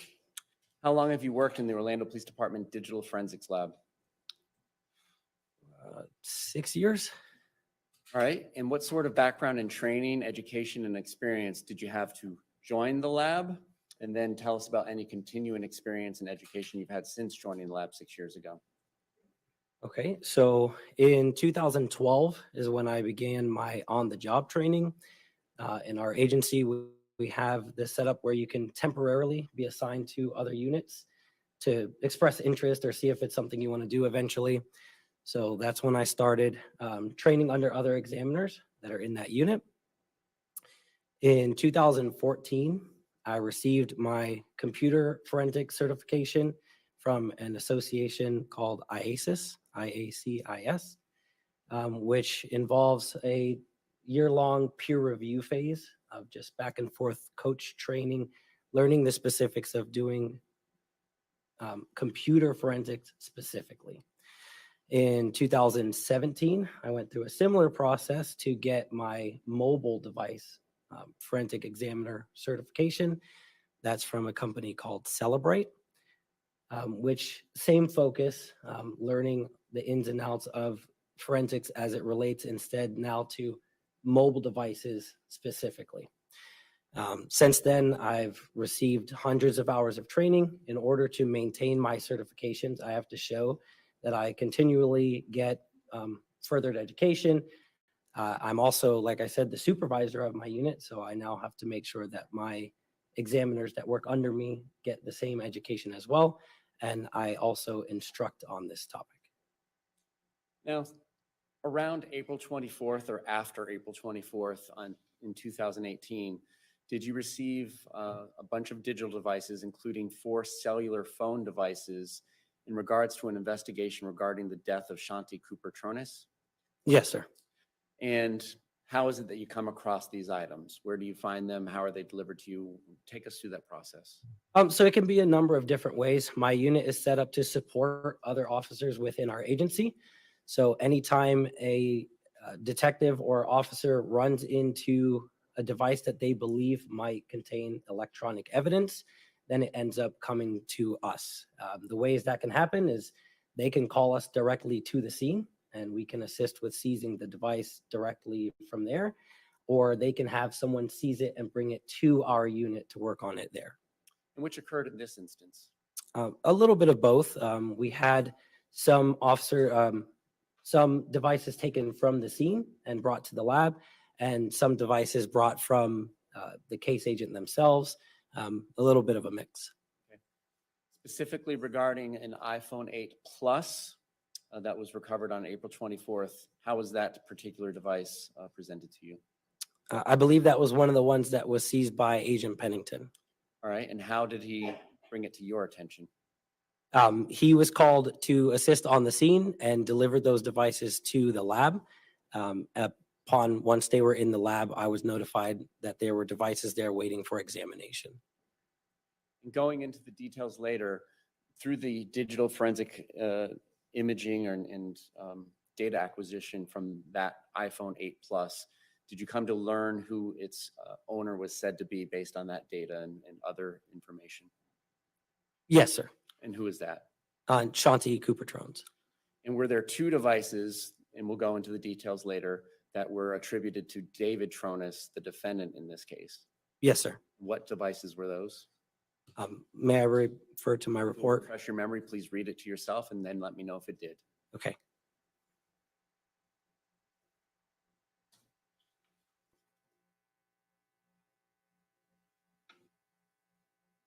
Yes. And for the record, you're reading from your own report? Yes, sir. Okay. And did it refresh your memory? It did. Tell us about the 2 devices that ended up being attributed to the defendant, David Tronnes. I have a ZTE Z Max Pro and a Samsung Galaxy S7 Edge. And was one of those 2 devices a little bit in disrepair with cracked screens? Yes. Which of the 2? The Z Max Pro. We have some gloves in front of you, and we have eye for identification, which came in as an exhibit as well. Could you glove up and retrieve the phones from that bag to your left?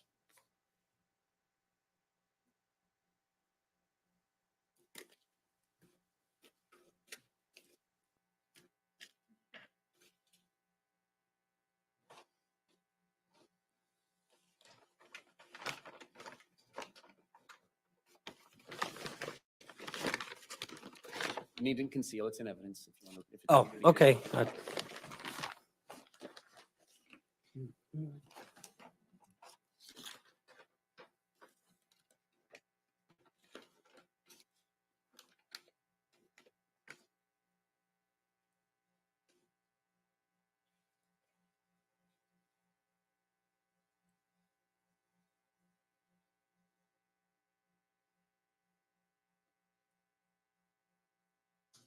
Yes.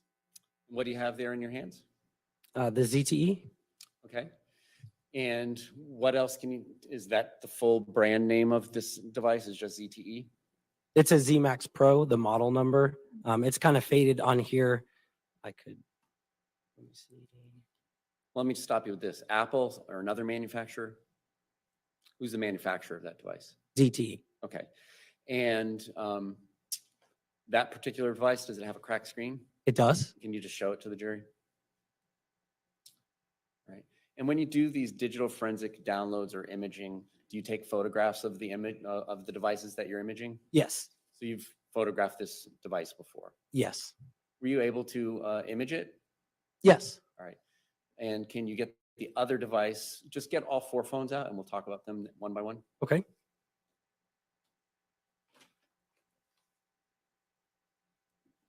What do you have now? This is the Samsung Galaxy S7 Edge. And I see that these devices now have white stickers on them. I assume that's not from the manufacturer. No, that's from us. All right. And what sort of labeling information is on these devices? The case number typically letting us know what case this device is related to. Okay. And what type of device was this again?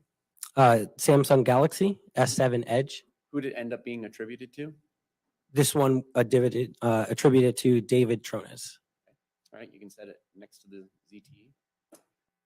Next device.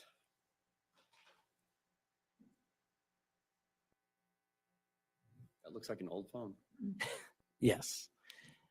This is going to be the 5S, the iPhone, Apple iPhone 5S. And who is that attributed to after imaging? I have one for Jackson Coopers and James Coopers. Okay. All right. Set that aside. Next phone. What type of device is this? This is the Apple iPhone In which model? 8 Plus. And would you say that has a rose colored case? Yes. Who is that attributed to ultimately? Shanti Cooper Tronnes. All right. You can put that phone down too. Let's take that last phone, the iPhone 8S, as an example. What do you do to extract information from this device? How do you physically do it? What hardware tools, what software tools in a general sense? And we'll dig in deeper. Okay. So in the most general sense, we have different tools that we can utilize that essentially send instructions to these devices. So depending on the security that's put in place, whether we know the password or not, different things like that can determine what kind of extraction of data we would get. But typically in the order that we would prefer to get it, we would connect our device to our specific tool, and we would request that that device extracts everything, as literally as much as it possibly can. The device, our tool would try to send the commands to that phone and to say, essentially, give me all of your data. If something blocks that security, again, not knowing the password, something like that, we could try a little bit of a lower level where instead of getting all of that data, we would get what we call a file system extraction.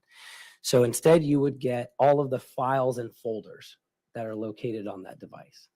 The big difference would be what we consider unallocated space, or anything that's currently not being used by the phone, whether that's old deleted information or part of the device that's just never saved data before. We wouldn't get that in that type of extraction. And then our final lowest level of extraction, we're just logically collecting what you as a user would be able to see on your device. So if you could open it up and scroll through it and see the text messages and pictures, then that's likely what we would recover as well. And again, this is an automated thing that happens between our forensic software and the device. Now, you mentioned a file operating system. I will just, without plugging Microsoft, I will give Windows as an example because I believe it's the most popular one, and we might be the most familiar with that one. Can you just kind of analogize how a phone works and stores data for the jury to help them understand by comparing it to like how a computer, would use Windows to store data? Yeah, of course. I think everyone's familiar with Windows, hopefully, and you probably have a phone. So you've seen what we consider an operating system. And that's really just how you interact with the device. So if you're on your computer and you double click on a folder and that folder opens, you are using the operating system to do that. That's how you're talking to the machine that you're using. Whereas a file system, like I mentioned, is really just how your files and folders on that device are organized. So if you want to find something, how does your computer know where to look for it and find it? That would be using your file system. So one of the common questions to go along with how these things work is how deletion works within these two systems. So your operating system is designed, again, for you to talk to that machine. So if I open my phone and I delete a picture, my operating system says, you don't want to see that picture anymore. So it doesn't show it to you anymore because you deleted it. However, nothing really happens. A little flag is set within the data that says where this picture is saved in the file system is now available if something else needs to be saved there. But until that happens, that deleted picture just resides for an unknown period of time until finally that piece of data gets overwritten by new data. And that's when finally that file actually goes away. Okay. What level of extraction were you able to get out of that iPhone 8 Plus with the Rose case? So that's an extraction that we call an advanced logical extraction. The reasoning for that is it kind of lives between that logical extraction we talked about and the file system extraction. It's not all of the files and folders, so we don't like to call it a full file system extraction, but it's more than what you as a user would see if you just kind of scrolled through the phone. So a little bit of an in-between there. What sort of software tool did you use to get this information from that device? Cellebrite's physical analyzer. And that's the one you testified being trained on and being familiar with and using? Yes. How often do you use Cellbrite? All day, every day. All right. And can you get what we would call text messages? And are those called SMS at the lowest level of text messages? Yes, SMS would be the short message service, which is essentially the point-to-point text messages that most people are used to seeing. When a device is an iPhone, can you get the little iMessage or iChats or whatever they're called too? Yes. Phone calls in and out? Yes. Contact information, like who you add as your contacts in your phone? Yes. What other sorts of information were you able to extract from this iPhone 8 Plus? If you can think of it being on your device, it's typically going to be there. So GPS coordinates, all that. All right. How about the health tracker step things? Yes. Can you tell us your familiarity with that and what you generally were able to get from this iPhone 8s? Okay. So for many years now, our devices have gotten to the point where they want to help us with our health.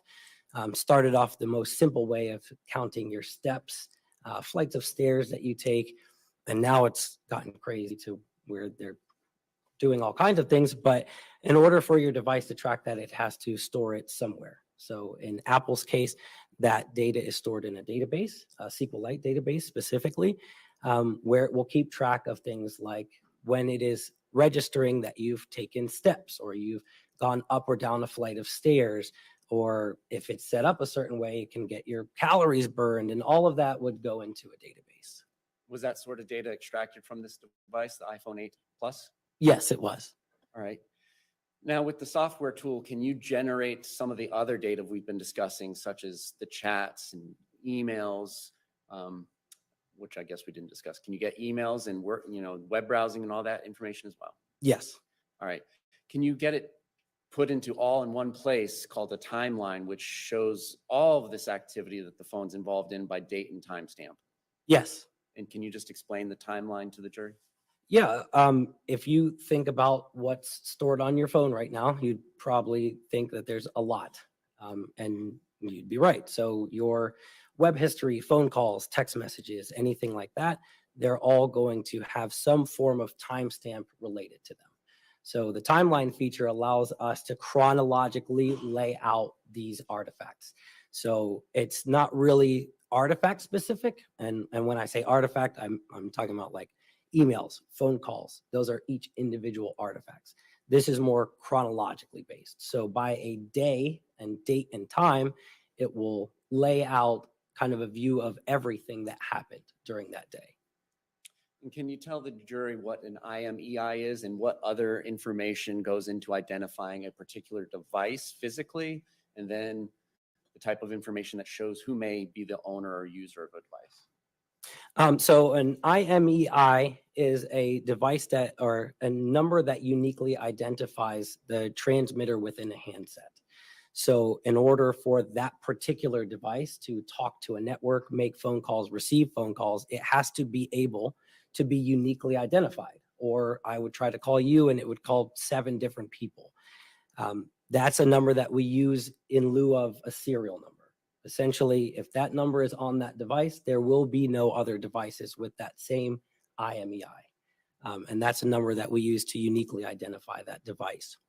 In terms of ownership or user attribution, what we typically look for is common signs of use by a particular person. So when you set up your device for the first time, it usually asks you what your name is. It'll ask for your email address. It'll ask for information such as that. Then if you're logged into Facebook and Instagram and people are calling you by your name and you're texting people and saying, hey, this is insert name here. Things like that, eventually at the end, we say it is reasonable to say that this person is the person that is primarily using that device. And what was the name attributed to the iPhone 8S when it was set up in the operating system? That was Shanti Cooper Tronnes. Was there a phone number associated with it? Yes. What was that phone number? May I look? Yes, sir. That would be 321-444-8629. And how does a particular device get a phone number that the phone companies and the rest of the world will recognize as that phone? So typically you'd just, go whatever service provider you want to go to, and they'll give you a phone number, and they'll usually give you a SIM card along with it in order to facilitate communication with their network, so that number will be the number that's used to dial your phone. All right, now, were you able to extract the health information data, particularly for April 23rd and April 24th of 2018 off of this device? Yes. And were you able to extract a timeline and then specifically carve out that timeline for April 23rd and April 24th of 2018? Yes. All right. Additionally, are you familiar, and I know the answer to this, but I'm asking anyways, with iCloud? I am. What is the iCloud? So iCloud is a cloud service available specifically for Apple devices. So not just iPhones, but any Apple device can be used to back up your data, and also is used for what we call continuity. So that's where you can send a message from your phone and receive the response on your MacBook and back and forth, and really just save your data throughout your devices. And were you asked to review some of the iCloud data relating to Shanti Cooper's Apple ID? Yes. And did it come with a business record certification from Apple? It did. And did you specifically review outgoing emails made by her for the month of April, or at least attributed to her Apple account? Yes. May I approach the witness with BY and BZ? May.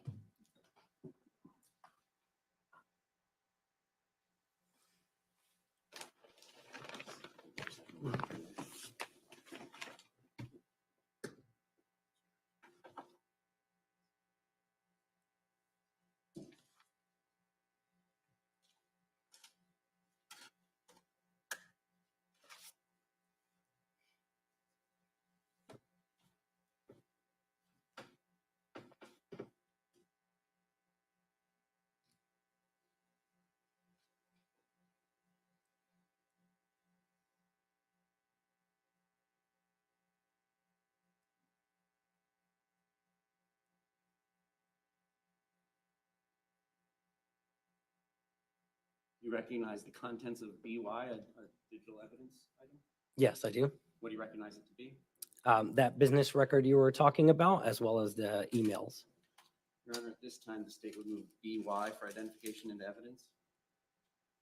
Any objection?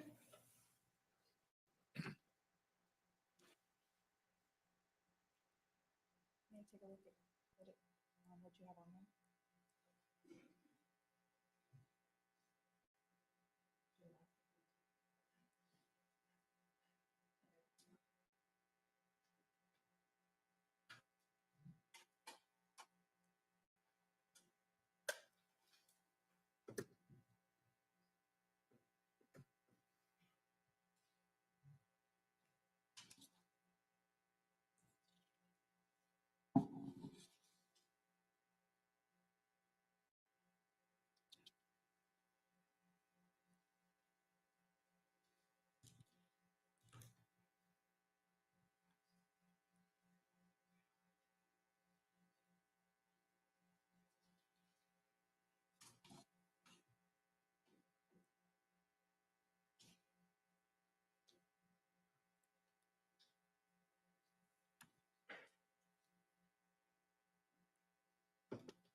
May?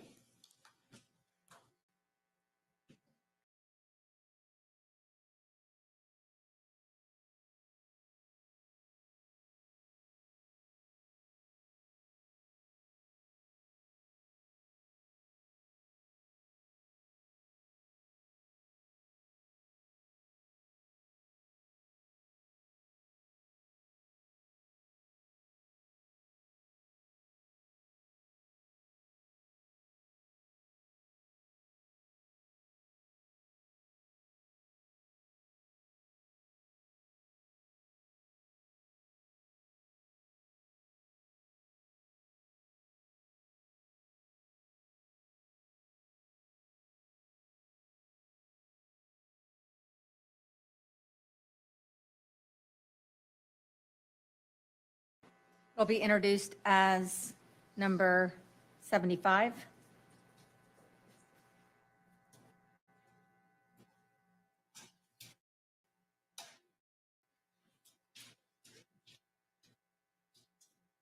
Well, I'm going to, Mr. Clerk, I'll ask you to review BZ for identification.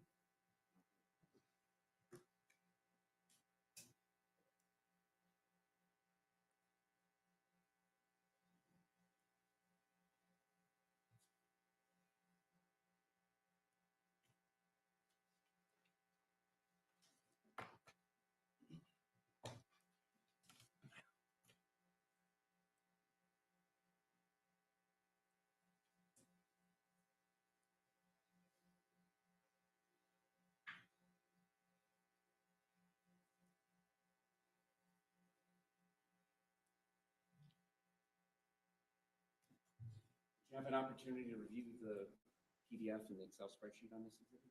I did. And what do you recognize them to be? The PDF is the export of that timeline that we talked about, chronologically breaking down some artifacts. And the iPhone 8 Excel in there is a export of the health database. Is that limited to April 23rd and April 24th of 2018? Yes. At this time, the state will move BZ for identification into evidence. Any objection? Number 76.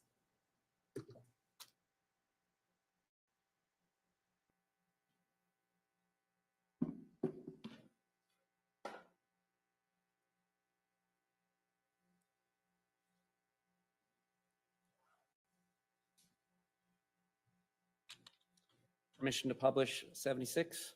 You may proceed.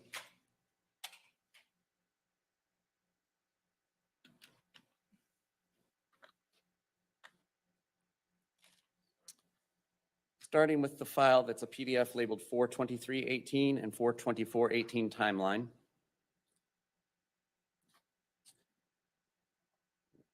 What are we looking at here? And let me enlarge it a little bit.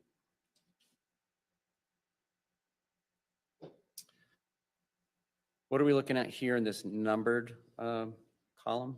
Just the number for that particular record. All right, and then the second column, what sort of information is stored here? The type of artifact that it is. So web history, probably self-evident. What about searched items? Again, just typing in what you would be searching for. Activities? Those would come back to those steps or different items within the health database. Going over to the far column that's visible on the screen, 179850, that's not suggesting anybody took that many steps in that amount of time? It is not. What does that suggest? Without seeing the database entry, which would make it a little bit more clear, it has to have a baseline number to count off of in order to show activity.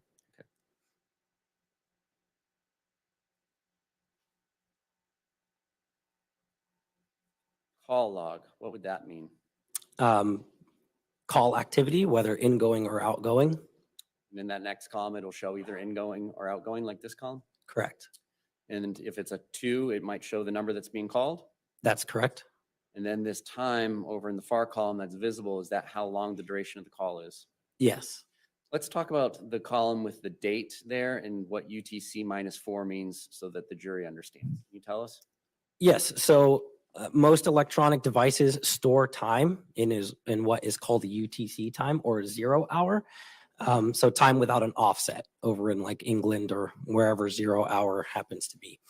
And then from that particular point, moving in the earth, you would move either plus X amount of hours for an offset or minus X amount of hours for an offset. Here on the eastern coast of the US, we jump back and forth between -4 and -5, depending on if we're in daylight savings time or not. And late April is in daylight savings time, the same time frame we're still in for another couple weeks? Yes. All right. Log entries, that's a new one. What is that? So that would have to, you see on the far right what's actually happening there.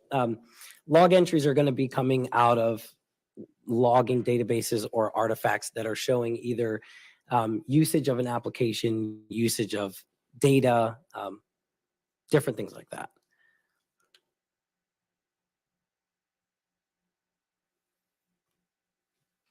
Instant messages, is that what we think it means?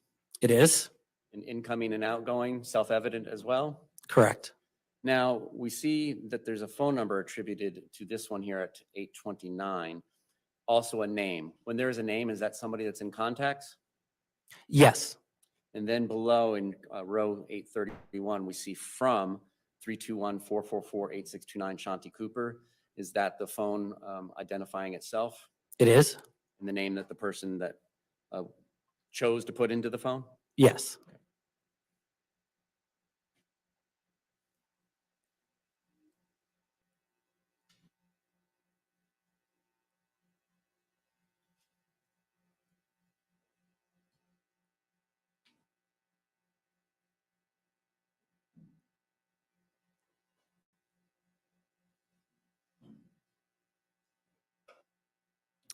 All right, I don't believe there's any different items to discuss. So let's go to web history. There's several entries at 1806 and 1807 for Pizza Hut. First of all, 1806, does that mean 6 p.m. for the rest of us? It does. So it's just -12? Correct. And then if it's a number greater than 11, then it means it's PM, like 0000 would be midnight, 1200 would be PM. Yes. Okay. So if there were testimony that ultimately comes out about Pizza Hut for dinner that night, this seems to corroborate that. It does.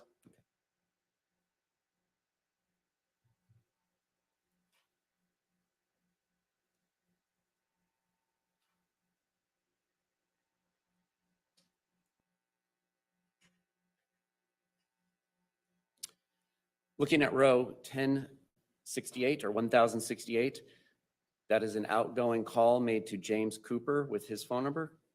Is that Yes. Duration of 3 seconds? That's correct. And a quick return phone call almost immediately, like overlapping, it looks like. Yes.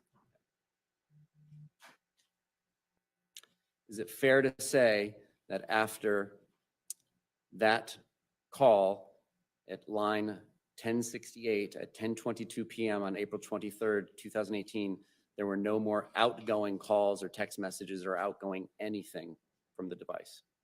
Yes. Turning to the second file, the Excel spreadsheet.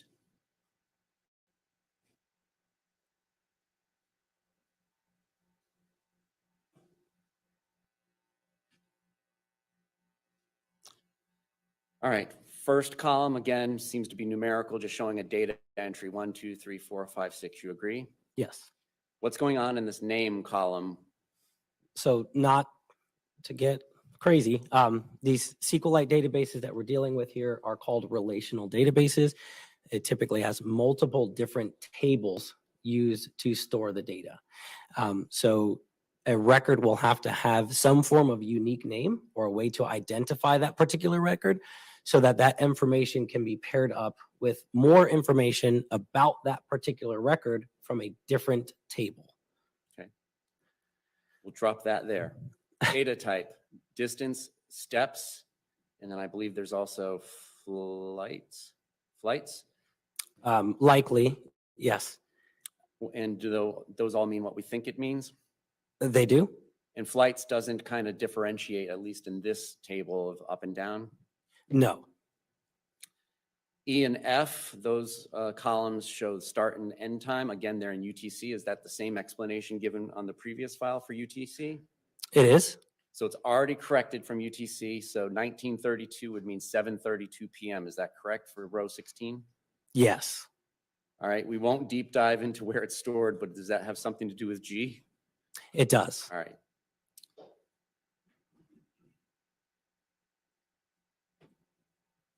So looking specifically at row 13 and row 12 above it, row 13's entry according to E and F is 4:23, 2018, 11:19 p.m.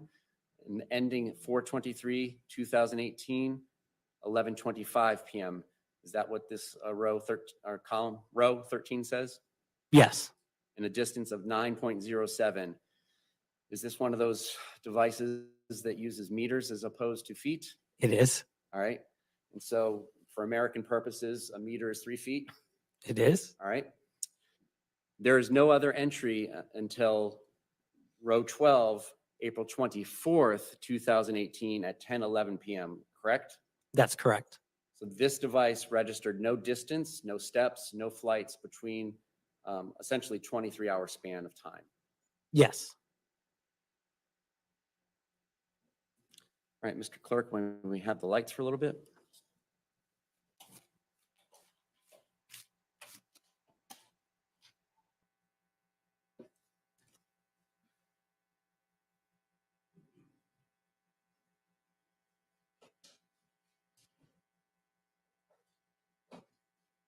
On one of the two devices attributed to Mr. Tronnes, the defendant, were you able to extract a video from April 18th, 2024 or 2018?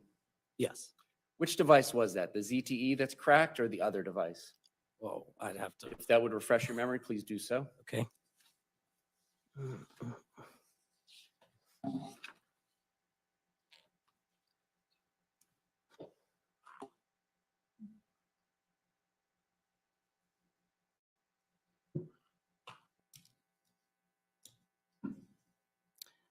Actually, that video is not specifically mentioned. I just have that I took a lot of videos and pictures out of the S7 Edge. Okay. May I approach with BS for identification? You may.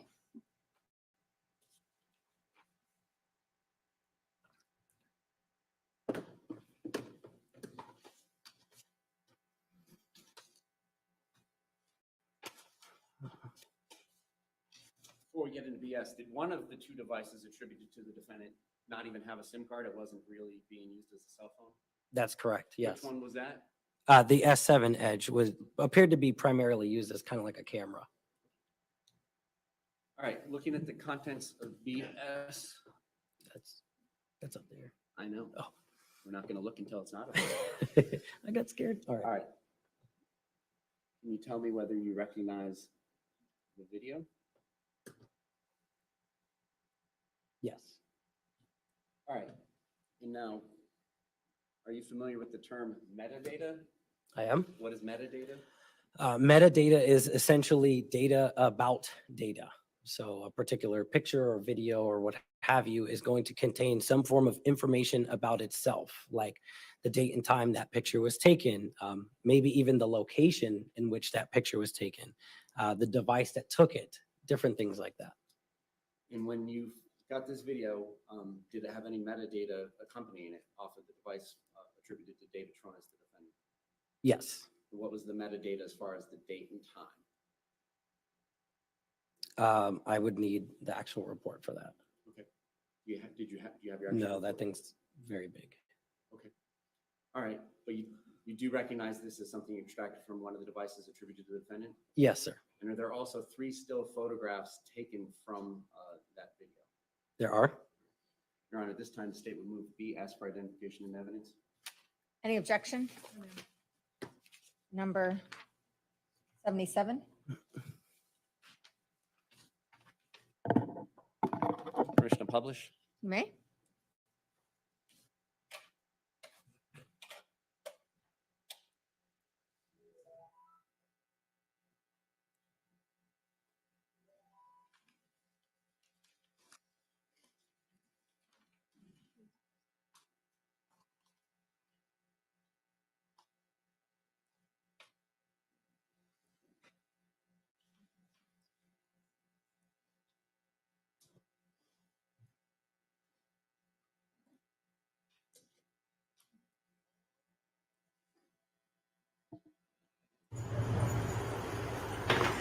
Hi.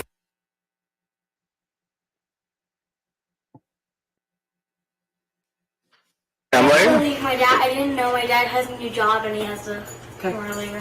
The AC's on. Come on. Love you. Sir?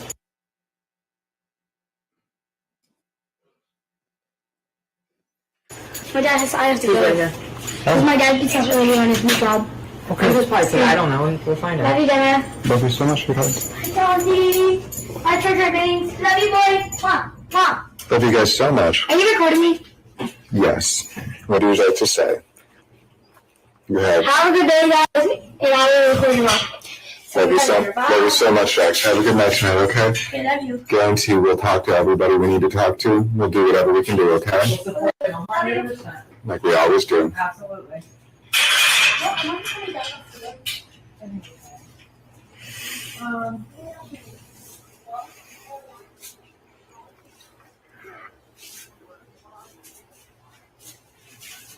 Okay, Dolly, come on, boo. Come on, baby girl. That's a girl. That's my girl. That a girl, sweetheart. Okay, are you guys ready? There we go.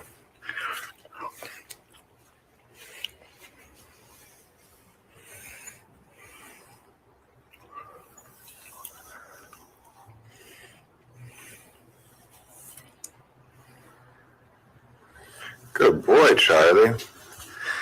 Just gonna go, let's see, what are we gonna say? We're gonna go out here where Jackson is waiting for Jim. And we're gonna take a quick look at the Piccadeen. I think we may have had more frost damage than we knew. There's the cactus.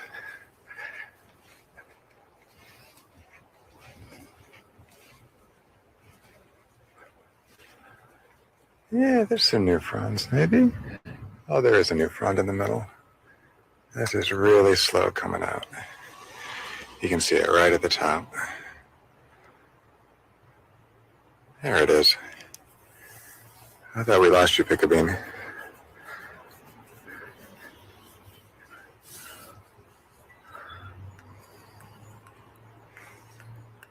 And there's the bougainvillea, which is all blooming.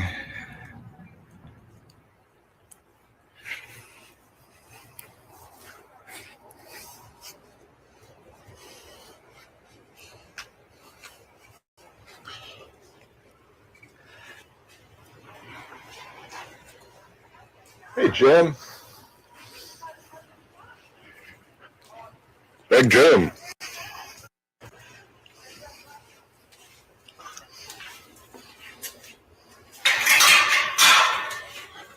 All right. And here's the breezeway. Here is the house with the center supports and the first set of trusses up. And that's the stairway opening that was the wine cellar. Okay, and two doors on this side. One goes to the garage, and the other one goes upstairs, and that's basically the apartment, which I guess I can actually go all the way up here and show you. You come up the stairs. We've got 3 windows on the side.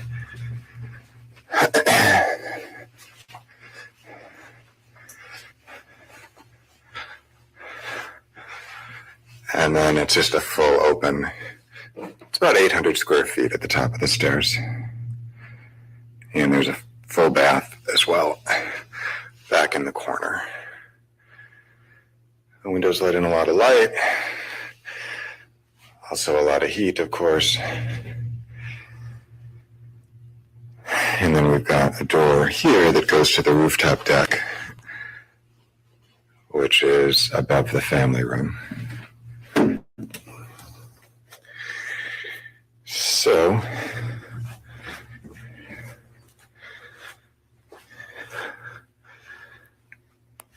all right. All right, I think we got it all.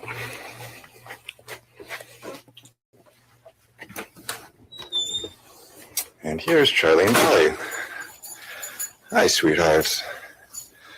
Good boy, good girl. That a boy, that a girl. Charlie has his Frisbee, and Dolly is looking for hers. Love you guys. See you soon.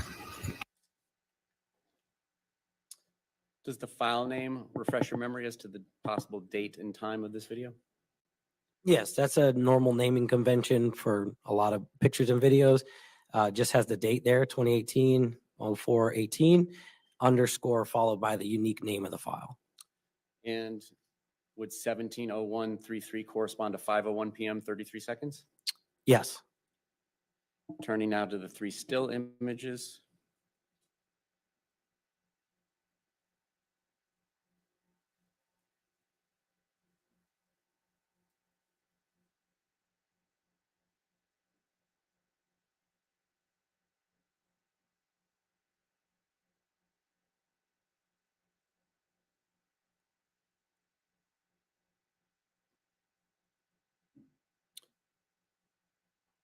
No other questions of this witness?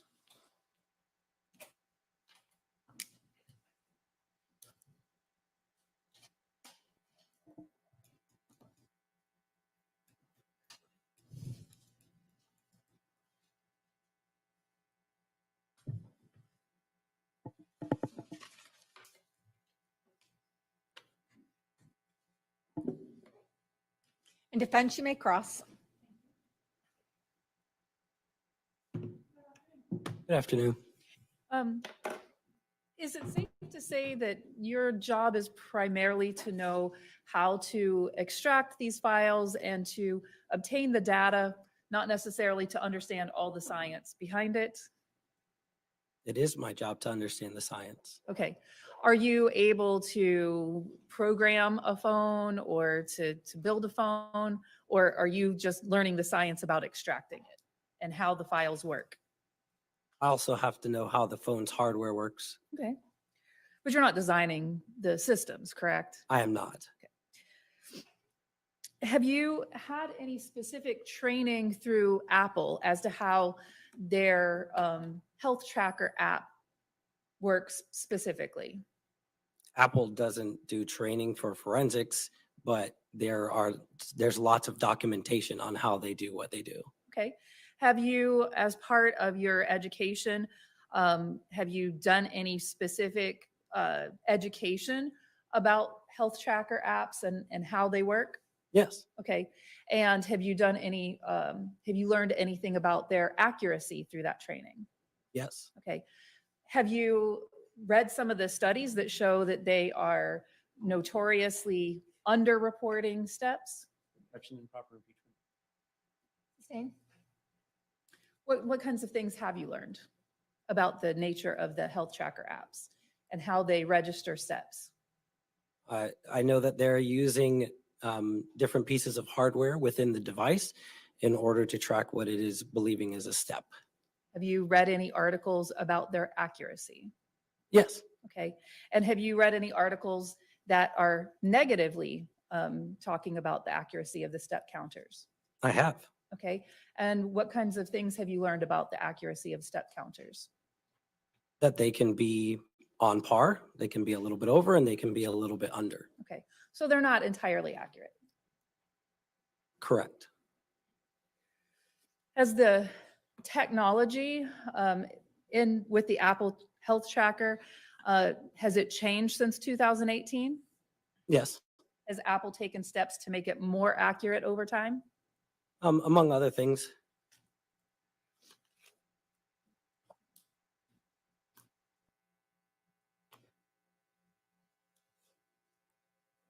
Now, the health tracker, it only tracks your steps when the phone is on your person, correct? It depends. Okay. Well, let me ask you this. Were you asked to do an extraction or any analysis of any type of Apple Watch, I was not. Fitbit, No. Garmin, Nope. any other body worn tracking device? No. Okay. So the only thing that you were asked to do was to extract this particular phone. That's correct. Today, you've only been asked to talk about the Apple step tracker information, correct? That's not how that works. Okay. Tell me about that. I don't have to examine the devices that can feed into that database to see the results from those devices. Okay. As far as that Apple tracker, do you have any personal knowledge of whether it was tracking based on a body worn device or just the phone itself? I do not. Okay. I'll leave that alone.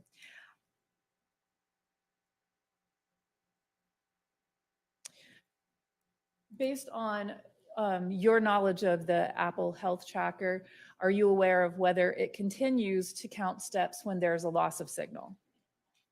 Signal in terms of, Cellular service? yes, it will. It will continue? Yes.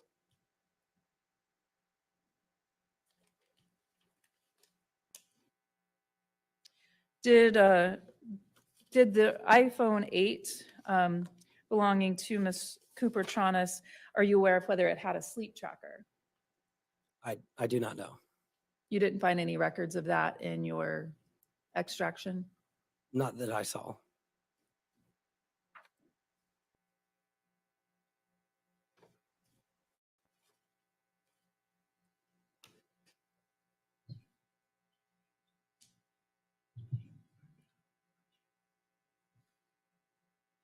Based on your training, do you have any knowledge about whether if you pick up your phone to look at it, to check a text message, if that registers steps? No, I wouldn't be able to say if it would or wouldn't. You'd kind of be hit or miss. Okay. I don't have any other questions. Thank you. Any redirect? Briefly. Did you check whether or not those devices had been connected to any Wi-Fi's? Yes, And was the iPhone 8 Plus in the Rose case connected to the Wi-Fi in the residence as of about 5:30 that evening? it was. Acceleration. Are you familiar with that physics term? Yes, Is that something that is measured by these devices in order to generate step counts? that is one of the many sensors. Yes, Do they also have gyroscopes? they do. What's a gyroscope? Picking up your bearing. Okay. And so barring some way of very minimally accelerating the movement of this phone device, it's unlikely to have picked up extra steps without being moved by some external force, correct? That's correct. And as far as undercounting, your testimony is if somebody grabs it real quick and looks at it and puts it back down, you're not sure if that would register a step or not. Correct. But we do know from the data in this phone that it does register flights of stairs. It does. Did so several times in the last 2 days of data, April 23rd and April 24th, correct? Yes. All right, thank you. Anything further from this witness defense? No, Any objection to this witness being released? State. No objection. Thank you, sir. You may step down Thank you. and you are released. Thank you, Your Honor. Approach.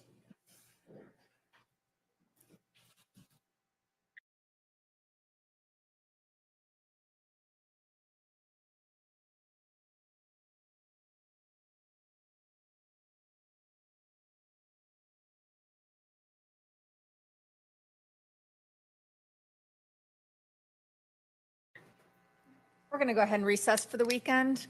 I want to remind you again, you'll be able to recite this by the time I'm finished, but that you're not to talk to anyone about this case, including each other. You're not to do any research about the case, look up anything about the people, places involved. It includes newspapers, computers, anything else, television. You're not to allow anyone to say anything to you or in your presence about the case. If anyone attempts to, stop them, tell them you're on one of the jurors trying the case, ask them to stop. Persist, leave them at once, and immediately report the matter to the court deputy. We will be in recess until 9:30 on Monday. Have a good weekend. You can follow the deputy out.